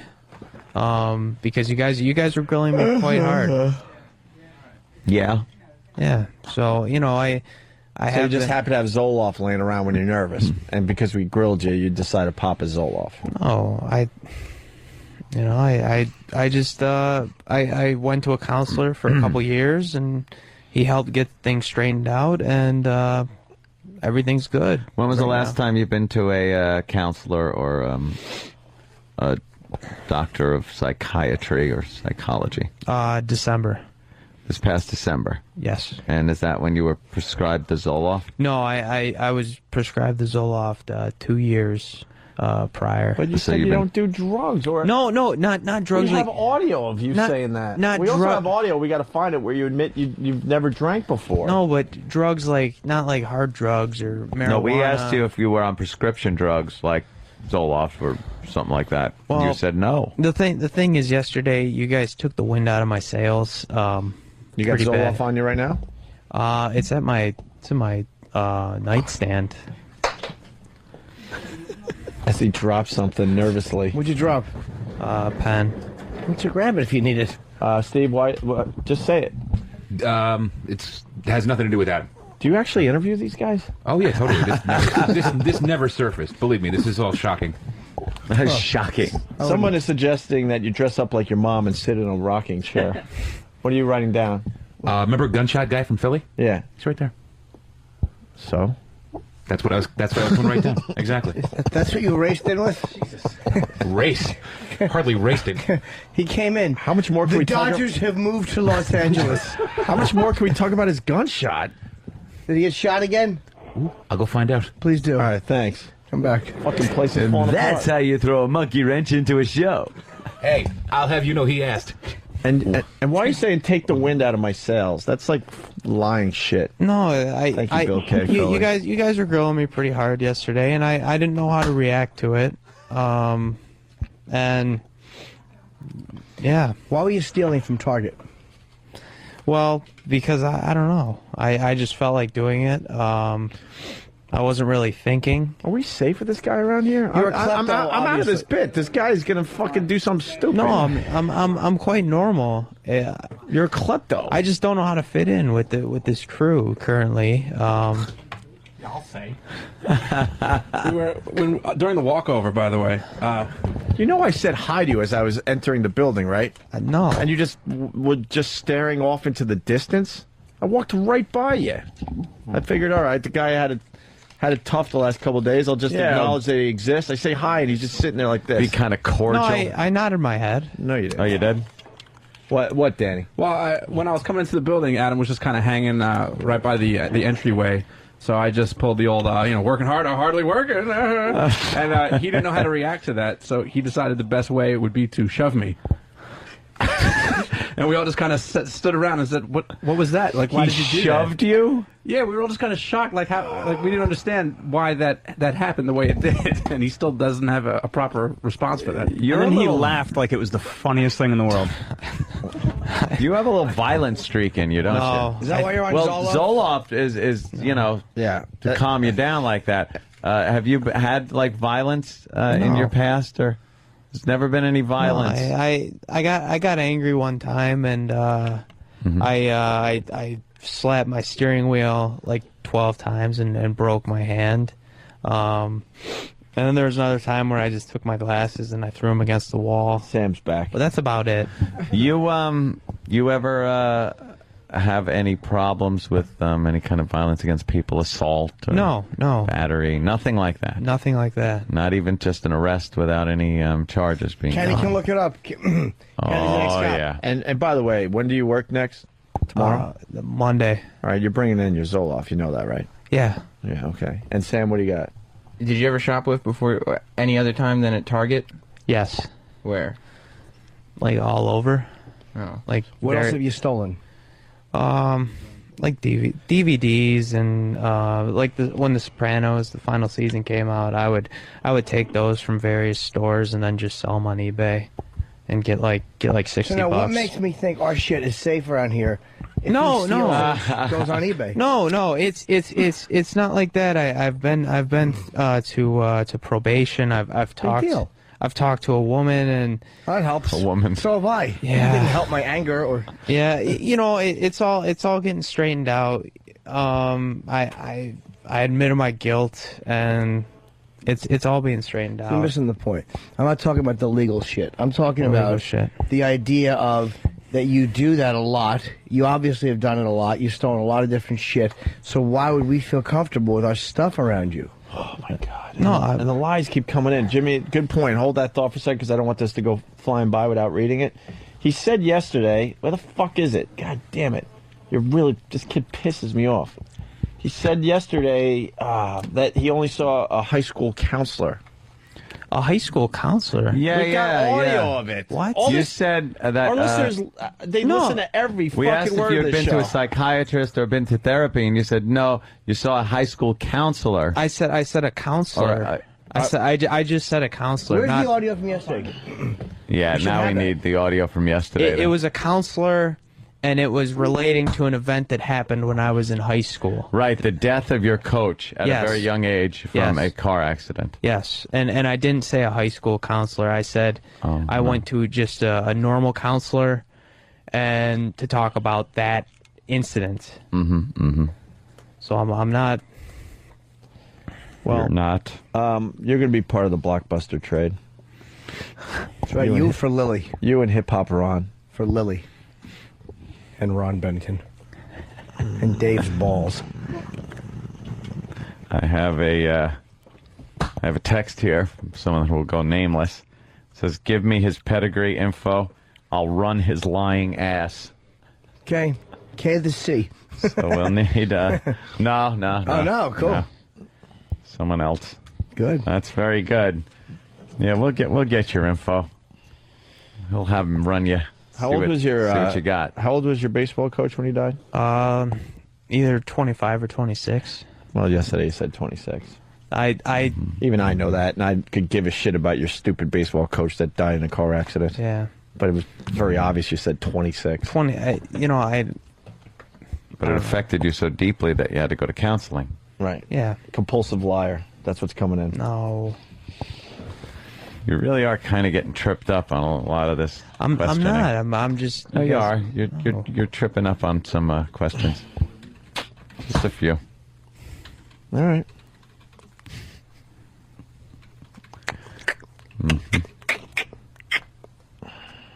Where'd you steal at Target again?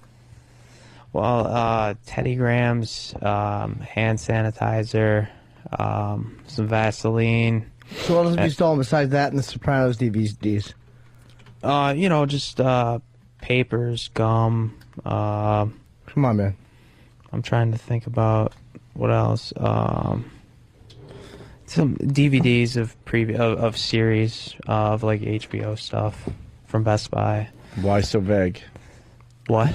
Why so vague? You should be able to just go, I stole this DVD, Well- that DVD. Well, because Curb Your Enthusiasm, Arrested Development, Sopranos.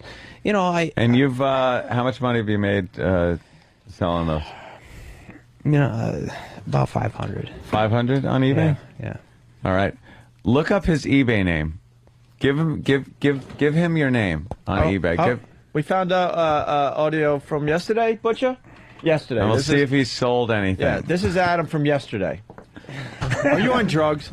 Was I? Prescription right no, now. I don't take any drugs. Don't drink. Don't smoke. Therapy?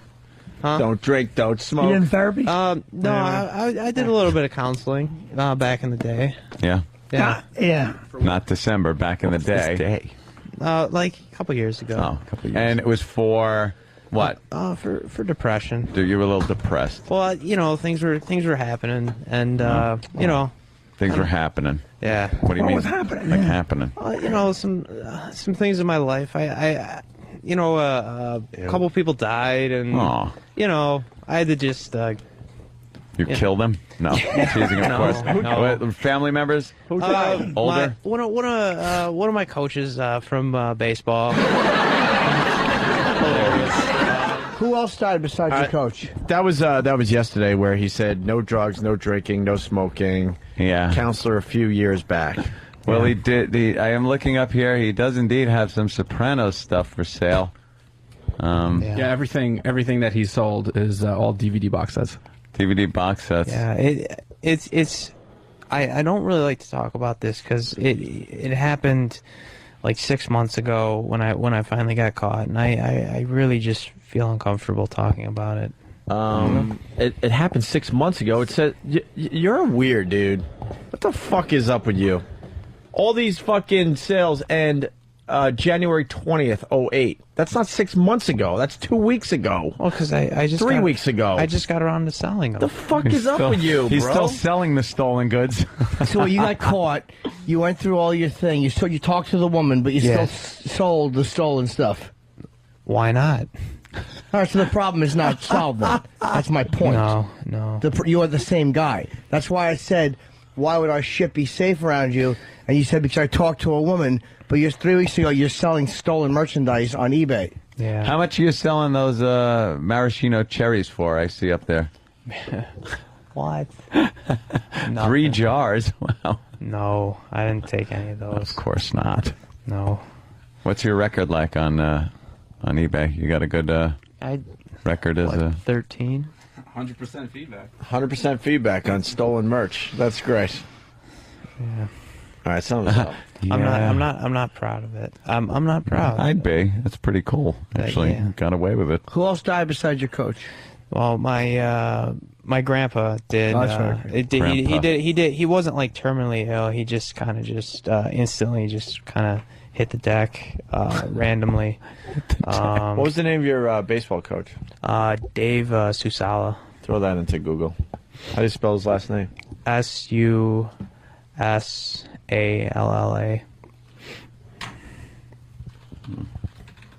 All right. Gold star on eBay, huh? Not bad. Yeah. I think Adam doesn't know who he really is. You said Dave, right? What was that first name? Dave or David, however you want to put it. I bet you that comes up accurate. Sure. I think he's just Hmm. compulsive Peppering. liar, probably. No, And a klepto. Klepto. I'm not a He's got klepto. issues. He doesn't know who he is, so he steals his shit from comedians. Yeah. To make himself more I think interesting. you're afraid you're not going to be interesting. Like, why else would you take a Dane bit and make it part of your life? Like, you don't do that. I have tried it after I heard it, but you know, I did. Yes, I did steal that bit, and I apologize for that, Jimmy. No, don't apologize. You're not a comic. I'm not saying it's wrong. You told a chick a lie to make yourself interesting. That's fine. Yeah. We've all done that. Panning out. Danny? Yeah. The Dave Susala thing looks to be legit. Yeah. Okay. Yeah, so I'm starting to get a feel for this kid. I think he's got some major issues. Major, not little issues. He doesn't know who he is. He's a weirdo. A weirdo. He's a weirdo. You're diagnosing him as weirdo? Yeah, he's a weirdo. Who's creeping me the fuck out. But then he has these moments of normalcy. That I was just trying to get people on the street to talk to Tony on the mic. I was trying to just like block all my weirdness and all the shit going on, and trying to get people to get good audio. You own any guns? I don't own any guns. No. No, I was just trying to do my duties. I try to block this stuff out. I try to get the job done. You know, and I do have issues. What are your issues? Because now you're starting to admit some shit. You know, Klepto. well, my minor kleptocracy. I don't know how to say it. Kleptomaniac. And you lie when it's convenient. You like to paint a picture of yourself that is not necessarily accurate. Just spit it out, dude. I'm an alcoholic. I'm an addict. I'm a sex addict. And we all have character defects. No, I'm not all of us. I'm pretty much close to perfect. No, at okay, this we have point. a grandiose sociopath. Everybody has things wrong with them. Fuck you, Jimmy. Not even a pause. You didn't even think about it like, well. Anyway. And by the way, you said you weren't a klepto 10 minutes ago. Now you're finally admitting that. I mean, I had some issues. There was a period of time when I was just taking things. You know, I do have some depression issues that I'm getting over, and you know, I'm dealing with those right now, and I'm just trying to think positive about everything. Mm-hmm. All right. Should we take a break? Yeah, sure. Yeah. Let's let this all simmer and marinate for a little while. Danny, we could get a lie detector guy? That's what I'm hearing. It'll take a few days just to get the money approved, but we could. Really? We could do it. How much is it, Dan? I don't know. Steve's working on it. All right. We're going to try to set that up. We're going to do moment of truth with you. Yeah. See, now that you brought to everyone's attention, now we got to end this thing somehow. Yeah. Or this just ends up being just a boring hour of radio. So now we got to fucking hook you up to a lie detector test to fucking save this shit. No, you know, it's not a bit. I am who I am. You know, I really can't help it. Puddle of AIDS. Please let Kenny waterboard this lying prick. Kenny. I'm worried about your guy's safety. No, I'm not over safety. No, Kenny and I do not get it. Kenny does not like me. No, because he's He probably sees that there's something off about you. Yeah, Kenny's. And you're not being genuine. Kenny's a perceptive. He was an interrogator. That's what he did. Yeah. No, he doesn't really like me. Maybe we should get Kenny on the phone and find out why. Is he still around, or did he left? Right? Could interrogate you. All That'd right. be a tough interrogation. All right, we'll do a lie detector test. Thanks, Adam. You're welcome. There he goes. Out the studio very slowly, very methodically, messing with his glasses. Where's Poe? As he steps out. Poe's right there, behind you. All right. He's a weirdo. Poe? Well, yeah. E-Rock, you got anything on Adam? We're trying to get in touch with, I think it's his aunt over at Channel 11. What? Yeah, he apparently has some kind of family member that works over at Channel 11 for the morning show. Oh, okay. So Steve's trying to track down exactly who it is, because apparently this is the person that got him on Jill's Dance Friday. Jill Nicolini? And I guess put in a good word for him for his internship. So well, we're trying to track this person down. All right. Jill Nicolini is good if you're thinking about buying a bra. Go to her for some advice. Yeah. I mean,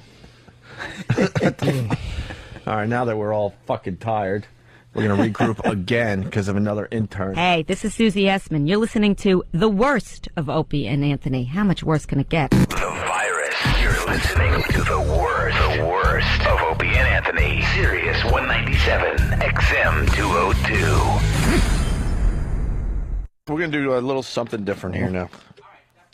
Entertain the audience? We got a great story that hit today. Listen to this.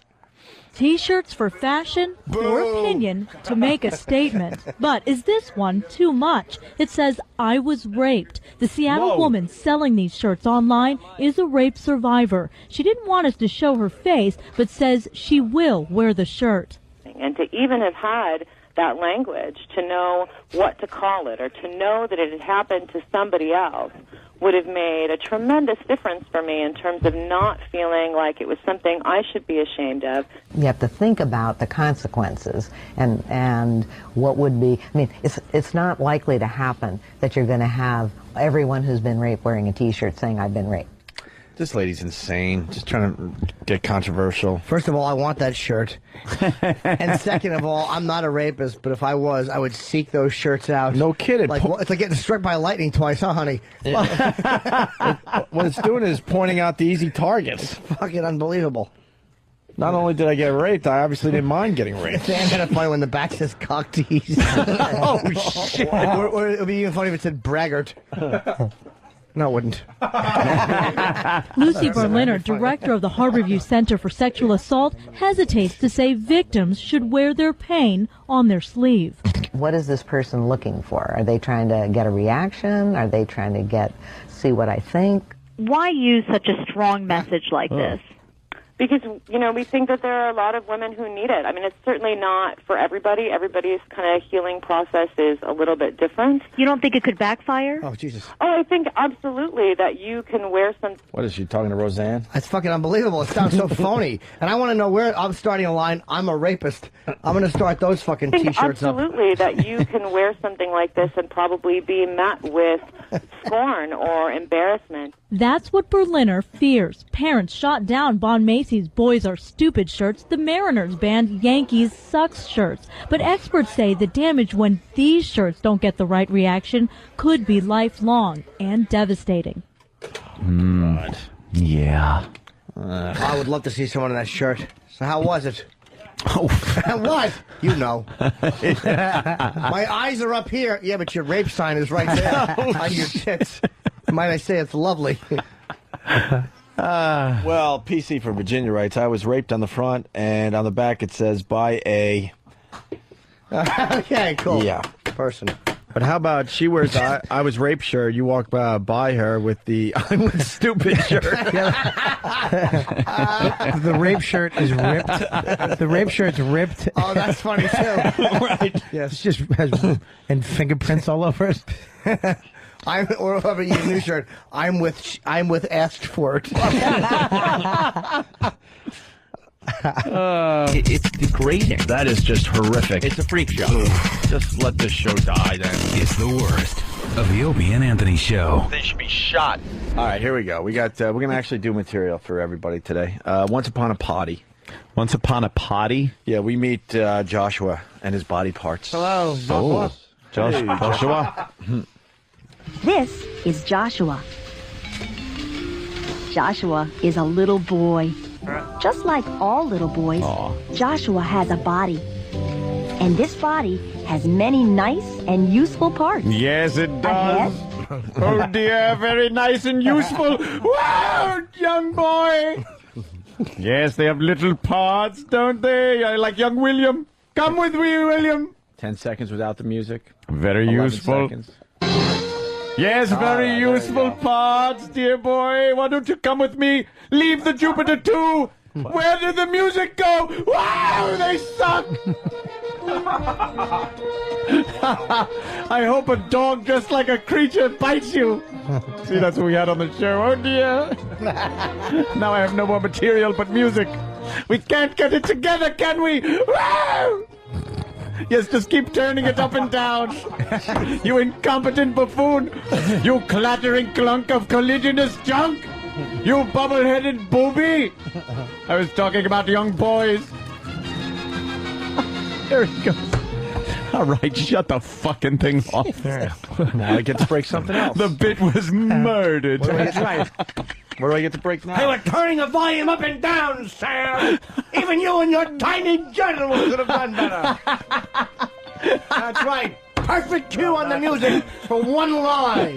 Now I have to stretch it.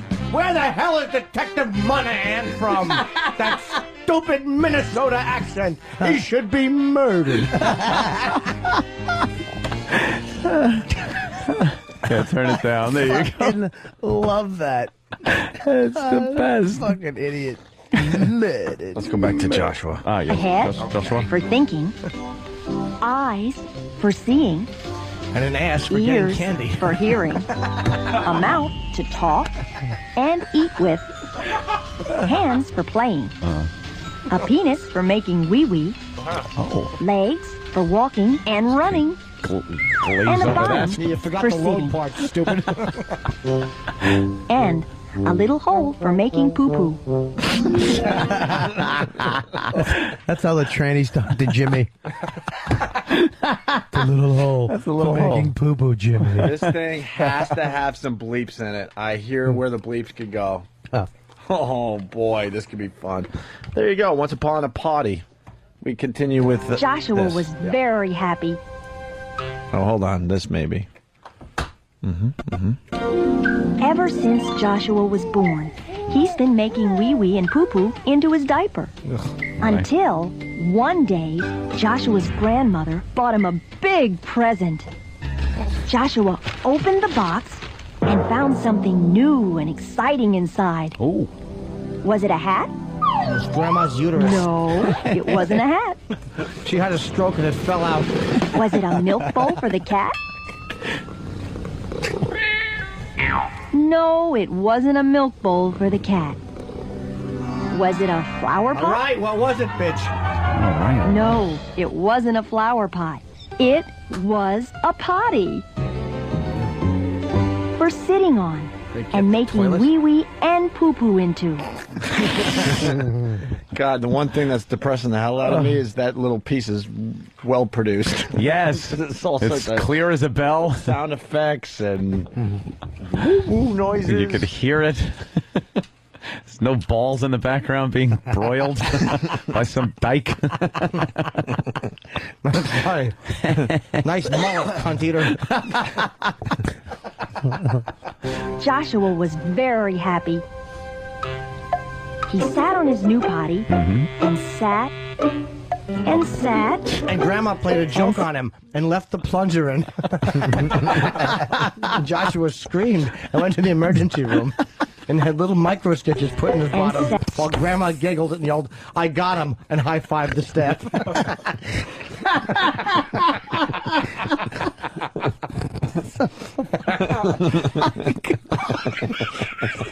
Little micro stitches. Into his little bum. While Nana screamed Metamucil in the house and doubled over. And sat and sat. Jesus. Yes. And nothing came And out. sat in the potty and shit his Neither pants. wee-wee And then Nana nor said, "You forgot to poo-poo." pull them down, stupido." Retard. Joshua's 37. He wants to marry and cook his own dinner someday. He has a huge tongue. It's true. He currently employs a stamp licker. He does 8,000 at a time. That fucking upside-down walk hairdo of Josh is not a hit with the ladies. His cock wound up in the potty like a cobra in a basket. Nana brought Josh a big box. It was a coffin. She was trying to hope he'd get in it. So she could take the money he gets for his disabilities and buy herself something she needs, like a young black dick. Wish I could have improv something better than that. Oh, shit. Neither wee-wee nor poo-poo.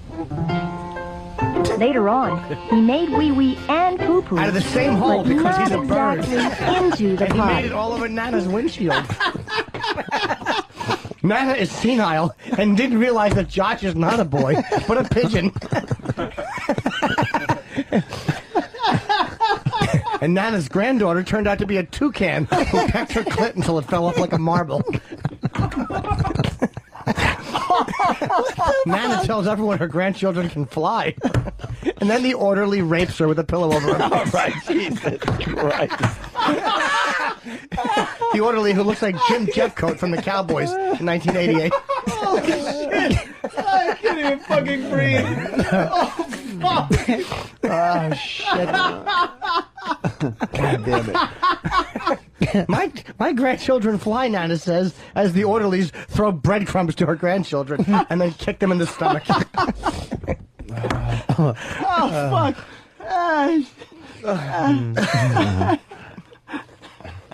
He made wee wee and poo poo, but not exactly into the potty. Oh, boy.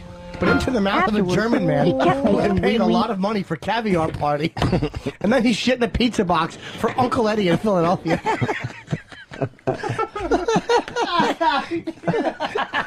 Oh, my God. Oh. Josh made wee wee and poo poo, but not in the potty. Oh, what a dope. Josh is an idiot. Oh, his stomach is killing me. He's fucking killing me. He's such a fucking ass. Afterwards, he kept making wee wee and poo poo into his diaper, and I kept changing him. That's right. There you go. And then Nana said, I know how you feel. The inside of my underwear always smells like a Subway. And at my age, I should know better. You're only one. You have an excuse. I've actually worked my entire life. And now the toilet happens to be wherever I'm standing at a given moment. The world is my toilet. Oh, and then Nana's hat was punched off by a black gentleman in Queens. When she refused to give up her purse, which had Josh's diapers.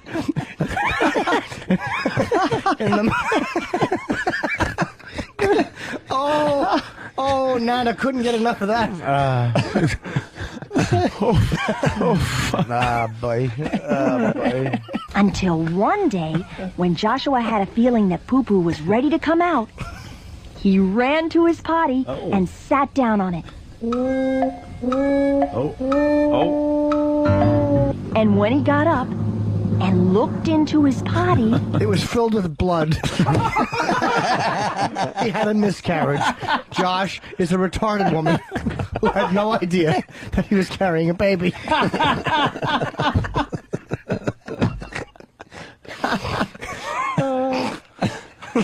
Nana reached in and put on war paint.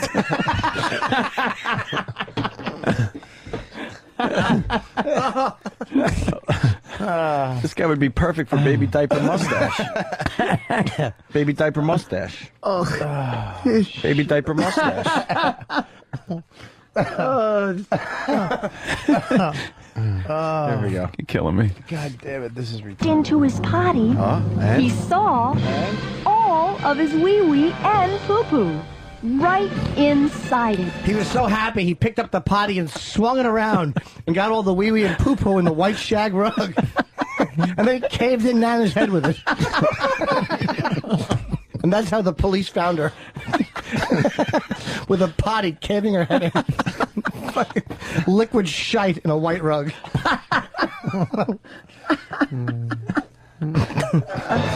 Joshua was very happy and proud and came to show us his full potty. And we were also very happy and proud of Joshua. Stupid Joshua. I know. Get over it, kid. Taking Now, shit in the bowl. whenever Joshua has the feeling that poo-poo is ready to come out, he tells us that he has to go. And he runs to his potty and sits down on it. And we all sit around and watch him and masturbate, because that's how you healthily teat a child. Or teach, whatever can come out, pretzel mouth. You teat a child.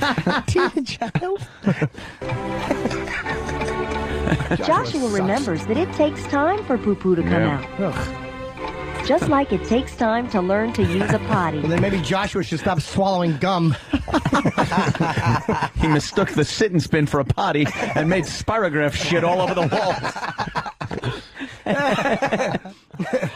Joshua gets impatient and sometimes will stand up and pull his pants off and Nice. Hey, come on, you were batting 1,000. You were fucking batting I was 1,000. going to say Joshua gets impatient and he'll stand up and pull his pants up and break a log off in mid motion. So Joshua frequently shits on his belt.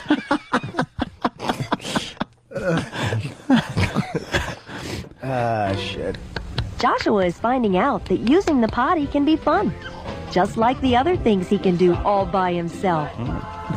Walking, talking, Fuck the cat. sitting, Driving and bilking Nana out of her life savings. Bilking? Bilking's a word. It's a wonderful word. I used it in the New York Times crossword Oh, man. Yeah, the New York Times. You sure it wasn't Sudoku from a Friday's placemat? Hey, that's not nice. It's not about me right now, Bobby. talking, sitting, jumping, clapping, singing, dancing, and all the wonderful things he can do with his body. It's the worst It's so good. of Opie and Anthony. It's the worst The worst. of the Opie and Anthony Show. Slide a finger into me, Bob. Hey, last time Dr. Steve came to New York, we made him check, Pat Duffy's prostate? That was right. Oh, Guess what, forgot about that. Dr. Steve? You're going to have to do it again. Why? Because it's going to be his thing. This thing. Yeah. Who do we have lined up for today? Well, we're trying. I mean, the big get is Roland, but Roland... Roland will do it. Roland. He ran away. Where's Roland? Someone's got to get a finger up their ass because Dr. Steve's in town. It's his thing. We'll examine Roland's leavings. Roland, get over there. No. Dr. Steve has a great voice for radio, too. Yes, he does. Roland. Not doing it. Everyone has their What's the matter, price. Get Roland? over here. I know, but Oh, come on, I Roland. got an idea, though. At least get on mic so we can discuss this. I'm not going to just hold you down and stick a finger up your ass. Exactly. Yeah, we've seen you We're going fight. to hold you down and stick a finger up Stick your a ass. dick up your ass. No one wants to fight you. We saw it when you get mad. It's not pretty. Hey, Roland. No. Why wouldn't you get? You might have cancer. Well, that's okay. That's It'll be okay. a surprise when I go to see a doctor. You're one of those guys that you just don't want to know, right? No, I just don't There's a wanna lot know. of us out there. So when I do fall down and get checked in the hospital, I go, oh my God. What would it take for you to get a finger up your ass? This is It takes a legit. lot. Dr. Steve, this is legit, right? You can't fuck around. Your license is at stake. Right. He's going to put a No, glove it would on. absolutely be legit. He's going to put a glove on. He's going to lube up, and he's going to do what? You Hey, were jam it in and feel around. Yeah, he was in Feel it. Pat Duffy's ass for maybe 5 seconds. Maybe. okay. Roland books all the celebrities for our show and the guests.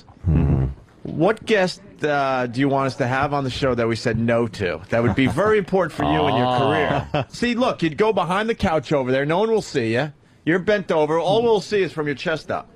And you And you it's can keep your legitimate. hoodie on, and it's legit. Yeah, it's not a goof. He's a real doctor. So any guess you guys passed on? Or Which guest do you wish we would take that we said no to? Well, there's a long list. How about this? Mm-hmm. If we give Roland, if he does it, we allow him to book, say, any two guests. Yeah, we'll go two. Like the two guests, you don't even. You could just Any tell two. us what day. We would like to have a certain day lined up. Oh yeah. We have no choice. We will not have to clear them with I us. think Roland's scared that he's going to make cumsies in his pants. No. Jeez. Roland's a little shy. Can I make it 3 guests and we'll do it now? Okay, I say yes. Three Two guests TBS, one XM. over a Yeah. period of. Oh no, but they'll be they'll all be named guests that you'll will He's all know. playing us. No. No, if he said 3 right now. I say he's playing us. No. I say 3 right now. But now, wait a minute. We can't have 3 guests in like a week. No. It's It'll got to be spread out over like 4 months. how 4 to 5 long? months. 4 or 5 months. 3 guests of his Hold choosing. on, but we said 2. You're going to 3, so now this is a bargaining thing. Now he checks you for a hernia too. Yeah, Dr. Steve's got a mic. Dr. Steve's putting the glove on. You know, because this is what he requested from the show when he comes to New York. He says, "Hey, my thing is to stick fingers He's up." double gloving it. Right, He's got he really 2 is. gloves.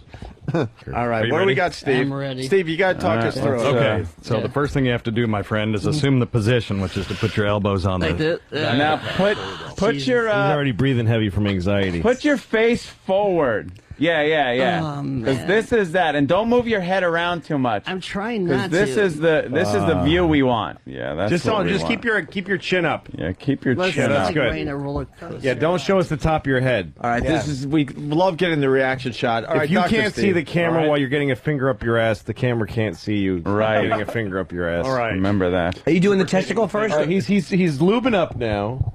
And there it goes. It's going in. Hurting the It's going in. buttocks. Watch that face. It's going in right now. Oh. Stay out of the way. Here we go. You ready? Oh, it looks like a... Oh, can't- one eye. One got- eye. He's turning into pop. Roland, how Buddy is it? Hackett. Roland? Perfect. Absolutely normal. How was that, Roland? It was the most awkward thing ever.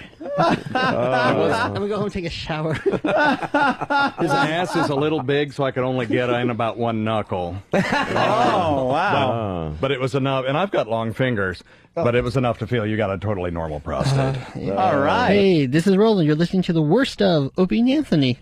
It's probably about me. You're listening to the worst of Opie and Anthony. Sirius 197, XM 202, The Virus. Hey, we were talking about technology earlier today. With what? The tracking? Oh, the tracking. There were a button. few things we were talking about. There's a bit that's been kind of hanging around, and it's perfect for Nick, I think. Commercials of biggest product failures ever. Biggest product failures ever. Commercials of Yeah. biggest pro- Anthony's going to remember most of these. Yeah, I look at the list, I Much longer remember... shit. So will Fanny probably auditioned for most of them. I remember about You guys four all of these. blew 'em. Four of these. So let's start with this fine commercial for Polavision. Polavision. Imagine if someone invented a wonderful box and gave you a way to catch little pieces of your life so that you could see them again anytime by just dropping them into the box. Now, wouldn't that be something? Well, it is something. Polavision. Polaroids, instant movies. Seconds after you shoot, you've got it. And you'll still have it even when certain persons go off to college. Or die. Instant movies, huh? Wow. I guess a little something called video killed that whole fucking idea, didn't it? Yeah, what was that about? It was. What year was that? You could develop a film. Oh, can I go backwards again? It is a white guy once again being portrayed in a commercial as Yeah. a Mameluke. Anyways. Oh, a hairy white guy There with you no go. shirt on. Unlikable fucking lump. As his Surprised the cop is white, though. That's I know, that did surprise me. As his Bad fat wife example. gets the shirt out of the dryer. There you go. All right, so what do you got? Polavision. Do you remember this, Ant? Yeah. It was just like, because Polaroid put it out, it was just like their regular still cameras, but it was with film. And I remember it was pathetically short. Like, you couldn't really film a lot. Couple seconds. Yeah, it was 5 really seconds, short, and it didn't come out very well. Do we And know then wh- video kind of killed Do we know it. why these things failed? Video. Because any type of moving picture thing you would think would have done very well. Nah. Maybe So it something was else right was going before on. something else. Sometimes if they came out right before a much better technology, that's probably why. Right. What year was that? Yeah. The 42, Polar. 1942. You got it, year. Dan? Late 70s, looks like. Oh, 1977. late 70s. Jesus. Okay. People already gearing up for the video camcorders and stuff. And now you got it on your cell phone. Done. Didn't that Yeah. But does it creep you out all that the late 70s was over 30 years ago? Yeah, I know. Fucking You think that's freaks- like, what the Hey, fuck I was- happened? I was 16, 17. Yeah. Where'd that go? What the fuck, man? We said the 70s was the greatest decade. Jimmy, what's... I'm chilly. Oh, I'm drinking a goddamn cool thing. And I remember thinking, like, the year 2000 was going to be some fucking amazing, futuristic bullshit thing. In the 70s, I was thinking, holy shit. Yeah. Now, the year 2000 is going to be amazing. Space and fucking, we're going to Mylar suits. We're going to be flying around in cars. Flying around like the fucking guy checking on women putting their frozen food in baggies. That commercial? What the fuck was it? I thought... Remember the guy with a jetpack? Yeah. Checking in. Guy. Yeah, he had the jetpack, and he'd come land. Make sure you're keeping things fresh in your Ziploc bag. I thought we'd wake up in the year 2000, the first day, and there'd be a big like news bulletin where to drop off your car and get your flying car. Yeah. Like it was like, okay, we're just waiting to the year 2000, and then you get to drop your car off and get the brand new nothing. unbelievable car. No, we got more conveniences. I think we didn't see. I think we thought it was going to be a lot more mechanical advances. than computer advances. It is all computer. It's all computer Yeah. and electronics now. The car is still an internal combustion fucking engine. Right. It looks better, but it's still, you fucking put gas in it and you drive, and there's telephone true. poles, and there's this, that. But you have your nav systems, you got your computerized crap in there, your phones with the cameras and everything else. That's pretty much, we didn't see that coming, but... And I'm going to die by the hands of a fucking iPod in my car. That was designed to paralyze you. They might as well put a picture of somebody with a feed tube in their fucking... I mean, I've come this close to hitting the fucking wall on the Sawmill Parkway. Every night that I drive into the cellar, I'm scrolling through my playlists looking for fucking Air Supply. Looking for that inspirational song to get you ready for your set. Yes! And I fucking look up. I'm a cunt here away from the... Whoa! If they ever fucking came up with something more dangerous than driving and talking on a cell phone, it's driving and texting. Fucking scrolling through a list. Scroll through a list, because now you're reading, and you're looking down.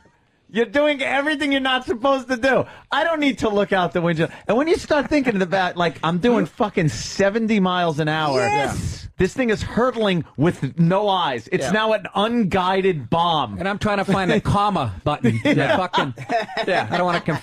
And, you look up and somebody's at a dead standstill 50 feet ahead of you. Well, how's that going to end? And it feels so natural, too, because I was just driving. I went up to the mountains over the weekend, and all of a sudden my girl's like, what are you doing? And I'm driving 70, 75 miles an hour. I'm like, I'm emailing Kenny. What's your problem?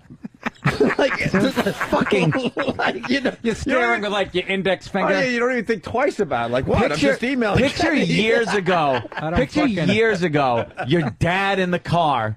And as he's driving, he's typing a letter next to him with a big fucking old typewriter. Ding! And driving down the street. You'd be going, what the fuck are you doing? And that's exactly what you're doing. That's what, it's the fucking... And people are dying every day because of that Every day. Every day. Those girls upstate about 5 of them or something. And it was right... They had the proof that she was on her fucking in the BlackBerry. middle of a text. What was she writing? Wham. Just that... I don't know. Writing I miss you or something. Because it's all mundane crap anyway. You're Hopefully right. it was something like, I can't wait to suck that big black, and then you just hear, ouch. What something naughty. I thought by the year 2000... LOL, lost our legs. RAOF, rolling all over freeway.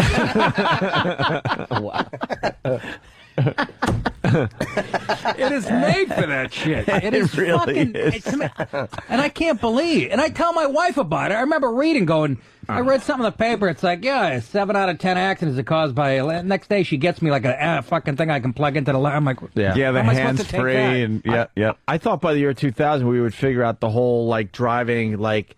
when you're driving down the highway and another car's coming at you, I thought they would have figured that out by now. Like maybe make two separate. That it's fucking impossible to get into a head-on collision in this day and age. Why am I trusting not one or two, but hundreds and hundreds of other drivers? As I speed by them as they're going the other way. Yeah, you're Why trusting can't we figure that shit that out? none of these That's a good cars point. bump together.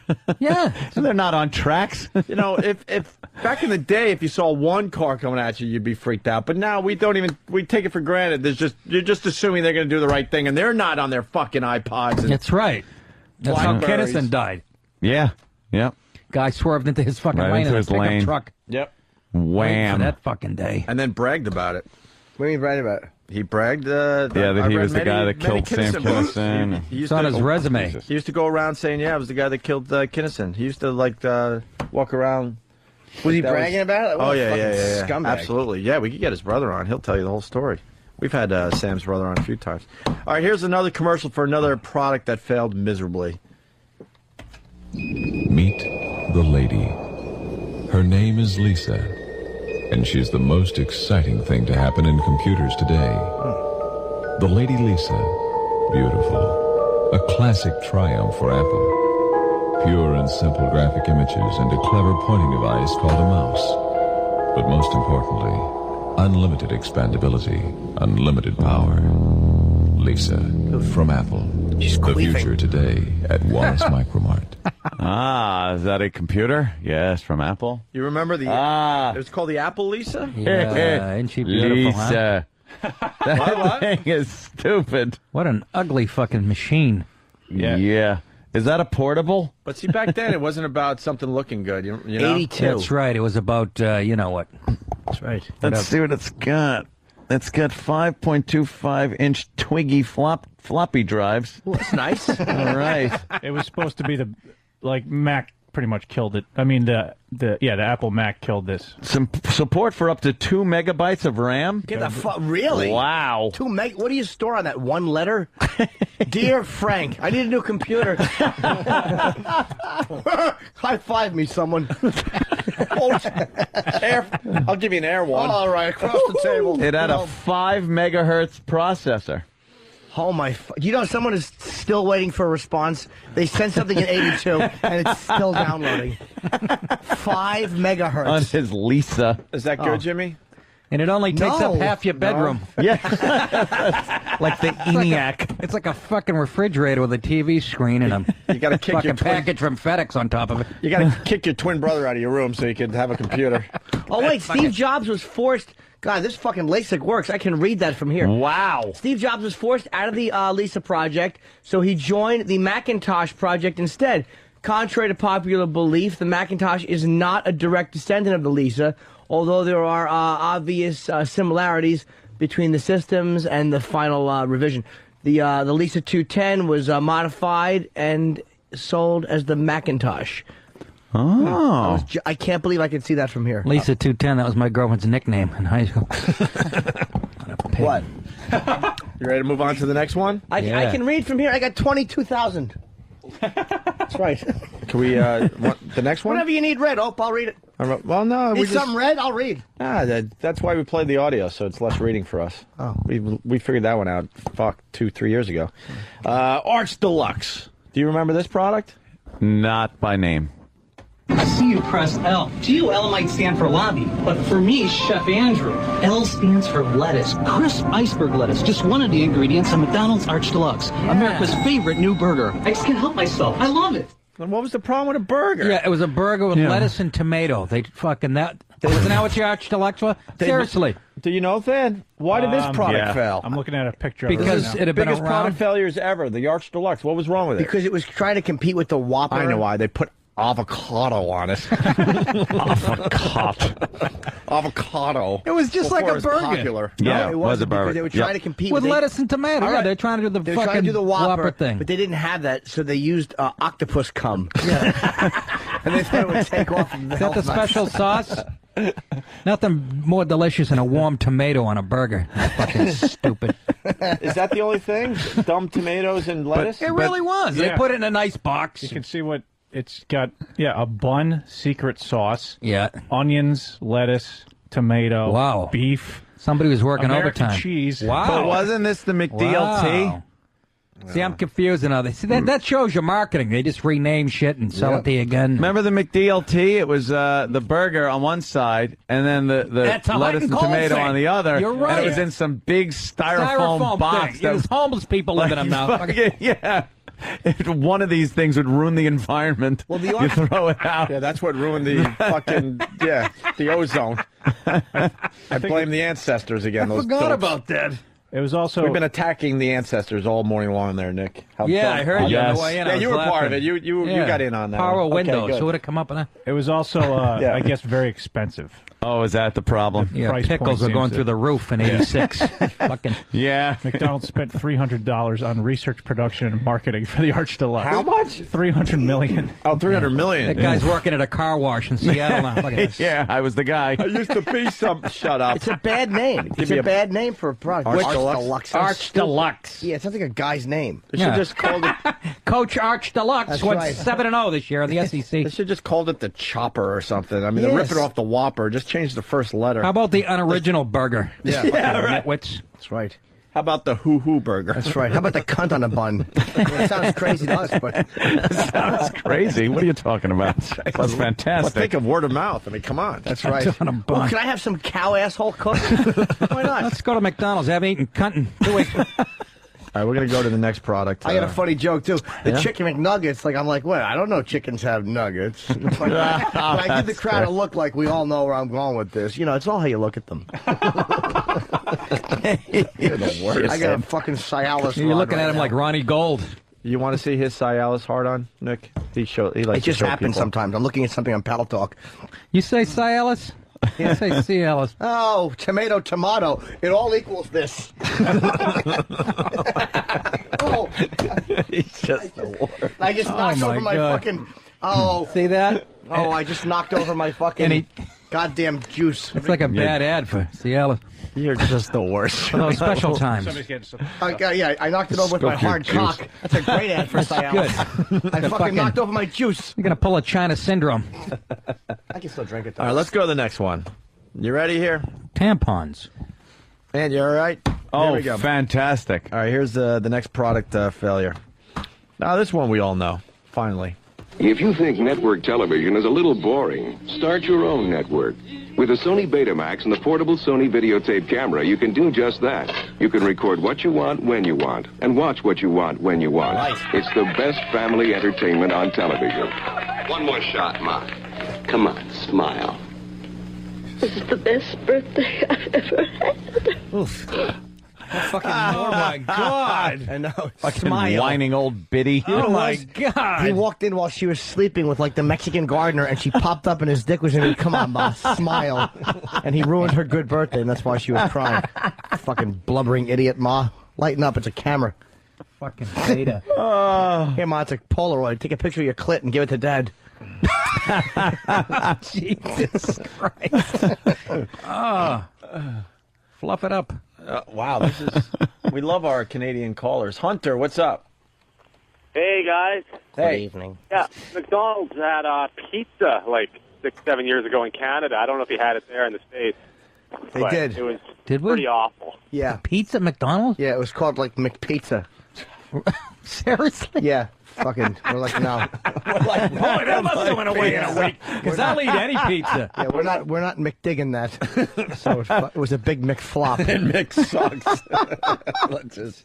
I know. How many Fucking Mick jokes remember do we that. And I love pizza. I don't give a shit what kind Me too. of. You give me a piece of pizza, I'm happy. Yeah, baby. What do we know about the Betamax? It was just. It was legendary failure. Yeah. Flop beta tape.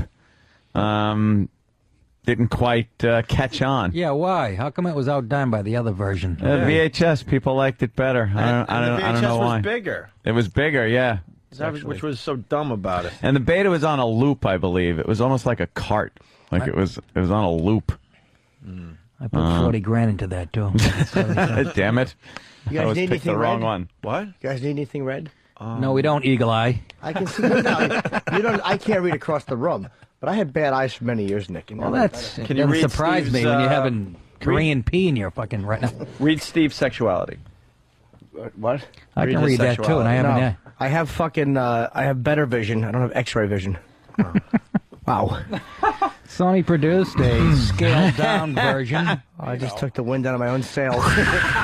As the sails go, I was just sailing along. flap and flutter down. And they just flopped down limply. Like that last joke. I It wasn't certainly- even a swing and a miss. The bat was limp. I swung a fucking didn't wet help. spaghetti noodle. I didn't help with the setup, that's for You're sure. adrift with the tide. No, you didn't. Can you see Steve's sexuality? Go. Yeah, that was horrendous on it's all my right. part. Well, All right, let's go to the next product failure. Suck this cock. This one everyone knows.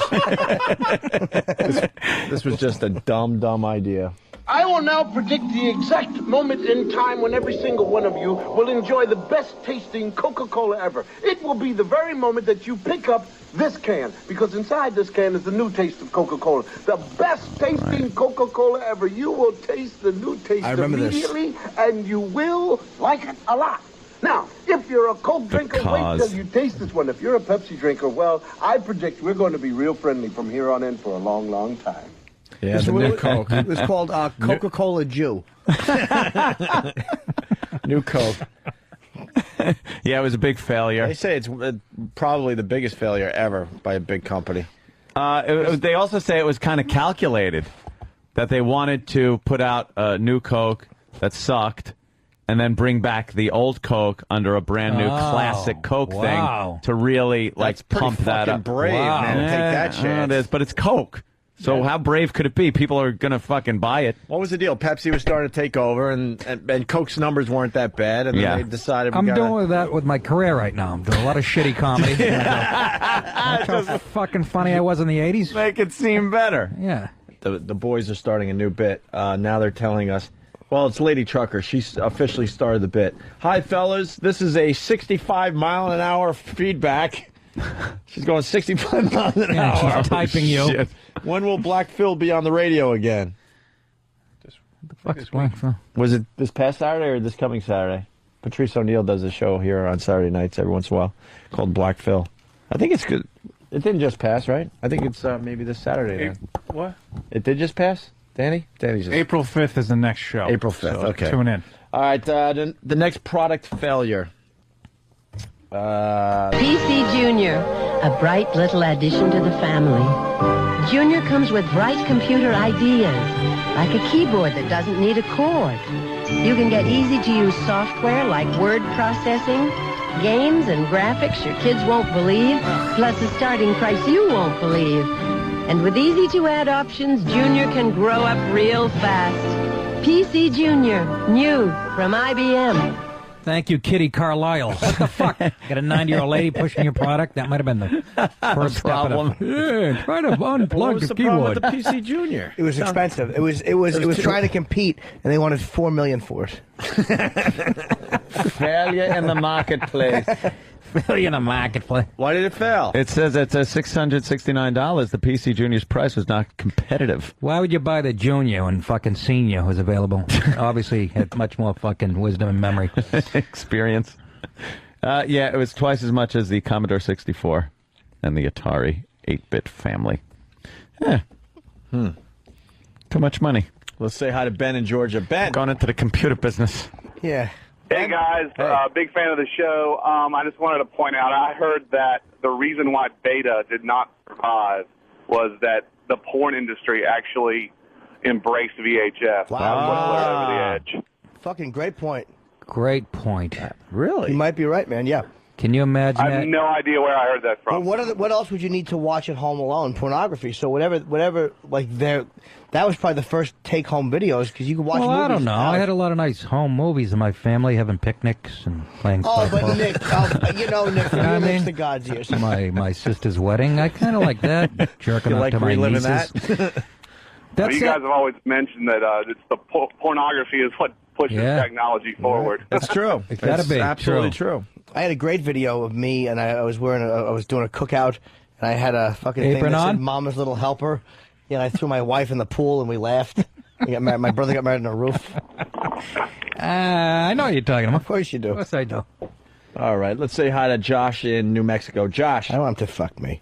Hey, I think 15 years ago, Pepsi made a Pepsi Clear or Crystal Pepsi, something like that. I don't remember because Pepsi Clear, yes. that's all I got. Punch it out. Pepsi. Oh, It by the sounds way- too much like Pepsi Clear stuff. Snopes is saying that new Coke theory you had, Ann, is like BS. Well, how do they know? Because he drives a truck. For How Coke. does Snopes know? Because it's like... And Bill K from Philly, hey, hope that porn story is an urban legend as well. Boy, I guess we're spreading all kinds of disinformation here today. Yeah, That's not an urban fuck us. legend. And what were the first videos? They were porn videos as far as the biggest sellers. The biggest seller in the market. That's not bullshit. And I want to say hi to Timothy McCoy. He's going 78 miles per hour, feedbacking in the fog, and he just wanted to say hi. 70,000 tons of fucking Idaho potatoes in his truck. Right. Got a fucking lady in front of him and a Cooper. All right, let's move on to the next product here. The DeLorean. Gull-wing doors rise effortlessly, beckoning you inside. The sleek, stainless steel DeLorean. Beautifully crafted for long life. The DeLorean is one of the most awaited automobiles in automotive history. Drive the DeLorean. Live the dream today. I'm guessing it was the music in the commercial that buried that fucking... And the... What's a bird? Yeah, what the fuck? What was that? That's DeLorean snorting coke. Off that fucker's dirty ass. He had a nose whistle. A little rock of coke in his nose. Try the DeLorean.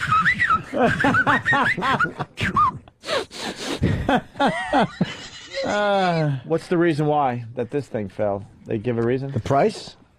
No, DeLorean fucking fucked it up. Yeah, remember the undercover sting? Yeah. Right? He was pumping some cars out. It was, doing all right, and then Then he got busted, busted. selling coke. Remember the suitcase with money in it? In a Oh, hotel? yeah. It was all kinds Jesus of great Christ. shit. He How fucked fucking up. old are we? Is he still in jail or no? DeLorean still in jail? I don't know. He's probably dead. And finally, we got the last one here.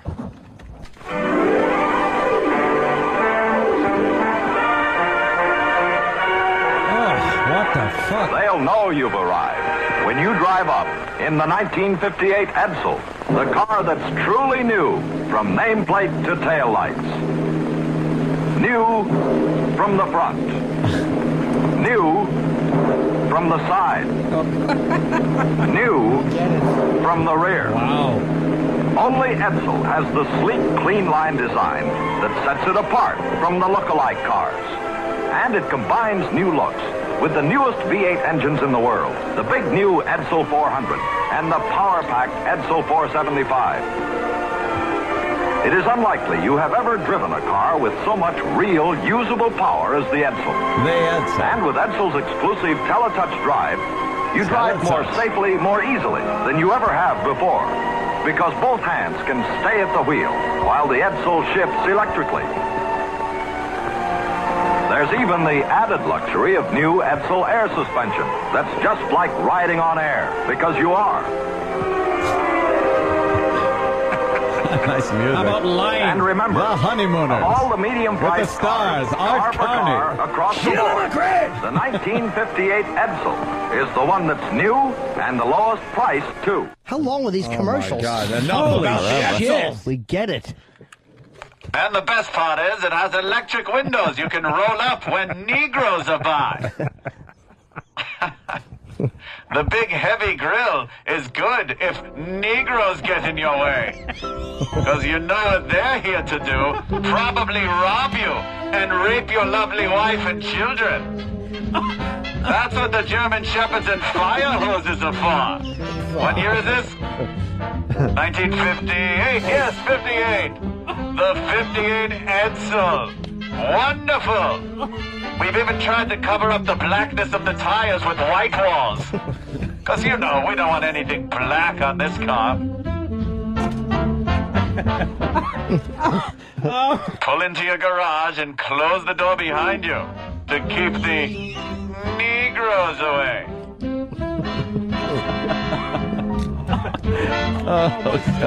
Oh, the 50s. What are you going to do? Yeah, that's the Very guy. intolerant. That's that voice. Yeah, he just always had that whole thing. It's the same guy that did the little films for the kids in school, how to hide under your desk when there were fucking nuclear bomb.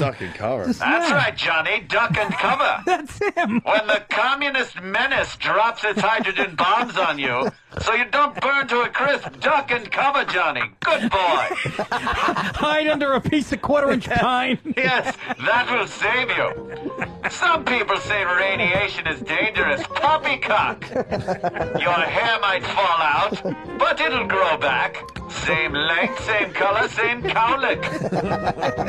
Don't worry about that, kids.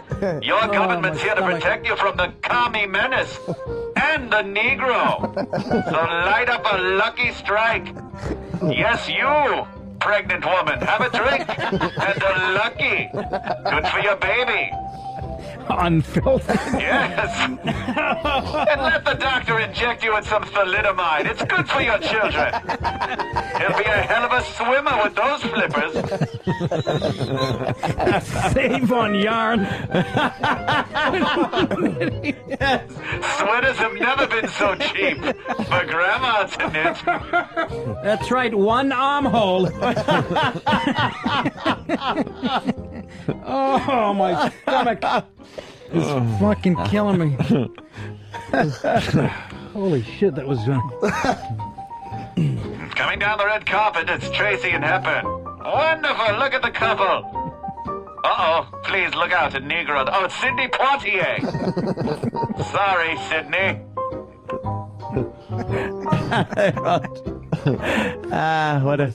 What a time.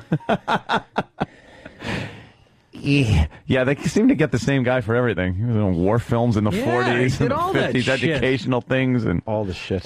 Film strip records when I was a kid. Beep. Got that crew cut and those Harm Janine Garofalo glasses. And, Yeah, always in a suit. yeah, skinny black tie. Win that Edward R. Murrow Award. DeLorean died in 2005. Of what? Did Yeah. I think it was cancer. One of his doors of his cars hit him under the chin. Fucking took his head off. I think it was a stroke, yeah. We're doing Oh, really? line of the day. Cokehead died of a stroke? Go What the figure fucking that one odds? out. Oopsie. Hello, this is Tom Morello. In my resume, groups such as Rage Against the Machine and Audioslave, perhaps you've heard of them. You're listening to the worst of Opie and Anthony, and it's very hard to choose the worst because it's all awful. You're listening to the worst of Opie and Anthony. Sirius 197, The Virus, XM 202. Examples of our ancestors just being stupid and not figuring things out for us. My sister not shaving in high school. Let's go with, we'll start off with Rick in Brooklyn. Rick, what's up? Hey, yeah, in order to waterproof their hats and keep their clothes nice and rigid, the Pilgrims used to soak everything in mercury. Oh, yeah? Really? Yeah. Is that true? Yeah. What did they know? Where'd you learn that? Off a placemat? Wow, okay. That's kind of a silly never thing. heard that. Well, yeah. I don't know what we could do with that, but Yeah. it just sounds crazy. That didn't really evolve. We haven't. Right. And that, I don't think, is something that, I think that's something that you just didn't know. They couldn't tell, hey, mercury, it's going to turn your kids retarded because you're wearing a wacky hat. Right. Now we're soaking them in what? Creosote? That didn't really that didn't evolve at all. That just went away. That was like the when they came out with the X-ray machine, and they put them in shoe stores, and it was a massive dose of radiation. And shoe stores? Yes, these shoe stores started getting this read about X-ray this. machine because it was like a gimmick almost. Like they would look at the bones in your feet and tell you, oh, you need this type of shoe. So you'd stick your feet in this machine. It would just be bombarded with like horrid amounts of radiation. I never heard such a thing. And it would be like, the yes, old people walking around with feet missing? you need a much wider shoe as I look at the bones in your feet. It's just this awful... That's more of we just didn't know. It was a novelty. The whole X-ray thing was a novelty. So they'd have this massive amounts of radiation just go right through your hand, and it wasn't focused. So it would just go all over the place. Larry, you're in there pricing sandals, and you leave with like a lump on your thyroid. Exactly. That's the bit we'll do next week. The we just didn't know bit. We just didn't know. This is more like the obvious stuff. Yeah. I'd never heard such a thing. When I first read that, I was laughing my ass off at these idiots with their fedoras walking in. I'd like to see the bones in my feet, sir. Well, okay, put your feet in here. We'll irradiate you with this magical uranium. And look at the bones in your feet. And you could light a lucky strike off your toenails when you're done. Just amazing. Wonderful. Can you Well, imagine? see, you seem to have a bit of a hammer toe problem. We could see right through your foot. Actually, we could see through to the core of the earth. It's maybe a little strong. And then you fast forward a few decades, and you get an X-ray in the dentist's office. Oh, he's wearing a suit of armor. They're wearing a suit of armor. They put that lead vest on you, and then the lady like sets it just right and runs out of the room. Runs out. Okay, don't move. Don't move. Runs behind some thick lead glass. Right. But back in And the it's day, 2 seconds. Bap. You just hear bap. All right, enough. Don't ever get one again. right? We can only do that once every 5 years. In the old days, sure, stick Junior's face under there. Right. We'll look at his brain. you know the first X-ray machine, it wasn't just, you say they were just putting their feet in, but yeah. Oh, put everything. Oh, I want to see how my hand looks. Hey, look, Charlie, my skull, look. Sure, look. no problem. Yeah, looks like the elephant man with brain tumors. Right.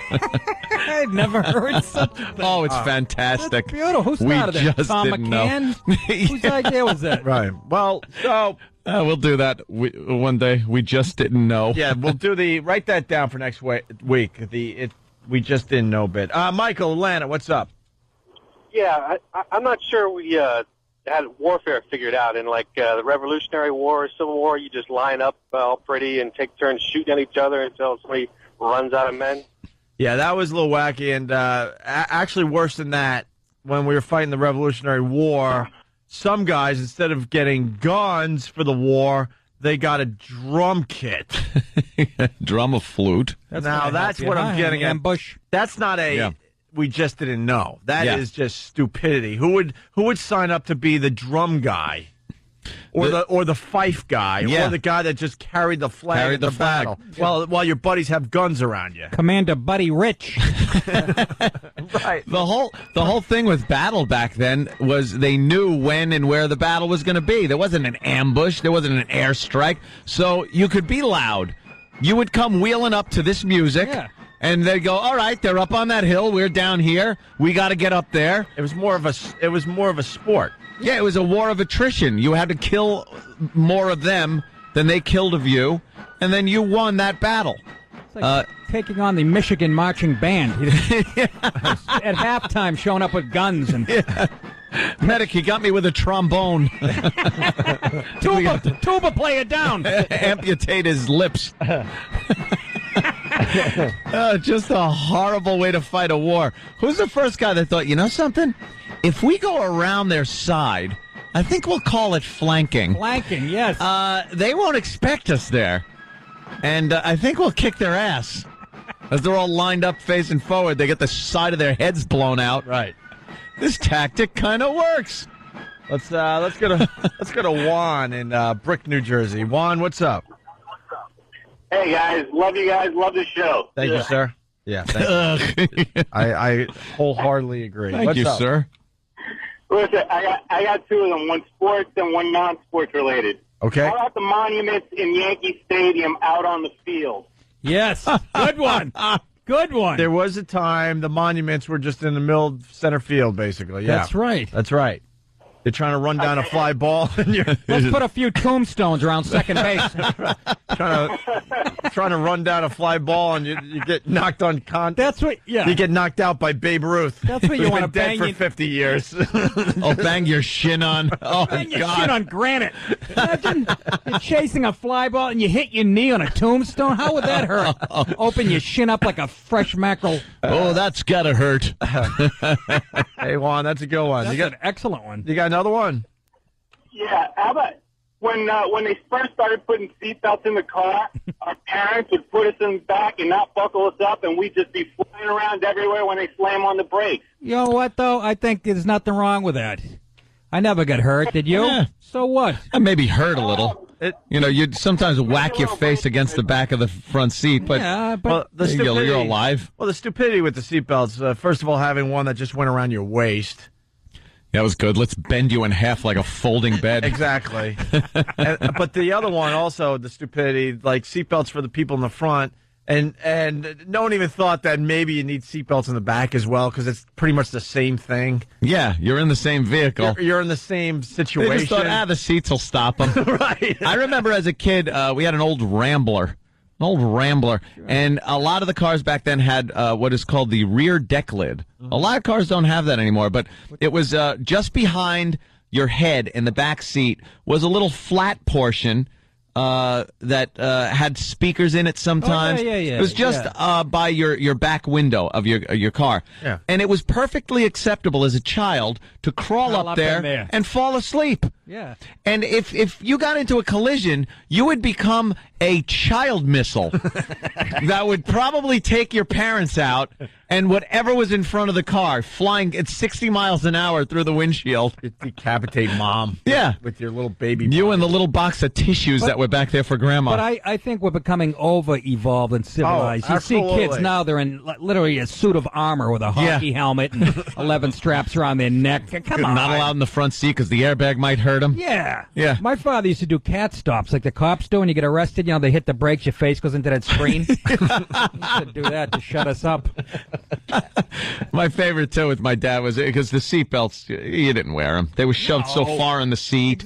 They were covered with dried up McDonald's French fries and Cracker Jacks. Yeah, all kinds of gook was down there. So you just got in, but he was there to help you out because his miracle arm could go up and keep you from hitting the dashboard at any speed.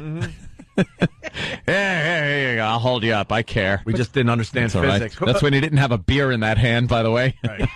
When the beer was in there, it was a little more important than saving me from the friggin' stainless steel dashboard. But they keep doing it, even when you're an adult. Right? Yeah. You're like 19 Right, now, and your come old on. man's trying to stop you. It's embarrassing, Dad. Wait, 205 for Christ's sake. Gonna slap your arm. Let's say hi to Joe in Boston listening on BCN. Joe, what's up? Hey guys, what's going on? Hey, Joe.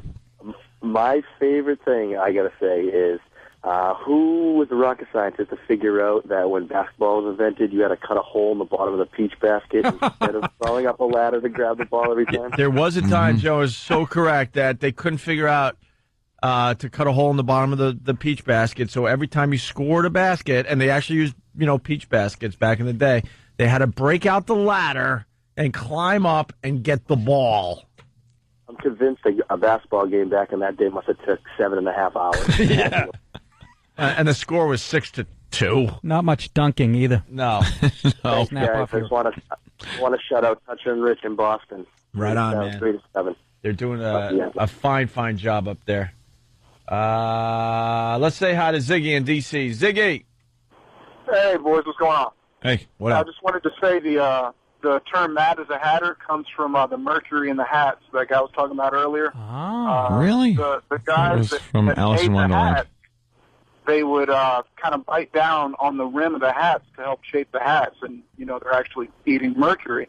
So that's where the term "mad as a hatter" comes from. I don't know what's more stupid, the putting the mercury in the hat or biting down on the... Biting the shape mercury rim. hat and shaping the rim. Yeah. There was I know years ago they used to make watches, and there were these women that would sit there and actually hand paint the glowing numbers.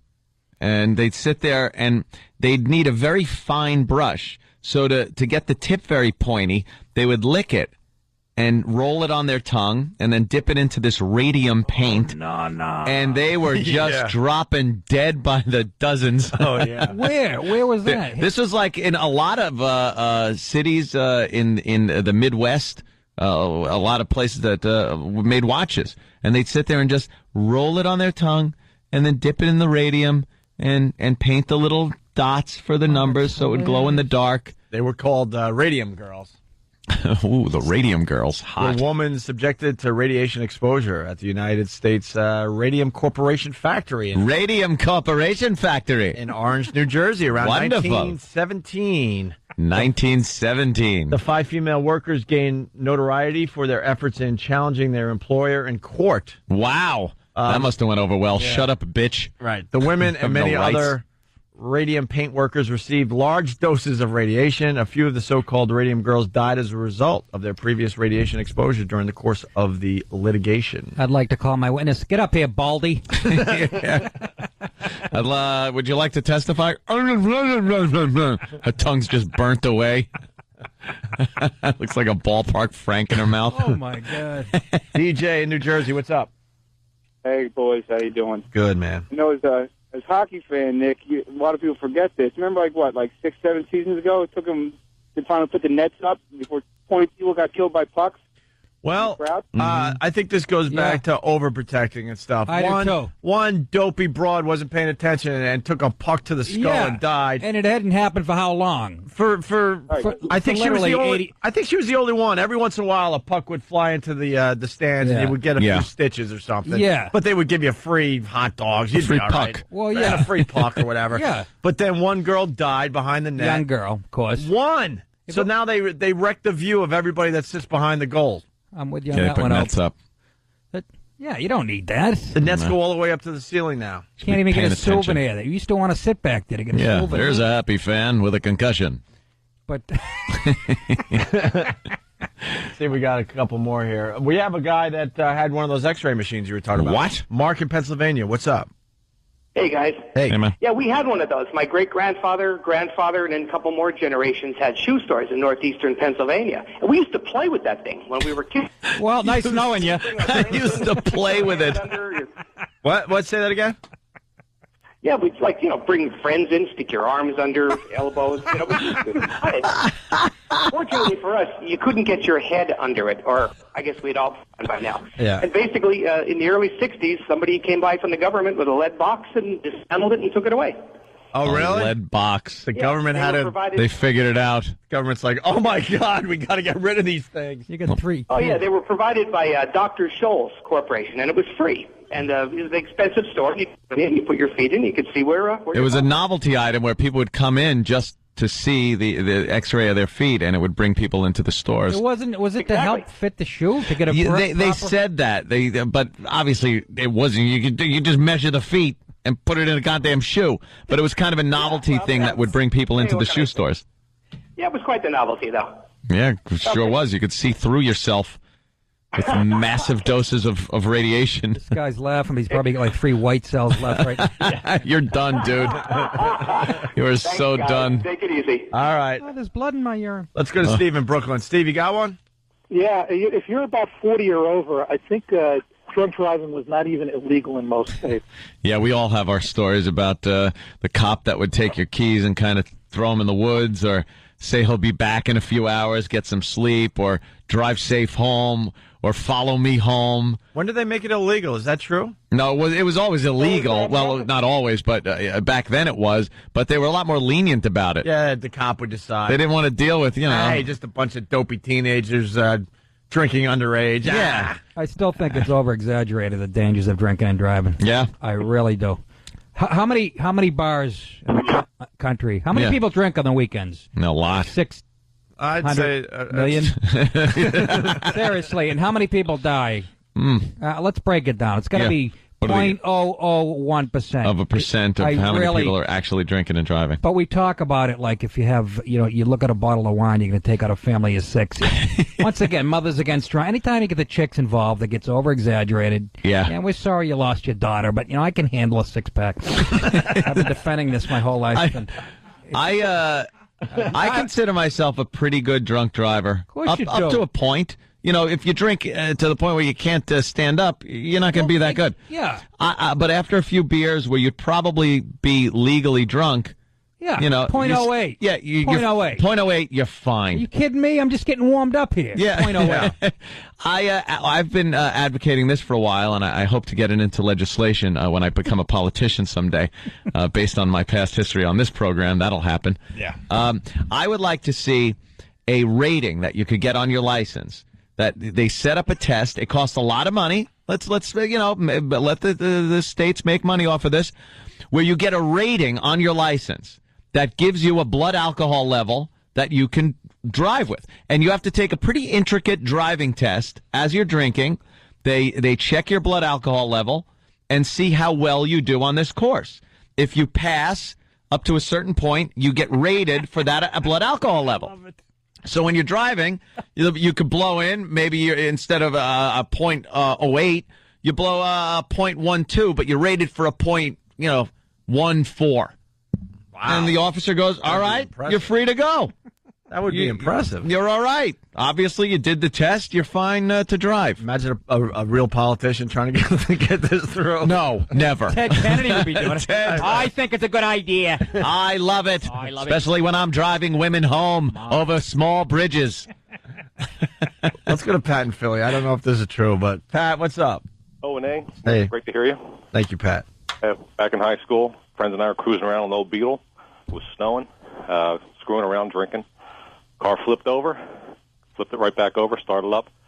Cop pulled up on us, nailed us for littering, not even if you are. Wow. You don't want to do any paperwork. Yeah, he wanted to just go home. Yeah. Everybody, you know how many people drink and drive? Seriously, every day. If you're in a bar, what are you going to do? Sleep over? There's cots the downstairs? people that are in there are drinking and then driving home. You're not hitchhiking. Yeah. Seriously, it's so Every silly. club at night that you go into and see them, they're packed with people, they're drinking, and then they drive. Designated driver. What? Oh, please. Who uses that? The designated driver program. Yeah, that means you have a fuddy-duddy in there that's going to, give you grief, bring everyone down. You're all laughing about nonsense because you're all drunk, and he's there.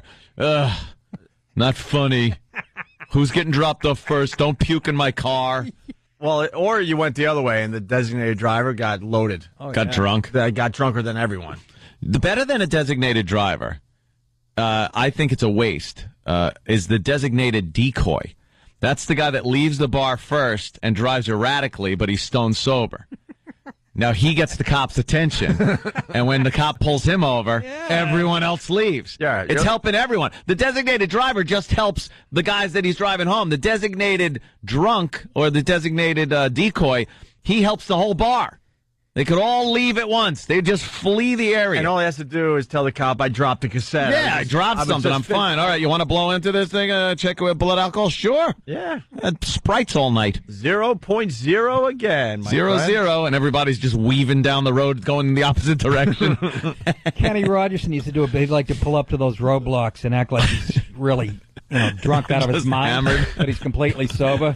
And the cop goes, sir, get out of the car. And he goes, no, why don't you get in? Someone wanted to talk about dog fights as a dumb thing we used to do. Our ancestors. Did we, though? Wait a minute. We're still doing it, aren't we? Yeah. A certain segment of the population? No, I'm in the air. Dog airplanes. fighting. Yeah. Well, that kind of went out with the missile. Kind of went out with the missile they could shoot over the It was horizon. necessary then. Yeah. Let's go to Steve on Long Island. Steve. Hey, good afternoon, morning, whatever, boys. Yeah. Yeah, the iron lung. What the hell is that? I saw that in a hospital. It was a time machine. I wanted to go back in time and kick the guy in the nugget bag. The iron lung. The iron lung. Exactly. What was that And used Anthony for? was around when that. Anthony was around when that was invented, right? That was for people that got. TB? Was it polio or something? It was something that paralyzed your diaphragm, so you couldn't. Your diaphragm didn't move in and out, so the iron lung would actually be an artificial diaphragm and suck air in your body and push it out.